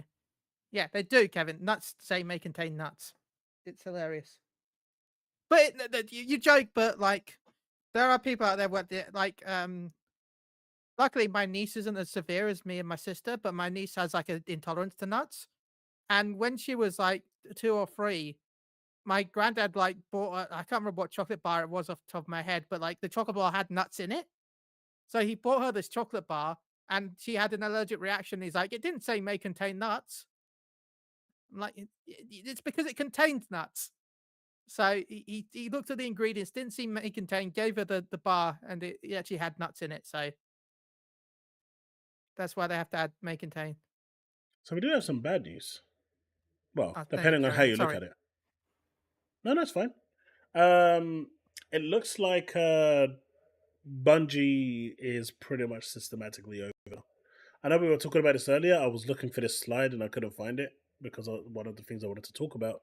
But the president, COO, and CFO Hiroki Totoki gave details on the restructuring of Bungie. The moment you're restructuring, that's it. It's game over. I think that restructuring is pretty much goodbye Bungie. The purpose of it is cost restructure and portfolio optimization, which means the two games that they are looking at, Destiny and Marathon, will be the only two games that they run. Destiny is now in maintenance mode from what they've actually announced.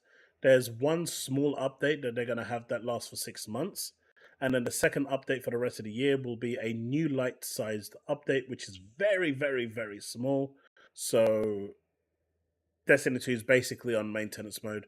There's no story updates. There's no, cutscenes and stuff like that. It's basically just going to be events that, game modes that they trickle in.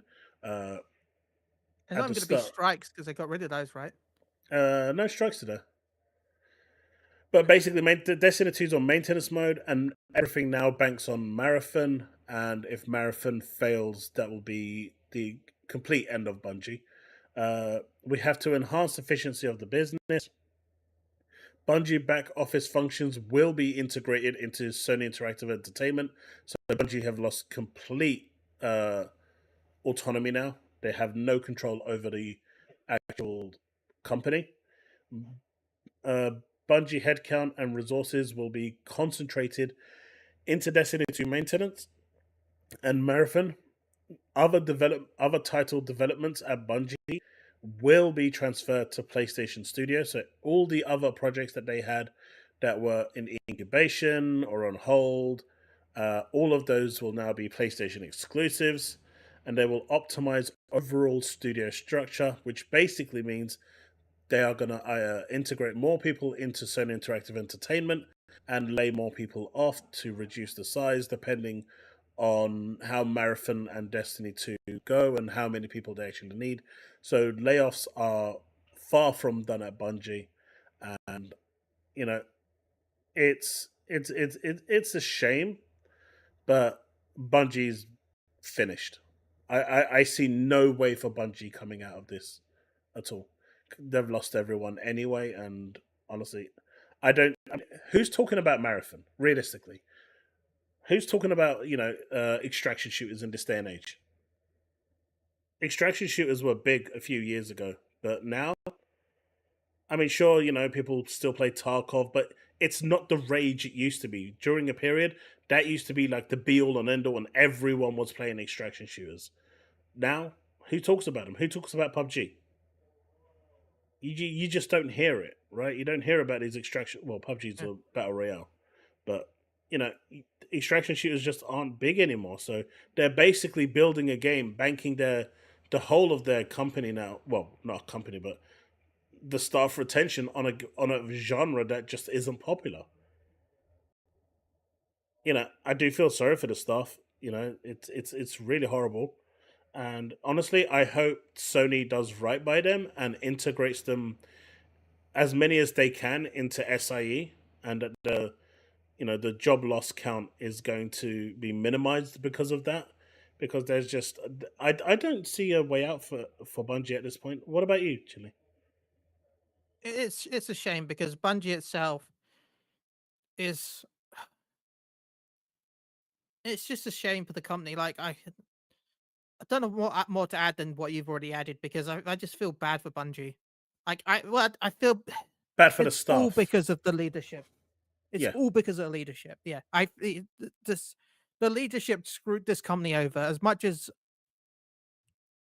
you can blame Sony, this is a response that they had to do from some. If your company's bleeding money, but you're going to have to respond in some way. I'm sorry, but that's just, you're not gonna.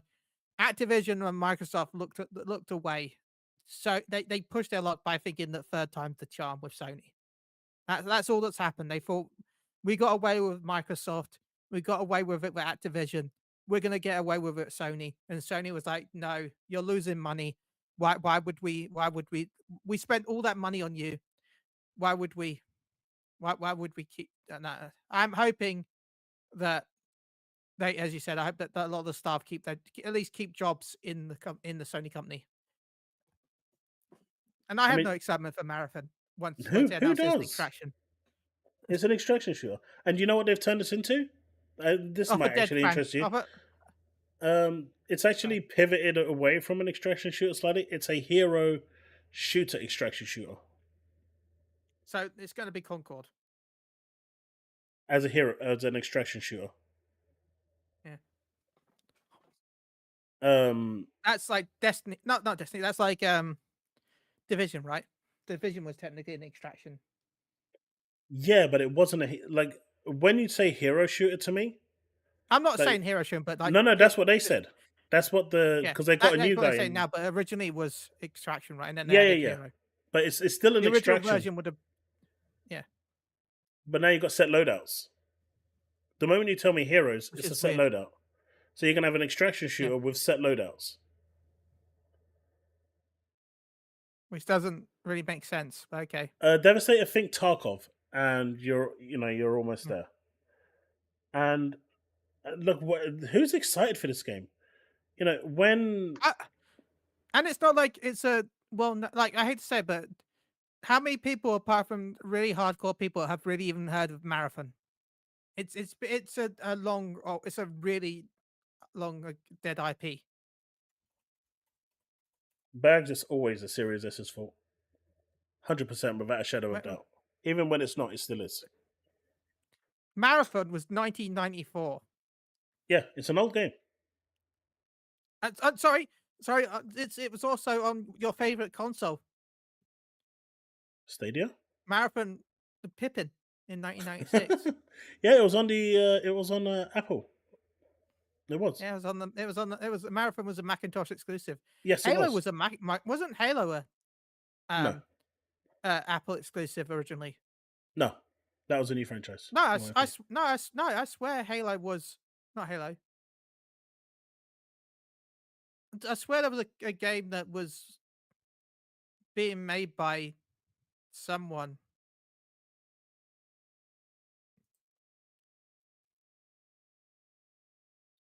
But when you look at Bungie, they were with Microsoft. They blamed Microsoft for it. I mean, Marty still, the musician still blames. I mean, that's just the Traveler. Apple right? was no. Halo was a Mac exclusive originally. Don't even know what it was. Apple had worked out a deal with Bungie to start the new generation of Mac gaming, and then there was a demo version of Halo shown at Macworld. And did it ever release? That even had, it never released. But I'm just saying the fact it started off. I'm not saying it released as it was because it's Microsoft exclusive. In fact, it had a lot. That's what made it kind of funny when it became exclusive to Microsoft, because the actual build had some textures that took jabs at Microsoft because Bungie at the time disliked Microsoft. So the build of the Halo game actually had some textures that said that that had jabs at Microsoft in the tech demo for Halo, which was on Apple. But even this just looks like the Traveler, right? I know it's the moon, but it still looks like the Traveler. Morrowind, Halo was originally planned from back. Yeah, it was more of an RTS. Yeah, Microsoft. Yeah, that's what probably Halo Wars is, it. Right? You got Halo Wars, which I think is more akin to what that was supposed to be. Because that's RTS as well. But Bungie was they went to Microsoft. They released some amazing games with Halo 1, 2, 3, ODST, Reach, and they started blaming Microsoft for this and that, and so they went to Activision, and then they actually put the IP as collateral. I couldn't believe that when I read that in the contract that leaked. But Activision actually turned nice. Really weird for Bobby Kotick to do this, by the way. But they actually gave them an extension to meet their deadline, which they did in the extension. So they retained the IP. But then they started saying, Activision bad, all this, when in reality, Destiny 2 was only good because of Activision. Vicarious Visions and High Moon basically carried Bungie. I told people that years ago when Activision was helping them, and everyone laughed at me. No, that was true. I was telling people that. Everyone was laughing at me. But no. Yep, everyone said I was chatting crap as well. But Destiny 2 base game, right? majority of that was done by Vicarious Visions. Forsaken was done solely by Vicarious Visions. They did all of that. Warmind Yeah. was also Vicarious High Moon. Visions. Vicarious Visions and High Moon. Curse of Osiris, the really shit one that almost killed Destiny, that was done by Bungie, 100%. Yeah. So the few DLCs that Bungie did work on almost murdered the game. They were creatively bankrupt anyway. But And by the way, yeah, even though Curse of Osiris did badly, people enjoyed the PvP in Curse of Osiris, if I'm rightly. That was the thing that people actually enjoyed. And Yeah. guess what? That was done by High Moon. The Yeah. PvP in Curse of Osiris was what everyone's like, oh, the story of Curse of Osiris is bad. The end game is bad. But the PvP is fun. And guess what? The PvP was done by High Moon. Wasn't even done by Bungie. So nothing that Bungie actually did stuck, right? But Activision was the big bad. So they got rid of Activision.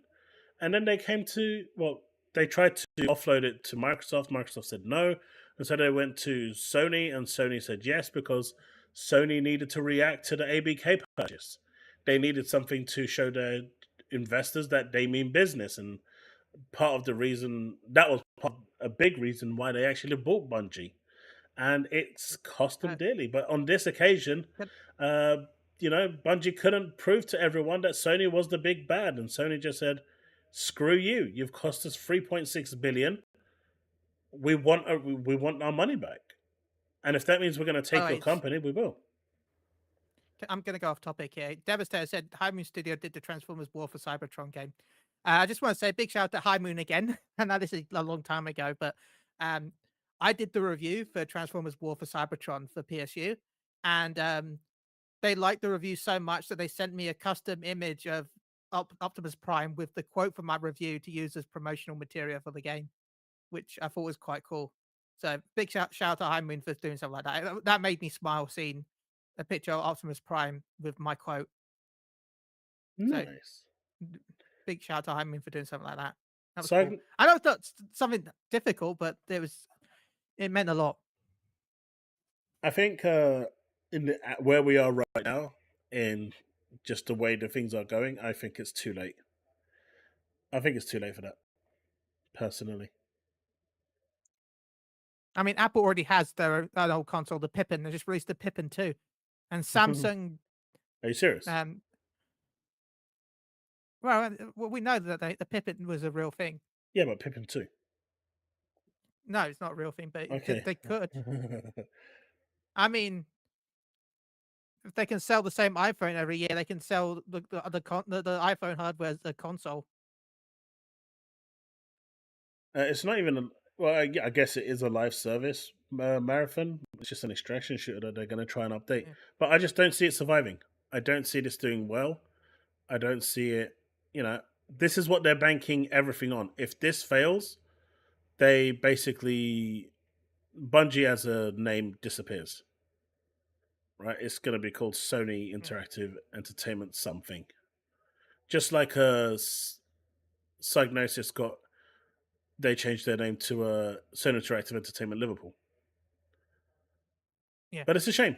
It's a real shame what's happened to them, and you do have to take some responsibility at some point, which Pete Parsons absolutely didn't take any, because he's an arse. But as I said, if you're gonna push your luck 3 times, eventually you're just gonna not have. Yeah. It's just gonna bite you in the once fine, second, but third time no.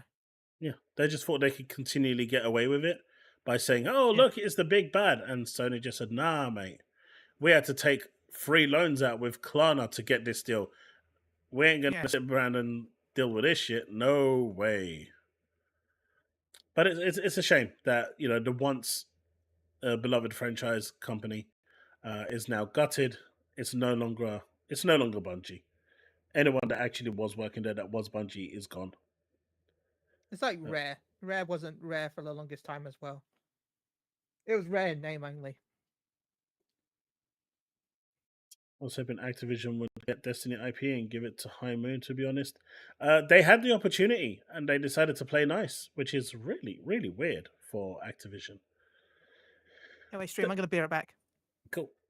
PS5 Pro news seems to be doing the rounds again. The PlayStation 5 Pro will feel 100% more powerful than the base model. I don't know what it means by feel 100% more powerful, thanks to PSSR upscaling. I don't know how these people know this. Allowing games to jump from medium to epic settings and enable ray tracing at 60 FPS. Does anyone genuinely believe this?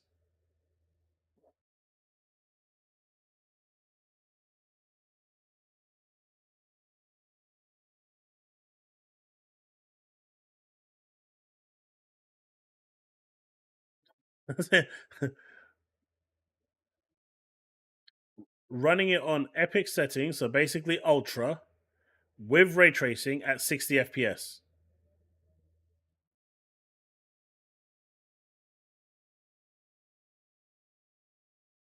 For 480p 60 FPS, I think even that is pushing it. People think that 4K 60 FPS is easy. People are crazy. People don't understand how this works. That's mental to me that people think that that's how easy it is.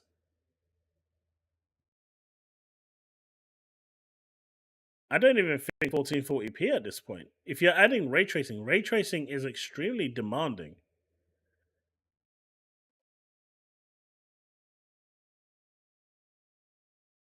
I just don't see it. I don't see it.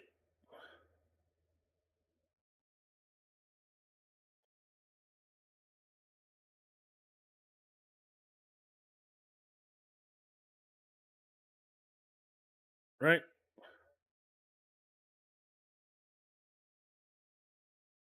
These are all running on 4090s. Average is lows of 82. I don't know. I just don't see it. And these are just running off standard. Obviously, it's going to be different for a console. It's crazy. It's crazy. People are going to be very, very upset if they're going into this thinking that. But you know who wasn't upset? The RDX team finally got back together. Has anyone seen this from the RDX team?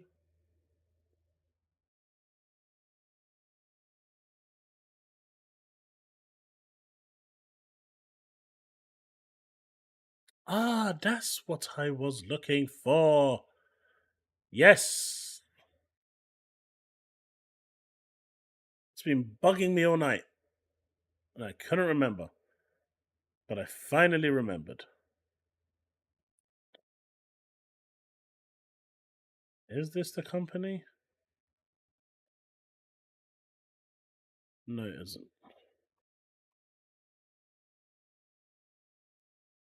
Now I need to find who said it.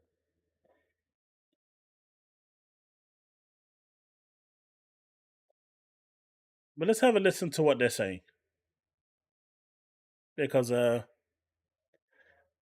it's so weird listening to the RDX team going at each other. It's so weird. Like the infighting over the PS5 Pro, but that no one knows the specs for yet.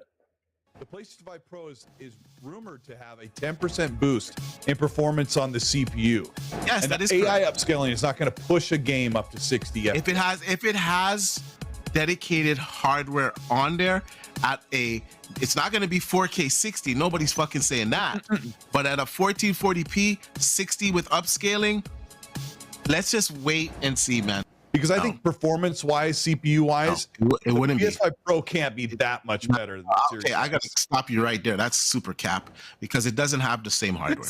No, It does. It's the same versus CPU an AI part of the- upscaler that's on a neural network that has dedicated hardware. It's like night and day difference. But- like, I can't say with certainty that it's going to be 60 FPS on the PlayStation 5 Yeah, Pro. I yeah. can't. And nobody I can would say love that. it to But be one that, thing, though. one I thing would I love it. can say is that it's not going to be 30 FPS on the PlayStation 5 Pro.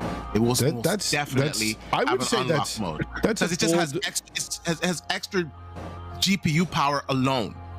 And that would be something that would really move the needle with the PlayStation 5 Pro. I gotta be honest with you, if games are looking and running better on the PlayStation 5 Pro, console guys are fickle. They're gonna want that console over the Series X, over the regular PlayStation 5. It's just the way They the already drive want is the set. console And- over the and to think that no games are gonna run at a higher frame rate on the PlayStation 5 Pro is kind of asinine. There are also games that are GPU limited. The games that are GPU limited will not be GPU limited on the PlayStation 5 Pro, which will allow them to actually have a higher I frame remember rate, even though the 2017 CPU is just 10% very well. better. But hold on, D. I know you're saying that they're gonna go for their fickle and all that. They're not fickle, bro. Like it's over. PlayStation is at like 61 million sold apparently now reported. The Xbox is already at 28 or 30 million. And there's And just no so everybody world- knows, Yeah. I got destroyed 4 years ago when I said that I don't think the Series X and the Series S is going to reach 45 million. That's what I said. I said they're going to reach 45 million at the cap. That's the most they're going to sell. And I got killed for it. You could talk to Hargeet, you could talk to everybody in here. I said that live. I said that everywhere. And they might not even reach 35 million at this rate.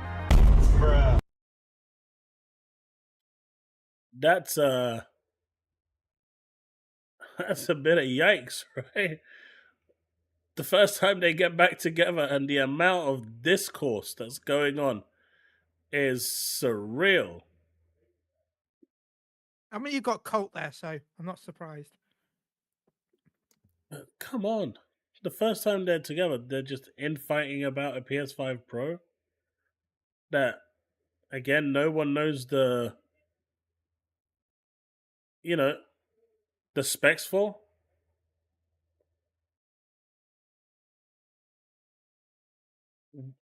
And they're really going at each other. I just don't get it. If the PS5 Pro is good, it's good. If it's bad, it's bad. I mean, we won't know until it's released and we see the benefits that's going to come for the hardware. Will anyone even be benefiting? Outside of Sony, how many companies are going to push past it? Because now the companies are going to...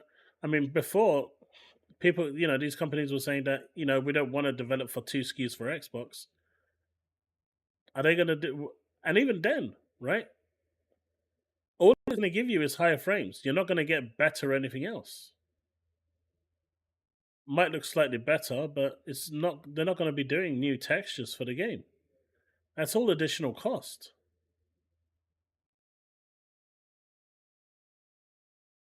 I don't know. The way they went about it just seems Yeah, it's so... just going to be the PC version.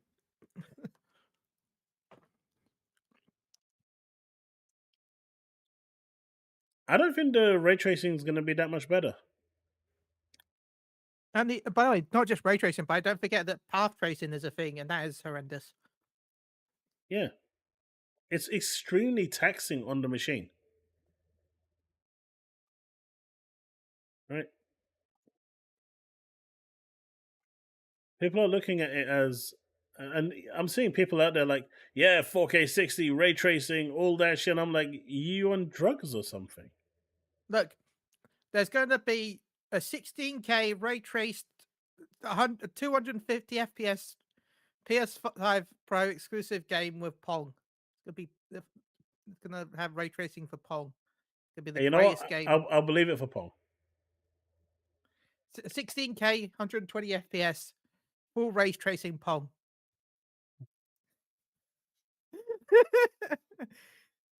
Can we pick... Chille is the most logical one here.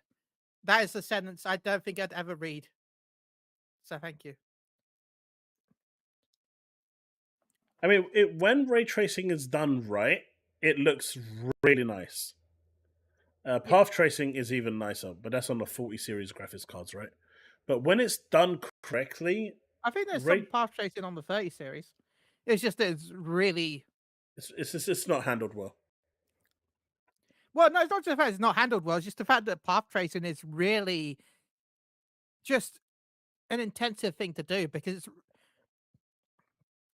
unlike ray tracing where it's only specific points that will be like generated by the GPU. With path tracing, it's everything. Everything is done by it. You just give it some numbers and it has to calculate all of it for you. So yeah. But you know, when it's done have correctly, their like if win. you play Cyberpunk 2077, some of those areas with ray tracing look absolutely jaw dropping. It looks phenomenal, pure and simple. But it's so taxing. Like when I've got a 3090 Ti. If I enable ray tracing at its maximum, my FPS tanks. Are you saying that the PS5 Pro is going to be more powerful than a 3090 Ti? At best, it's a 3060 Ti. I just don't see. In my Oh, yeah, opinion. I mean, I see that, but I don't see this. But so all this talk about the PS5 Pro, I know there's lots of talk about it. Just Sony just needs to come out and just start talking about it. I think at this point, because people are losing their fucking minds. But this one will be interesting, right? This one right here. I'm looking at you, Chille. This one right here. This affects you. Okay. Okay. You ponies. On court now. On stand. You said PlayStation games will go to PC. Then they did. Yeah. Then you said it's only gas games. And the gas games Which I did. said they would. But this is a single player game from a PlayStation studio, and it's going potentially, well, apparently it's planned day and date on Yeah, PC. it's planned. Yeah. I could see it. Do you know what I think? I think it's an experiment. I think Hiroki Totoki And they saw also that. know that. Sorry. I was going to say, I think Hiroki Totoki saw that money from Helldivers and saw that nothing came from PlayStation and it all came from PC. And they're like, God damn, we just made 12 million sales in such a short time. I like money. I like money. And I said, right, It's also a horror game. push it. And horror games have a smaller market. So Oh, I could here we also go. see that Here- being one of the reasons why. Oh, the goalposts. It didn't take long. It did not take long. It did not take I also, long. but I also said that I see this as an experiment. I said that before any of this. That if this does well, just because they're experimenting with a horror franchise that I don't expect to sell well on console, and like if it does well on PC, like really well, then it will expand to the other games. Oh, I'm But not they're saying that it's starting with coming a on horror PC. title. I said it's. Yeah. I said it's apparently planned for PC. I didn't say it's Yeah. coming to PC. And I am saying that if this is the plan that they're starting, if they are doing this day one, and it's smart that they're starting with a horror game because they know that it's not going to sell that much on console anyway, and so it'll boost to the sales with the PC release, and then they can see how well the PC does, and if the PC does do as well as we think it will do, then that will mean that more titles will come over day one. Yeah, I mean, That's what I'm saying. I'm saying the fact that they're testing it with a horror title It's because inevitable. it's probably going to be cheaper to make. They know it's not going to have as big of a player base on console anyway. So yeah, Oh yeah. That's the last thing I'm going to look at. Devastator. I've already got no that joy. ready. Apparently, this one's good. It's not Harmon. I It's know not that Harmon. people want me to watch more of those as well. No, they don't. Not anymore. Not after Oh, I thank God. exposed Thank him you. for being a really, really horrible person in my last stream, where he basically wanted the US to export the refugees, but instead kill them all. It's cheaper Wow. and easier that way. But Bags, no, shit. I said at the very beginning, before I said anything, I said planned for PC. I didn't say it's coming, so I did put that caveat And I also out said there. experiment, and then you jumped at me for saying goalposts. So Oh yeah, well, the moment you got defensive straight away, you started making excuses, right? of course I am. I'm a pony. There you go. Again, not denying. I'm not. You can have all But- the allegations you want. It's true. But you know, I think they saw that. I mean, I don't blame Sony for this, by the way. I don't think Sony are stupid for doing this. it's more money. And if they make more money, that means less layoffs, hopefully. And, Yeah. maybe more investment into their games. I mean, overall, as a gamer, this will be better for the gamers. Right? This is my opinion. Because if they get more money, then that means there's more for them to invest in their games to make better games. You get better to make better. This whole thing where they're holding off their single player games, it does hurt their sales. I mean, there's no denying that when it goes to PC. But they're so focused on the console. But at the moment, I think they're shifting that to MAUs now, and they really want the MAUs. And I think the success of Helldivers and the money that they brought in, I think they made like 12 million sales in total for that game. I think that's what it has to be, their fastest selling game of all time for the PS5. That sold super quick on PC. I mean, for the majority, it was PC led. So that money would look really nice for them. Now imagine that $30 turning into $70 and people buying at that same velocity. It's appealing, right? People won't buy $70 PC games. They do. You see it. If it comes day and date, they do. If it's coming 2 years later, then basically selling it at that price is stupid because it's an old game. I don't care if it's just debuting at the same time. That doesn't make sense. But if it's coming out at the same time, even if PC gets it £5-10 cheaper, whatever, it's still like it's going to sell better than it would do coming out 2 years later, 3 years later, 5 years later.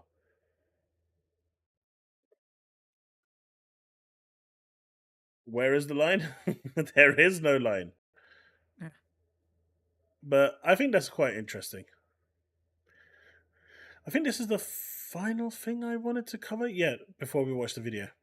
So, Bluepoint came out and said, give us a chance. Ask Silent Hill 2 developer, as fans remain unconvinced of remake. And the byline couldn't be any worse for this. So I went in and read the article. And what he's saying is developers begging gamers to give them a $70 chance and play their faithfully recreated experience. So the person that actually, the director who is leading this project for the remake, he's a huge fan of Silent Hill 2, like a super fan. And so he's recreated the game almost one-to-one, being faithful to the game as much as humanly possible within the technological confounds of what we have today. And he's basically saying, for people that think it's not going to be that, give us a chance and buy the game. Don't just write it off because you're not happy with what you're seeing. I think he's done more damage asking this question than if he just stayed tight-lipped. Hey, is it Blooper? Okay, Blooper then, not Bluepoint. Sorry. I think he should have just shut up and just got on with it. What do you think? I have no horse in this race. I don't really play much horror. Oh, no, and I know no. a lot of people don't. That's not my question. I know not. I'm going to continue. I know a lot of people have shamed this and pushed it aside just because of what stuff that the developers made in the past. And even though they're just remaking a game, that they think that they're going to do some stuff that they did with like Control, right? It was Control. They worked on Control before this. And yeah, they're worried. Yeah, supposedly, yeah. It's what Edward said for me. Give us a chance does not imply confidence. Release a smashing trailer. Medium. Yeah, they made Medium, not Control. Release a trailer that looks great. Will blow people away. Don't come out begging people to buy your game. That that just shows that you've got zero confidence in your product, and I think I think this is going to hurt him in the long run. I think this is going to hurt him, but time will tell. All right, time of the stream to come with. You wanted this video. Let's check it out, and then we'll end the stream after this one. Apparently, this one is Xbox has no future. Chille, this Really? one was He's talking released about 7 hours ago. Wait, Dreamcast guy was talking about Xbox? Let's see if there's anything. Dragon's Dogma 2. If there's anything he's done that's a little, because that one's too early. You know my policy when it comes to thing. It's got to be 24 hours, right? Yeah, at least. All right. We got I Hate Helldivers 2 now, or the PS4 needs to die. I mean, I would say the PS4 needs to die. I want to know why he hates. I kind of want to watch both. Should we watch both, chat? Chat, which one should it be? Both, or you pick one? Devin said PS4. PS4? Okay. But no, come on, let's give some other people a chance. I'm waiting. Metal said Both. both. Yeah, Back, this one is just PS4, too. PS4. It's too soon. But if you're wondering why I don't do this, I mean, I know I've explained it to people in the past, but some people might be new to the chat. I respect people's content. They create that content. A video usually is... A video gets its most views within the first 2-3 hours. And then it kind of... The velocity of views spirals down as the hours go to the 24th hour. After 24 hours, the video generally stops growing unless it goes viral. It's his content, whether I agree with it or not, whether he's memeing or not, whatever. And He put the time and effort. he put the supposedly. time and effort into it, and I regardless of who the content creator is, whether it's DCG or anyone, I just want to respect the time and effort they put into their content. Like I would hope that they would respect mine if anyone ever did react to my content. I know no one does, which is fine, but if they ever did... Maybe I should react to your content. But if they did, I would hope that they'd show the same courtesy to me as I do to them. It's more professional courtesy than anything else, because at the end of the day, I am still profiteering off their content, so I'd rather give their content some time to shine rather than no time. Most popular video, one of my most popular videos is me reacting to Ginger Prime reacting to someone else. Asmongold. It was just me. It was just me laughing basically at the idea of reacting to him. It's just All right, so like, yeah. We've got PS4, and both, and both, and both, and both. Okay, let's go with the PS4 first, and then we'll do both. Yeah, we'll see how much time we've got. Yeah, it's 15 minutes and then 10 minutes. So I think we've only got time for one. So what I will do, chat, I will react to this one now, and then I will react to this one off stream and publish it. Still got another one to release that I reacted with Chille, for those that weren't here. So that's going to go live probably tomorrow morning. And then I'll react to this one off stream, and I guess if you want, I'll react to this one. It's going to be a joke fest, I guess, if it's even worth reacting to. And yeah, if there's anything else that you want to react to, that's not DCG also, send it my way. All right.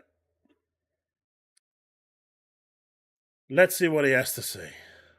Oh, look at that chat. He's already... Oh! Sorry. He just... Oh, God! What is that face? Everybody wants Kung. Did he just suck a lemon? He's like, man, I want to start this by sucking off a lemon. Reacting to HD Asmongold premium, looks look like at a you. gold mine. Yeah, but that's Asmongold. Mate, his videos are like 2 hours long for every react he does. If you react to his videos, it's like a 4-hour video. No Harmon. He's banned from this channel. All right, here we go. PS4 needs to die. What's up, gamers? Dreamcast Guy here, and today we're talking about the death of the PlayStation 4, or I guess I should say the fact that so many gamers are begging to let the PlayStation 4 finally just die so that the PS5 and PC and next Nintendo Switch and stuff can finally start to thrive. Would it kill him to add Xbox in there? It's 20 seconds in. Would it actually kill him to just say the word Xbox? Because that would be a good thing with Xbox for once. So no, don't worry. When he has to poop on Xbox in 2 minutes from now, he'll add the word Xbox. Let's see how long it takes. Let's see how long it takes. You said 2 minutes. Like something PS4 something Series S. Let's see how long it takes. But let's discuss. Hi, hope you're having a great day, and if you could please give this video a like and subscribe if you haven't already. Yeah. Yesterday I got hit. Please, sorry. If you're watching this reaction, could you please give it a subscribe and a like? Go on, do it. And if you're watching this live as reacting, please give it a like and a subscribe. Anyway, carry on. You want them to subscribe to him? Can you see No, the to way he's you. looking at you? Even he doesn't want it at this point. Look at the way he's looking at you. Really, buddy? Are you serious? Are you serious, buddy? Are you serious with me right now? Is that what you're telling me? Look, he's wearing a tank top. His discussion is invalid. All right, let's continue. We're only 31 seconds in. Hit by a car while riding my bike, so I'm pretty bruised up, I'm pretty bloody and stuff like that, and got hit by a car. Like and subscribe if you haven't already. Yesterday I got hit by a car while riding my bike, so I'm pretty bruised up, I'm pretty bloody and stuff like that, and oh, shit. I'll talk about that at the end of the video for somebody who wants some entertainment, because it's an embarrassing story because it's pretty much 85% my fault. But let's start with the video games. So yeah, this was announced a couple days ago, and I was surprised by the amount of anger that this announcement actually unleashed onto the web, which is the fact that Star Wars Survivors is coming to Xbox One and the PlayStation 4 in September. Now, when I heard this, I was not particularly shocked because, honestly, they did tell us they were testing this out. They were kind of experimenting with the idea of porting it to last gen.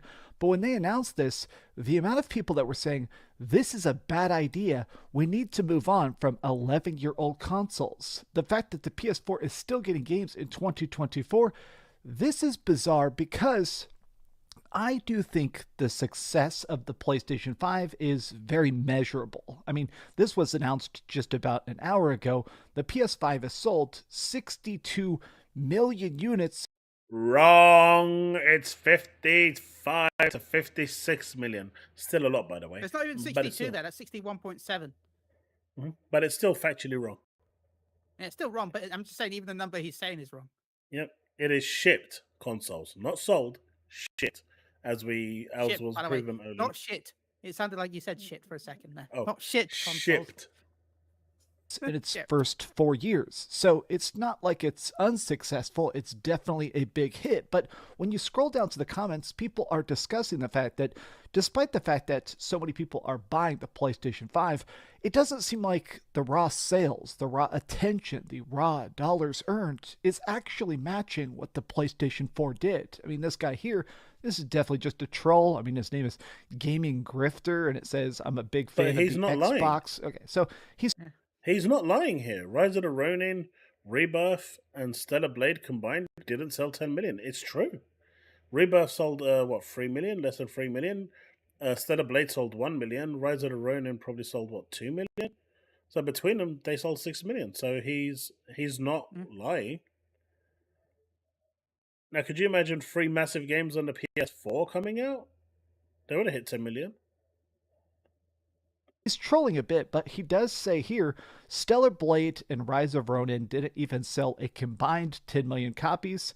Like, that guy's being a hater, but I must admit, I find it fascinating that so many games are still getting this cross-generation release. Like, the PS5 is still way on top, it's still way ahead of the competition, but without Sony properly supporting it. Like, we are getting so few drip-fed first-party games. We're about to get Astrobot, and I'm excited about that, but, I mean, the slate of release dates when it comes to stuff made by Sony for Sony is continuing to dry up. And also, don't you think it's weird that Astrobot is available on Switch? No, it's not. Is it? We're talking about Lego. No, it's not. I was thinking Lego. Yeah, Lego. Horizon Lego's Yeah, on Lego's Switch, on but not Switch. PS4. Yeah. It's PS5, Switch, but not PS4. That is so weird. That, I mean, I get that's what we're advocating here, but it doesn't make sense when you're looking at how, people are still supporting the previous gen consoles. And a lot of these third-party publishers, a lot of people like Rockstar and Square Enix and everybody else, they're just going, okay, we can release stuff on PS5, but we could also just release it on PS4 as well if they can afford it, and go, okay, that's 120 million possible extra sales that we have access to. People are pointing out this. Call of Duty Black Ops, I think, is a very interesting example because that's the next big Call of Duty. It's definitely the thing that Microsoft is pushing it real hard. It's coming to Game Pass and stuff like that. And a lot of people are saying it's bizarre that they're even putting that out on last gen. I think Sony is satisfied. The PS5 is currently trailing the PS4 by 1.6 million units, but the PS5 is more expensive. It had more supply constraints and price hikes instead of cuts. At the same time, the PS4 had that PS4 Pro bump. We'll see what happens with the PS5 Pro later this year. This is a great comment because I do think that this is a strange circumstance because I think it's pretty obvious that Sony is in a good spot. The PlayStation, just as a brand, is way, way, way out in the lead. But a lot of these companies that are just making stuff, I feel like there is this obsession with safeness of going, okay, how can we make the game for the biggest pool of people? Recently, Vince Vaughn was on The Hot Ones, and he was talking about Hollywood and stuff like that, and he said that everybody is afraid to try something new. Instead, they just go, okay, let's make a Barbie movie, or people know what Battleship is, so we got a Battleship movie.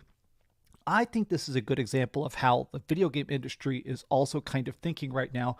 I saw this. This was completely mind-blowing to me. These are the top-selling games on PlayStation platforms as of a couple of months ago. And you could see Okay, let's a guess. lot of Midway these shows are them. also on the Aw. PlayStation. I'm gonna say I was gonna guess what ones were there, but It was already I'm actually shown. surprised Elden Ring was number one. I thought I was gonna guess Minecraft was gonna be higher than that. I thought Minecraft was gonna be in the top 5. I guess it is, but thought Minecraft was gonna be like number 3. I'm surprised. I'm actually shocked about MLB The Show. Yeah, was Spider-Man reduced, and were these games reduced during this period? Because this looks weird compared to the other forms. Yeah. But I expected Minecraft to be higher. Call of Duty, it's about where I expected it to be. MLB The Show, yeah, I expect it to be around there. Helldivers 2, yeah. But yeah, no, apart from, and I didn't expect Spider-Man to be anywhere in the top 10. oh, this is in the US only, right? Okay, It's not global. okay. That makes a little more sense. 4. These are the biggest games in the world right No, No, US. US. now in 2024 on PlayStation systems. Elden Ring is also coming to frickin' PlayStation 4. A lot of these games, Call of Duty, that's on PlayStation 4, MLB The Show, that's on PlayStation 4, PlayStation 5, Minecraft, EA Sports, Shin Megami Tensei. Think about that. Almost all of these games are also on the PlayStation 4. Now, I'm not saying this is a good thing or a bad thing. I'm saying that I think that we're almost seeing a repeat of history. These are all games that came out in the last couple years that were also released on last gen. And I think we're going to see a bit of the Atari effect. Now, anybody who's ever studied video game history, read some books about video game history, Atari kind of screwed themselves because their first console, the Atari 2600, was a massive blowout success. I mean, it was just such a huge way to play color games on a TV. I mean, I actually had one of those. Oh wow. My first console was the Mega Drive. Yeah, just showing my age there. I actually had one of those. Well, my brothers had it and I was playing it through them, but yeah. Yeah. Is My Centipede parents there? were split. My parents were split, and my dad had a Mega Drive, and I kept going over to his, but he wouldn't allow me to play on it. He'd only let me watch. So my mum eventually saved up and bought me one. So yeah, that's why I got a Mega Drive. You started gaming the right way then. Yeah. But I don't see any Centipede there. And Centipede was like one of the most popular games. it wasn't the best thing ever. It was definitely very low tech. As well that missing. Space Invaders. Not just Space Invaders, but I'm thinking of the one. It's like colored, really pretty colored bricks. Breakout. Breakout, yeah. There's no Breakout either. And Frogger. Oh no, Frogger's there. never mind. Frogger's there. Tech. It was way before even the original Nintendo that was released in America. But that first one, the 2600, was so popular that when they tried to release subsequent systems, some sequel consoles like the 5200 and the 7400, they bombed. So because of it, when developers were trying to make stuff, they kept making games exclusively for the 2600 instead of the later consoles because that was a bigger pool with a bigger install base that was already spending money. I almost think that this anger about the state of the PlayStation 5 and the PlayStation 4, I think this is strange to me because I think we're coming up on the last console generation. Maybe I'm wrong. Maybe I'm being a boomer and I can't imagine how things are going to change. But for the last 20 years, everything has just been about better graphics, less load times, and slightly tweaked controllers, right? I mean, true, you can get some really funky controllers and stuff like that. There's a weirdo, super customized PlayStation 4 controller with back buttons and stuff like that. But my point is the fact that there hasn't been an By the way, I love the DualSense Edge. So good. True pony. innovation. I love it. Seriously, I use it for Overwatch. Because I have small hands. I have to move my fingers from the trigger buttons to the R1 and L1. That's time. I have to move. That's time that I could be used for shooting guns. So I have the L1 and R1 registered to the back of the controller, so that way I don't have to move my fingers. It's all my hands are there. My hands are there. All of the fingers are ready. The DualSense Edge, not worth the money, but it's good. No, Don't chat buy is it. absolutely roasting him. Can't read. Getting the numbers wrong. Wow. Truly feels like that next Seriously, don't buy it. console generation is absolutely relevant when it comes to PlayStation. Like, if you don't obsess over graphics and stuff like that, I feel like PlayStation is hitting the spot where once we hit complete photorealistic graphics, what comes next? I don't want photorealistic graphics. I don't know about you guys, but at that point, it starts to get a bit weird for me when we're no longer playing a game. Well, once you get to photorealistic graphics, then you get into that effect, right? Where it looks too human and people get weirded out. Yeah, that's what I mean. So I think it doesn't need to get to that point. But I also get the sentiment of what he's saying, even though he looks very angry right now, that games are hitting a peak and the returns are starting to become more diminished. And what we're going to be seeing now is more just frame increases and performance boosts rather than any real graphical technological advancement. We're going to see, maybe a 5 or 10% bump in graphical fidelity, but you're also going to see like a much higher boost in frames and that target for 60, 120 at 2K to 4K. I mean, I think that's the next leap where people are what they should be aiming for. what is absolutely necessary about the next generation if they just keep making more beautiful games instead of stuff that feels that innovative or different. I'm saying this in a weird way, but what I'm essentially saying is, what happens when graphics get good enough? Chille, what happens when graphics get good enough? But then they'll focus on, as you said, frame rates, performance, innovative controls, hopefully better worlds, better voice acting, maybe better, yeah. But it'll never happen. So there are people that are still playing stuff on their PlayStation 4. They don't feel underpowered. They don't feel like they're getting ripped off. They don't feel like they're losing out. It does feel like the PlayStation 4 is still good enough. What happens in 10 years? Is the PS5 still going to be out? Is the PlayStation 6 coming out? I almost think we're going to hit a time where there is a final PlayStation, where the graphics, the playability, the controller are just so fine, they just sell it forever and keep making it cheaper. Maybe I'm completely freaking out, but I just feel like this generation has, in a way, been incredibly fun for me. I've enjoyed the PlayStation games I've been playing, like Helldivers and Spider-Man and God of War. Wait, he's enjoying Helldivers? Yeah, he released a video saying, I don't enjoy Helldivers anymore. What? And that was before this video, by the way. And that was Remember before. This video was afterwards. Oh. Exposed. Exposed. I agree and disagree with him. I feel like we're still going to get more consoles, but I think we're going to get the Microsoft effect where it's going to be a while from now, but eventually once people have internet fast enough, people aren't going to have to worry about upgrading their system because they'll have the games available by xCloud. As your brother, it was your brother you said, right? Yeah. Where he hasn't bought an Xbox because he can play his Forza game on xCloud. He doesn't need the system. No, and I feel like that's just going to be the eventual future where people aren't going to need a system that there's a new hardware. They can if they want, they'll be like become more of a niche where some people will buy the hardware, and the hardware will be stupidly expensive because of the fact that there'll be less people buying it. But there'll be hardware made that people can buy. But overall, it will mostly be cloud streaming, so that people will there will be a one device. Yeah. That will allow people to stream rather because Yeah.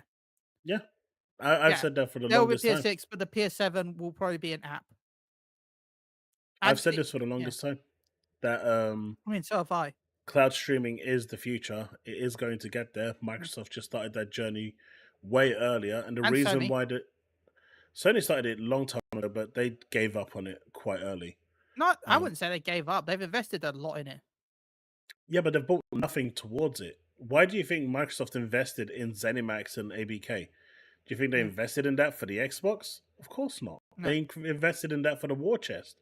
When it does, when that cloud supremacy gets greenlit, they're going to turn around and say, right, Boosteroid, piss off.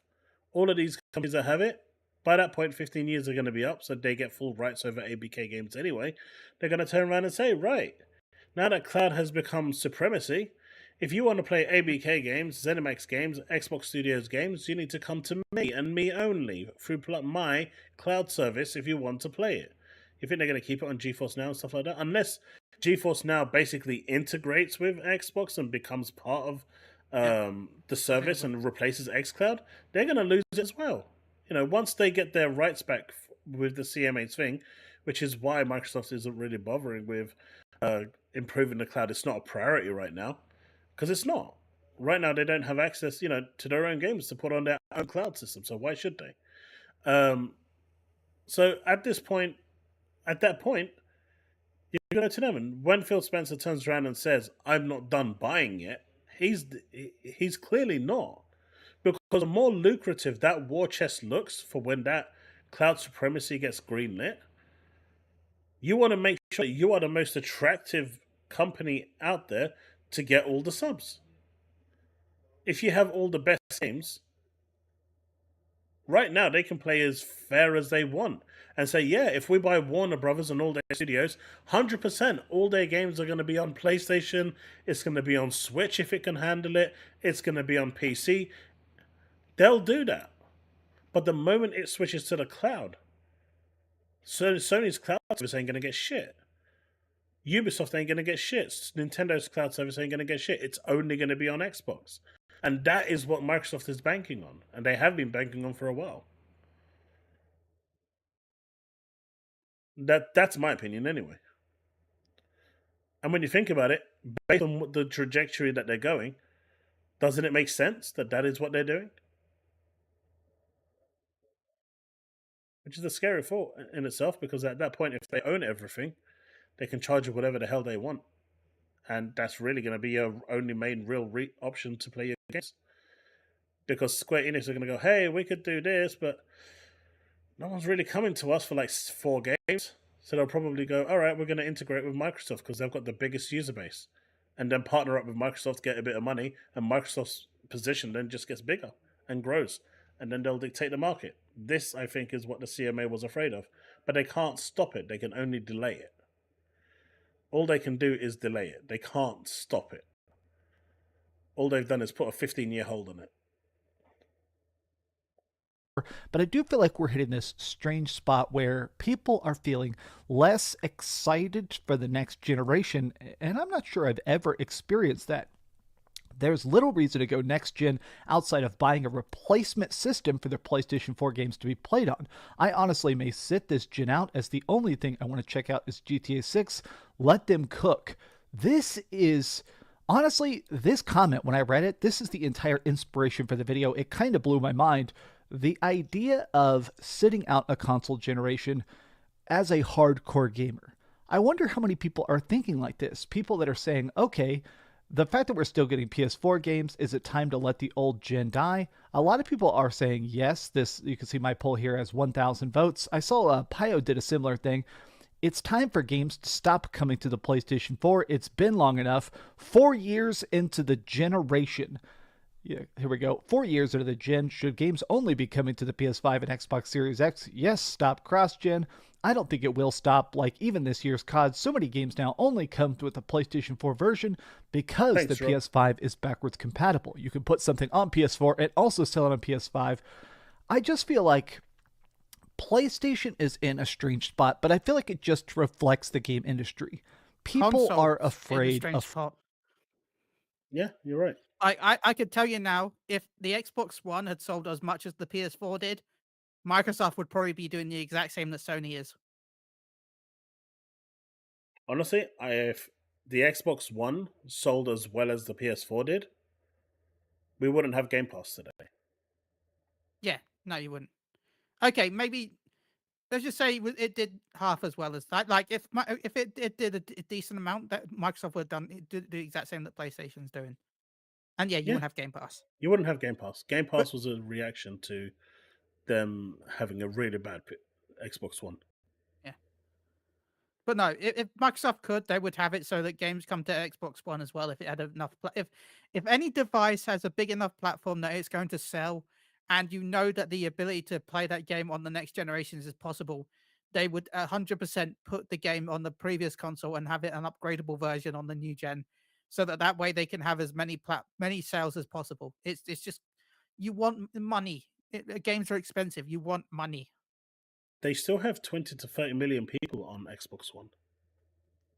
There you go. That's a lot. That's the same number as Series X is sold. So they should be. I mean, as a business, they look at that and say, why aren't we supporting 50% of our customers? But I guess in some ways, you'd then have even more, right? Because you'd have 4 systems, right? 3. Because well, I guess if you have One X as well. One, you got the Xbox One X, you got the Series S and the Series X, and then you've got the confusion of the fact that and the One S. Yeah, the One S is but more the One S powerful didn't than really have any. It was more powerful than the Xbox One. Okay, so you got the Xbox One, you got the Xbox One S, you got the Xbox One X. One X. You got the Xbox Series S, you got the Xbox Series X, and then you're gonna have the confusion of the marketplace because you have the Xbox One X and the Xbox Series X, and as you know, consumers can be confused when there's basically the same letters. But right now, Xbox One can stream Series X games, so They can stream xCloud, right? They've got xCloud on Yeah. their machine. That's how Xbox One owners are playing the latest generation games. So they can play Hellblade 2 on Xbox One through cloud. Yeah. And that's why people don't need to buy the next generation console, because they've allowed for that to happen. And it's the exact same reason why people are buying though they can't do it with PlayStation Cloud. That's exactly the same reason why people are buying PS4s and PS4 games, because then you can play on 5 in the future if you ever decide to. Yeah. Flops. People There is no urgency. Yeah, they've removed the urgency. See, in the past, if you had a PlayStation 1, when PS2 came out and you wanted to play those PS2 games, you had to buy a PS2. It was a generational console. Then, you know, the original Xbox came out, and if you wanted to play games on there, you bought an Xbox. But when the 360 and the PS3 came out, there was no backwards compatible with the PS2 and the original Xbox. Yes. There was with the Xbox, with the PS1 games, but I mean, it did for a little bit until it died because it wasn't working. Well, because it was too expensive. I mean, the games didn't work. No, they weren't. Not all of them. Most of the original PS3 model. Yes, I had one, and multiple games didn't work. Yeah. Which one was it? That's because the original FAT. Yeah, I had the original You FAT. I didn't get imported the it from the original US. And there were so many games that I wanted to play, like Xenosaga. Didn't work. It would crash all the time. The emulation just wasn't great. Even though it had the Emotion Engine built into it, it was still emulating, which added too much. And they had the CPU. They had the CPU and the GPU in some of them. Yeah. And that's what made it so expensive, because they had both the CPU and GPU of the PS2 inside the PS3, and then and that was what emulated the PS1, right, as well. But yeah, so but there were still generational and consoles. And in PS2 that was regard. fully backwards compatible with the PS1 as well. Yeah, PS1 was always there. I mean, that became a PCB board in the end. But there were generational consoles. You couldn't play your... Yeah, it was... Okay, there we go. If it had said it was only the blue discs that didn't work, most of them did work, and all the PS1 games didn't. The PS1 games worked on it. But the PS2 couldn't on play the disc type. Anything going forward. Not like you can right now. No. So if you wanted to play the PS3 games, you had to upgrade. Yeah. And if you wanted to play your PS4 games from the PS3, you had to upgrade. Yep. But now from the PS4 to the PS5, for the majority of the games, you don't have to upgrade because there's a version of the console. Or there's a method for you to actually play it, whether it's through the cloud or another means. It just means that urgency for you to go buy a next generation console isn't there like it used to be. And that affects upgrades. It does. And some people might prefer the PS4 controller over the PS5. I love my PS5 controller, but it's massive. I love it. I It sits in your hand. The smallest. It really does hurt my hand. I'm not gonna lie, right? If I put my fingers out, you know, when you hold it, my tip of my thumb is in the groove of the DualSense. Right. You got small hands. So I still prefer the off sticks. For me, that feels more natural. Like everyone says they can put when they put the analog sticks like together, they touch tips with their thumbs. Yeah, I can. Like there's about an inch gap between my thumbs when I do that. You got small hands. Like that's one of the reasons why I prefer PlayStation over Xbox. I'm not gonna lie, and that's why I would prefer the last gen console controllers because they were smaller. That's a fair point. Like my friend, he basically couldn't play PlayStation because the controller, his hands are bigger than mine, but the PS4 controllers were too small for him. So the PS3 controllers, they were just too small for him. So he went Xbox all the way because the way the analogs were situated and the way the controllers were designed were just bigger in general. Yeah, no, just natively. If I just put my hand on the controller, the tip, not the tip, but like the meaty part of your thumb. That just perfectly in the middle of the controller. We are still talking about your finger, right? Yeah, no, I'm talking my thumb. Okay, we're still talking about your It's not my thumb, like an appendage on your Yeah. hand, not anywhere Yeah. else. Yeah. Because I we're like hearing my tips PlayStation here, like that. thumb, tip. I mean, your thumb has a tip, okay? I'm just saying, it's getting a little X-rated now. It's past midnight, okay? We've gone past the watershed. All right, let's finish this. Afraid of putting something out and not selling a couple million copies at the very least.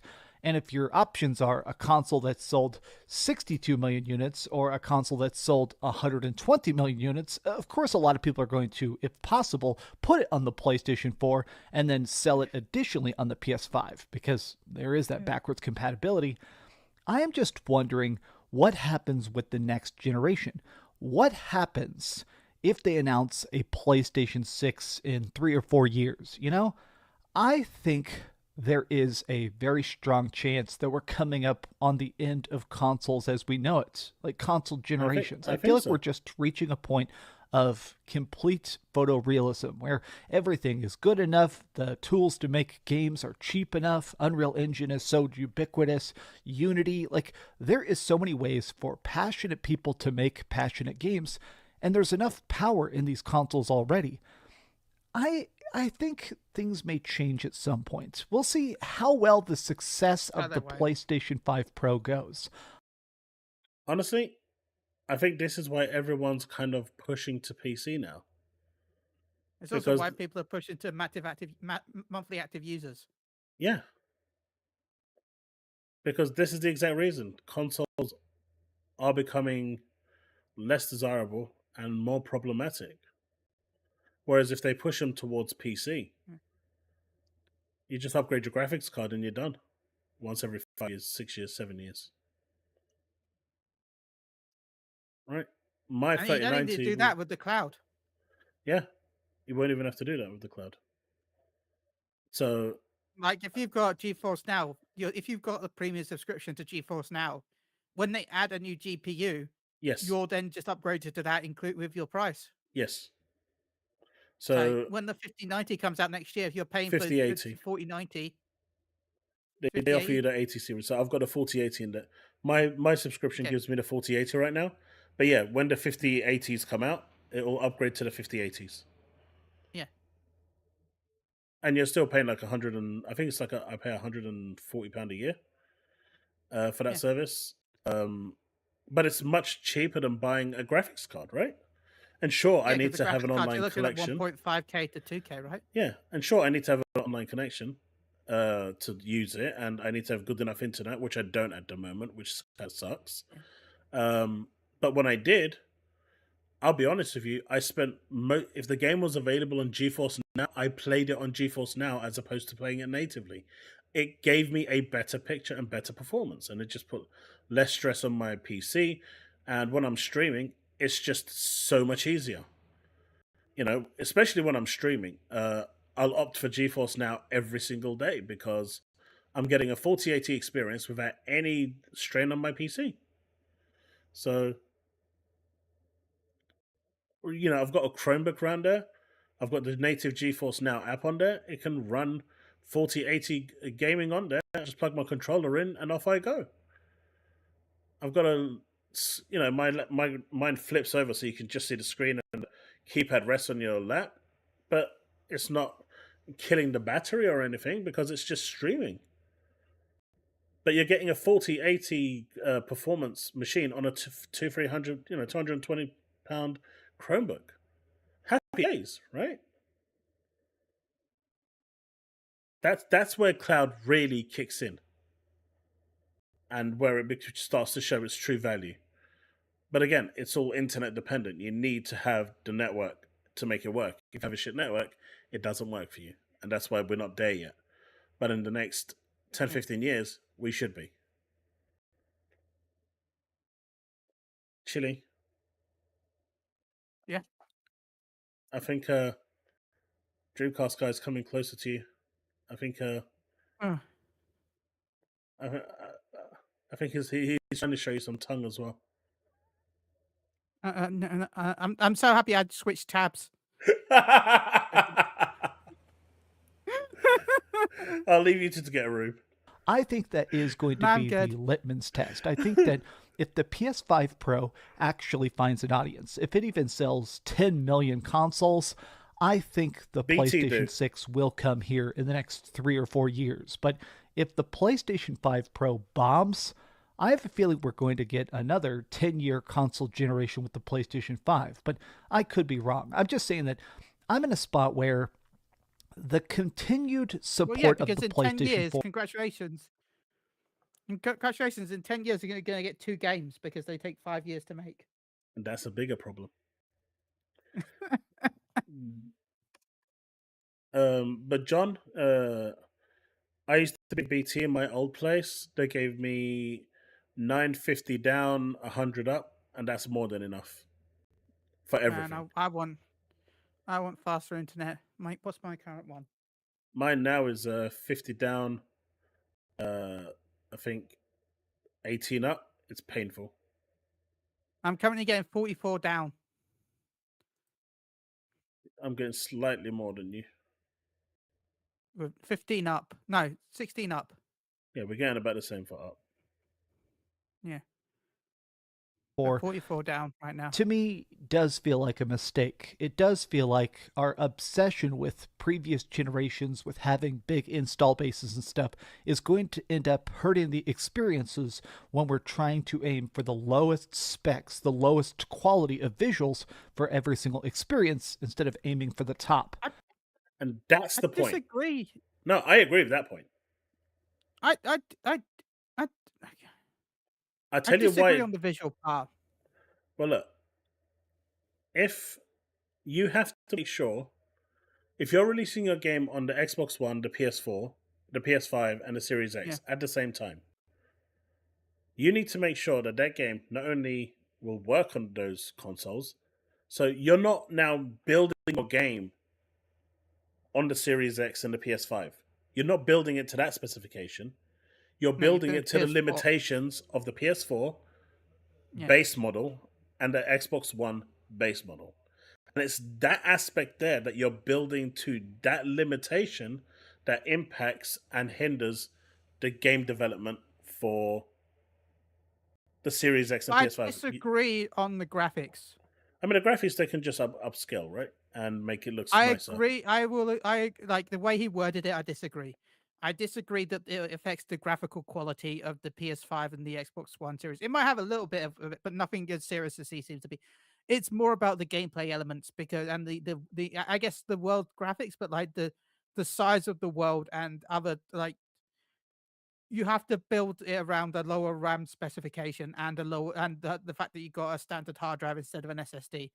That is, but you're also missing a bigger more than the graphics. But you're also missing one key fundamental point. What's that? It's more work. Yeah. So where they can solely dedicate to make it as best as possible on the PS5 and the Series X, graphically, the fact that they have to make it for the Xbox One and the PS4 means that the time that they could have invested to make it look the best it possibly could is not going to be invested. So you are still... That's not really a new thing in this industry, right? Like, even back in the day, you would design stuff above the system that you're making it for future-proofing. Like, I remember on the PS2, they would make cars that couldn't actually work on the PS2 with Gran Turismo. Right, but now you're not doing it. Yeah, but with the PS2, you only had the PS2. It didn't have to work on the PS1. Yeah. Right? That's the point. I'm just saying, like, they would downscale graphics to work so that way they could reuse it in the future. Because that's why Gran Turismo on the PS3 had the same card graphics as the PS2 version. But do you think companies today are going to do that? If they can see that you've got one on the left spectrum, one on the right, they're not going to make it above the one on the right. They're just going to make it bang in the middle. That's acceptable. No. Then they're going to reduce it until it works on the lower spec, and then increase it until it works on the highest spec. What you're saying is great because that's what the generational console is. They make it punch above its weight and then reduce it until it works. That's how they do Call of Duty. They actually make it look super good. They put it through a algorithm software that they have, and that reduces it until it gets to somewhere close to 60. I think they aim it for around 50, and then they start to optimize it to lock it at 60 and improve on it. But if you've got them at such a wide scale like you have now, you're not going to get it being above the punch weight. You're going to get it being in the middle because it's cost effective, and companies will not waste the money to make it look as good as they can on the next generation consoles. And that would be the Series S, right? I mean, if they're going the Series S then. Right now, yeah, They the go Series middle. S is the primary console for Xbox, not the Series X. I'm just saying, if you're making a console in the middle of all the generations, that'd be the S, right? Because I mean, as a pony, they're I'm still gonna hate to supporting say that this. one, right? They're still supporting the Xbox One. Like, if you look at, but I'm just saying, if Xbox One was worse than the PS4, right? yes. Then Well, the technically. PS4, yeah, technically, I'm talking about hardware. If you I'm talking remove the intellectual hardware. if you took the Kinect away and then gave it the full resources, then they were pretty much on par. Pretty much. But it was the Kinect that was using up you 10% agree of the resources. It was worse. Yeah. And it would need a Blu-ray. It would need no, it had Blu-ray, right? Yeah. Did the Xbox One have Blu-ray? I don't think thought so. it was still DVD. I think it was DVD. Yeah, it was. Yeah, so add Blu-ray as well because that's a kind of a limitation, but it's not as much as actual hardware. But anyway, let's say Xbox One is the bottom line. Then you got PS4. Then you got the PS4 Pro, right? And then technically the Series X is better than the Pro. The Right? Xbox Not One Series X, I mean yeah. the One X. Yeah. One X, sorry. Okay. And then I don't know where the S is in between all that. Is it between the 4 and the Pro? I don't know. Yeah, it would be. It would be. I don't know where the S was. It would be. And then you go to the Xbox Series S, which is above the One X, and then I hate to say this, then you go to the PS5 Mm-hmm. because the PS5 is worse than the Series X. It is. So the PS5 is so that weaker. would mean that Series S would be kind of the console that they should be aiming for if they're doing that. Yeah, the Xbox One had PS5 right Blu-ray, now okay. is the target. One had Blu-ray. The PS5 is the target console. All developers target the Because of more PS5 sales. because of more sales. Yeah, and because they're targeting the PS5, Okay, the one did have a Blu-ray. they never utilized the features of the Series X. So the Series X is wasted. It's wasted a lot. Like, there's so much potential that machine can do, but it's wasted because no one's utilizing the Series X properly. Not even Microsoft.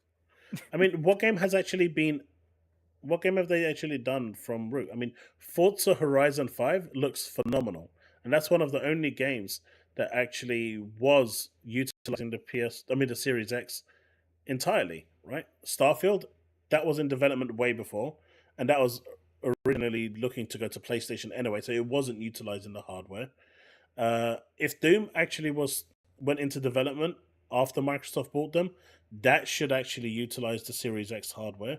But if we're looking at all the games up until now that have released, none of them would be utilizing the Series X hardware. Even the ones that are owned by Microsoft recently bought through ZeniMax and ABK, none of them would. You need brand new games like Blade, for example, brand new game, that will utilize it. The next Halo will utilize it. The Gears will utilize it. It's from this point that they're going to utilize it. But all these games that have already come out, I mean, even the COD that's coming now, Black Ops 6, that was in development before Microsoft, bought ABK. So that would have already had the target PS5. So Microsoft, when you're looking at the games that Microsoft have released up until this point, none of them have actually been built specifically for the Series X or utilizing what the Series X has. Hellblade 2, I would say, is probably one of the first games to do that, and it looks phenomenal. It's probably the best looking game out there, period.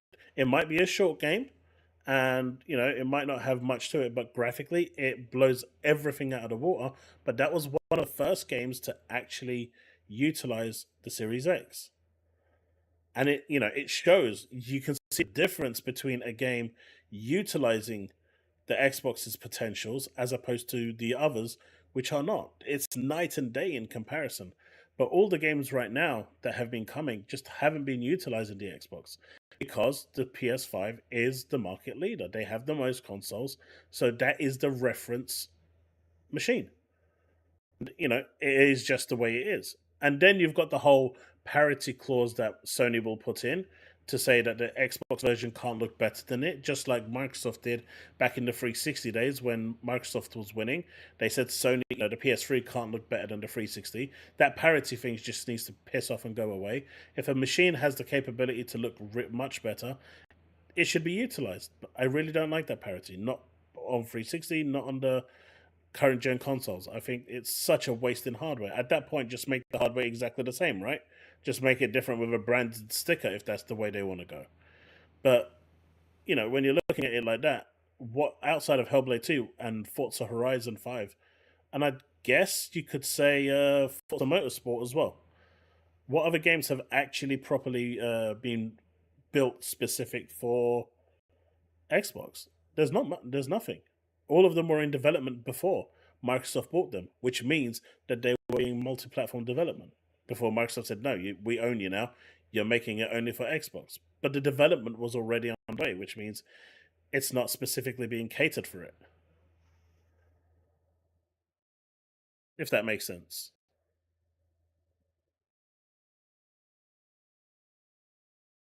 I'm going to guess it does. Let's move on. Sorry. But what do you guys think about this? Does this seem like an issue, or are you fine with whatever as long as the games are good? Which is a fair point. Tell me your thoughts in. Okay, so that was a video end anyway. The next 4 minutes are going to be him talking about how he fell off and got run over. So, yeah. That's my monologue at the end was a little longer than expected. I pretty much ended the video with that one, so not too bad. But any closing thoughts on this, Chille?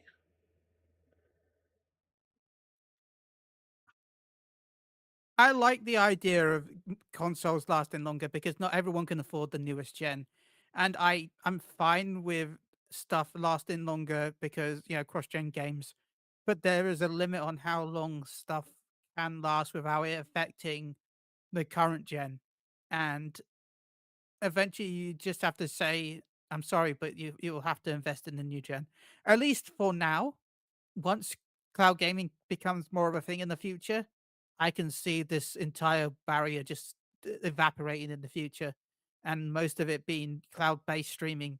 And I said, except for a few people that may invest into a lot more expensive machines than what we're used to. Like I'm saying, like the machines themselves, because they won't be sold at much of a loss, because there won't be as many people buying them versus those that just be subscribed for the cloud.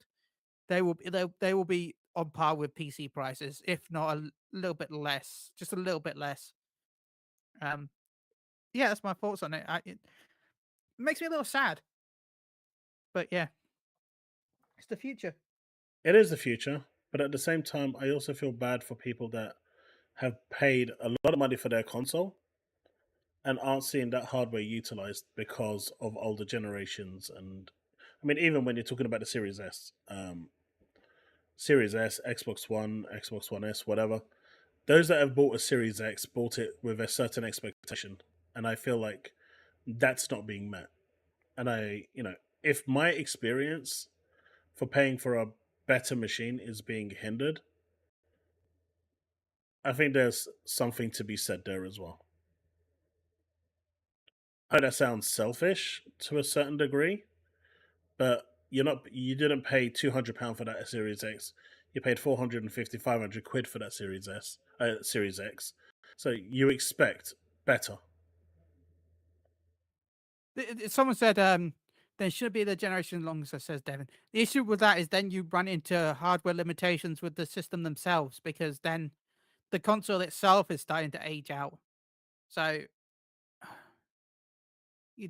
like, I mean, even consoles now are out with of the date. PS5, if you compare PS5 to PC now, it's already a problem.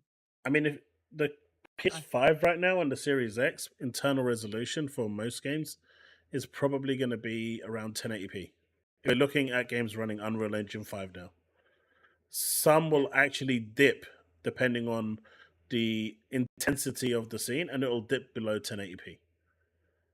So that tells you already that even though it's upscaling a 1080p picture to 4K or whatever you're seeing. You're not getting native. And the longer the generation goes, the weaker that's going to get, the lower performance you're going to get. And the only way that they can maintain the performance is by lowering their internal resolution. And eventually it's going to drop down to 720p.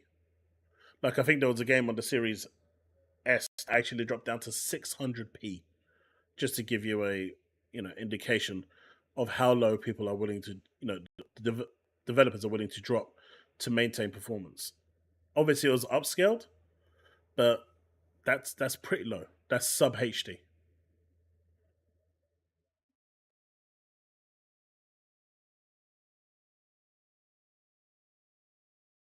By the time the consoles come out, they're already out of date. That's the problem. So it's always playing catch up. They're already out of date the moment they come out. So, I mean, it's been fine in the past, especially with how fast the technology was moving, because in the past you had consoles that were essentially not really PCs. But now that they've become PCs, Well, yeah, it's different. PS2 and PS1 had custom hardware that you really didn't have on PC. Yeah. And that's why you was able to get them pushing that. I mean, I think the front side bus at the time on the PS2 was like 2000 megahertz, which was unheard of for PCs at the time. I think the highest at the time for PC was like 200-300 overclocked. And the PS2 was running 2000, just to give you a rough indication of how fast that thing was running from a mobile level, from a bus level. And that sort of customization isn't here anymore. Essentially what they're doing is saying, right, we're just building a PC with custom firmware that's going to utilize things in a certain way. They might have their own twist here and there, but essentially it's still a PC. These new generation consoles are just modified PCs. Not greatly modified PCs. No. Well, the APUs, right? Yeah.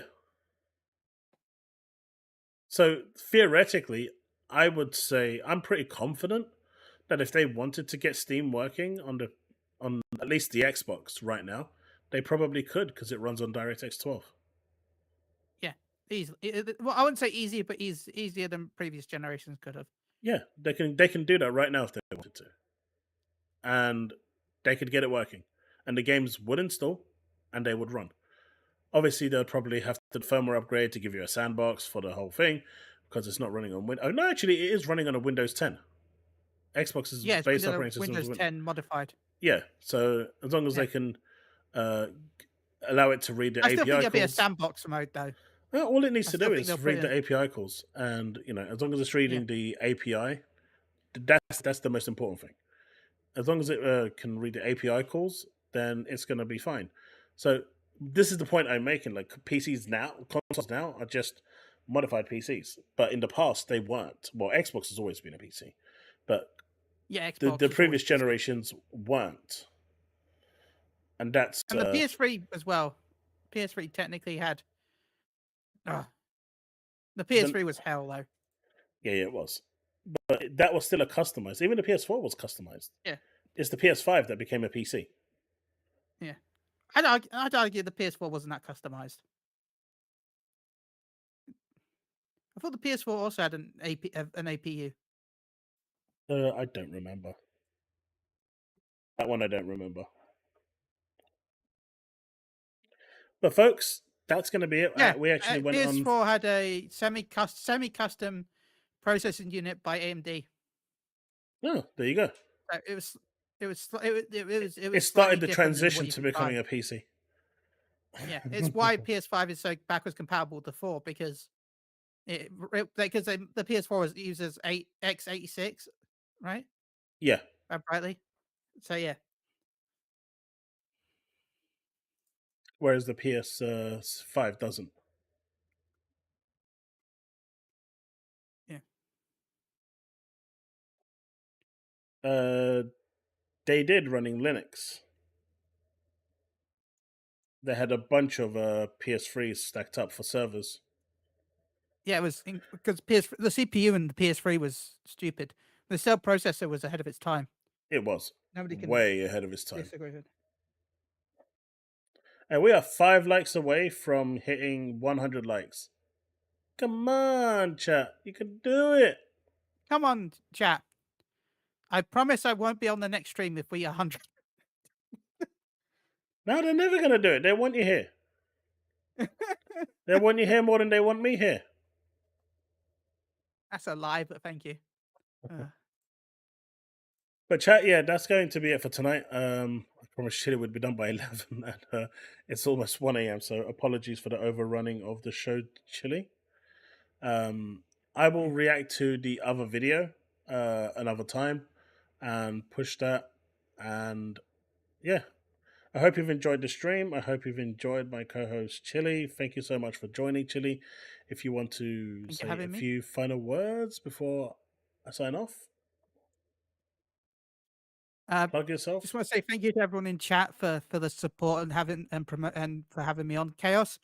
I had fun. Thank you. I hope we can do this again soon. It was a lot of fun.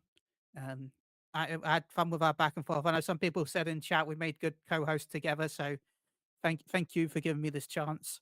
But yeah, no, I stream on twitch.tv/MuggleGram Radio. We reached 2,115 followers. Thank you to all the people that have come over from YouTube from watching this to support me.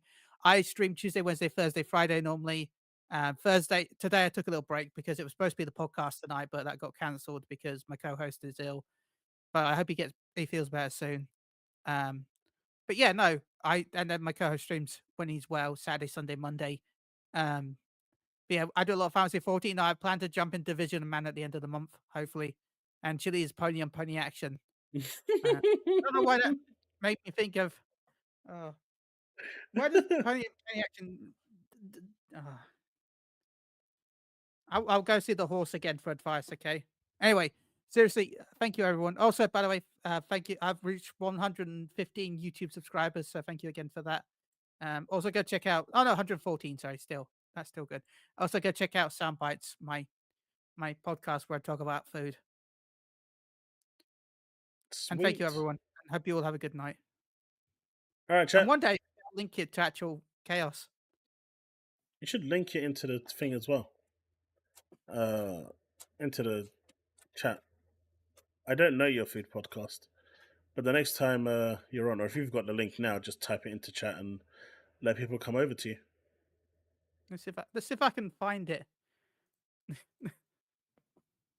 By the way, chat, before you all go, I know people have already dropped, so that's fine. Obviously, you know that I have a MetaQuest 2. I also have the PSVR. Are you guys interested in any VR gaming kind of streams? The only problem with that is that it's going to be very difficult for me to see the chat. So it will kind of potentially... On PC, it might work, but if I'm streaming off the PSVR 2 on the PlayStation, it's going to be one-way traffic. And that's the only negative aspect about it. But what's your thoughts on that? Let me know. But because I can't see the chat because I'm seeing VR, it's basically going to be a bit of a problem. Instead, I'm going to link my Spotify. There you go.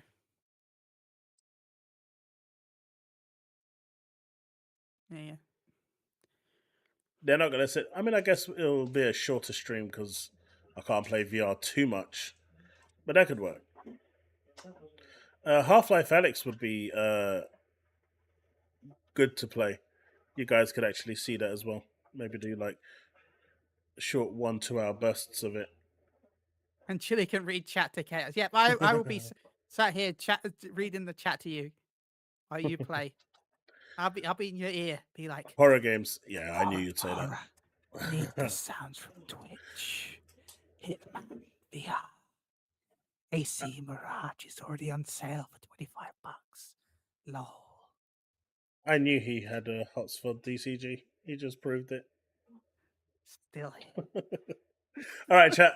I'm gonna bounce. Thanks for watching, and I'll see you in the next one. As always, stay safe and remain legend. Thank you, Chille, for joining me, and I am out. Bye-bye, everyone. Bye. Don't forget to like and subscribe. Yeah. And leave a comment down below. Nay.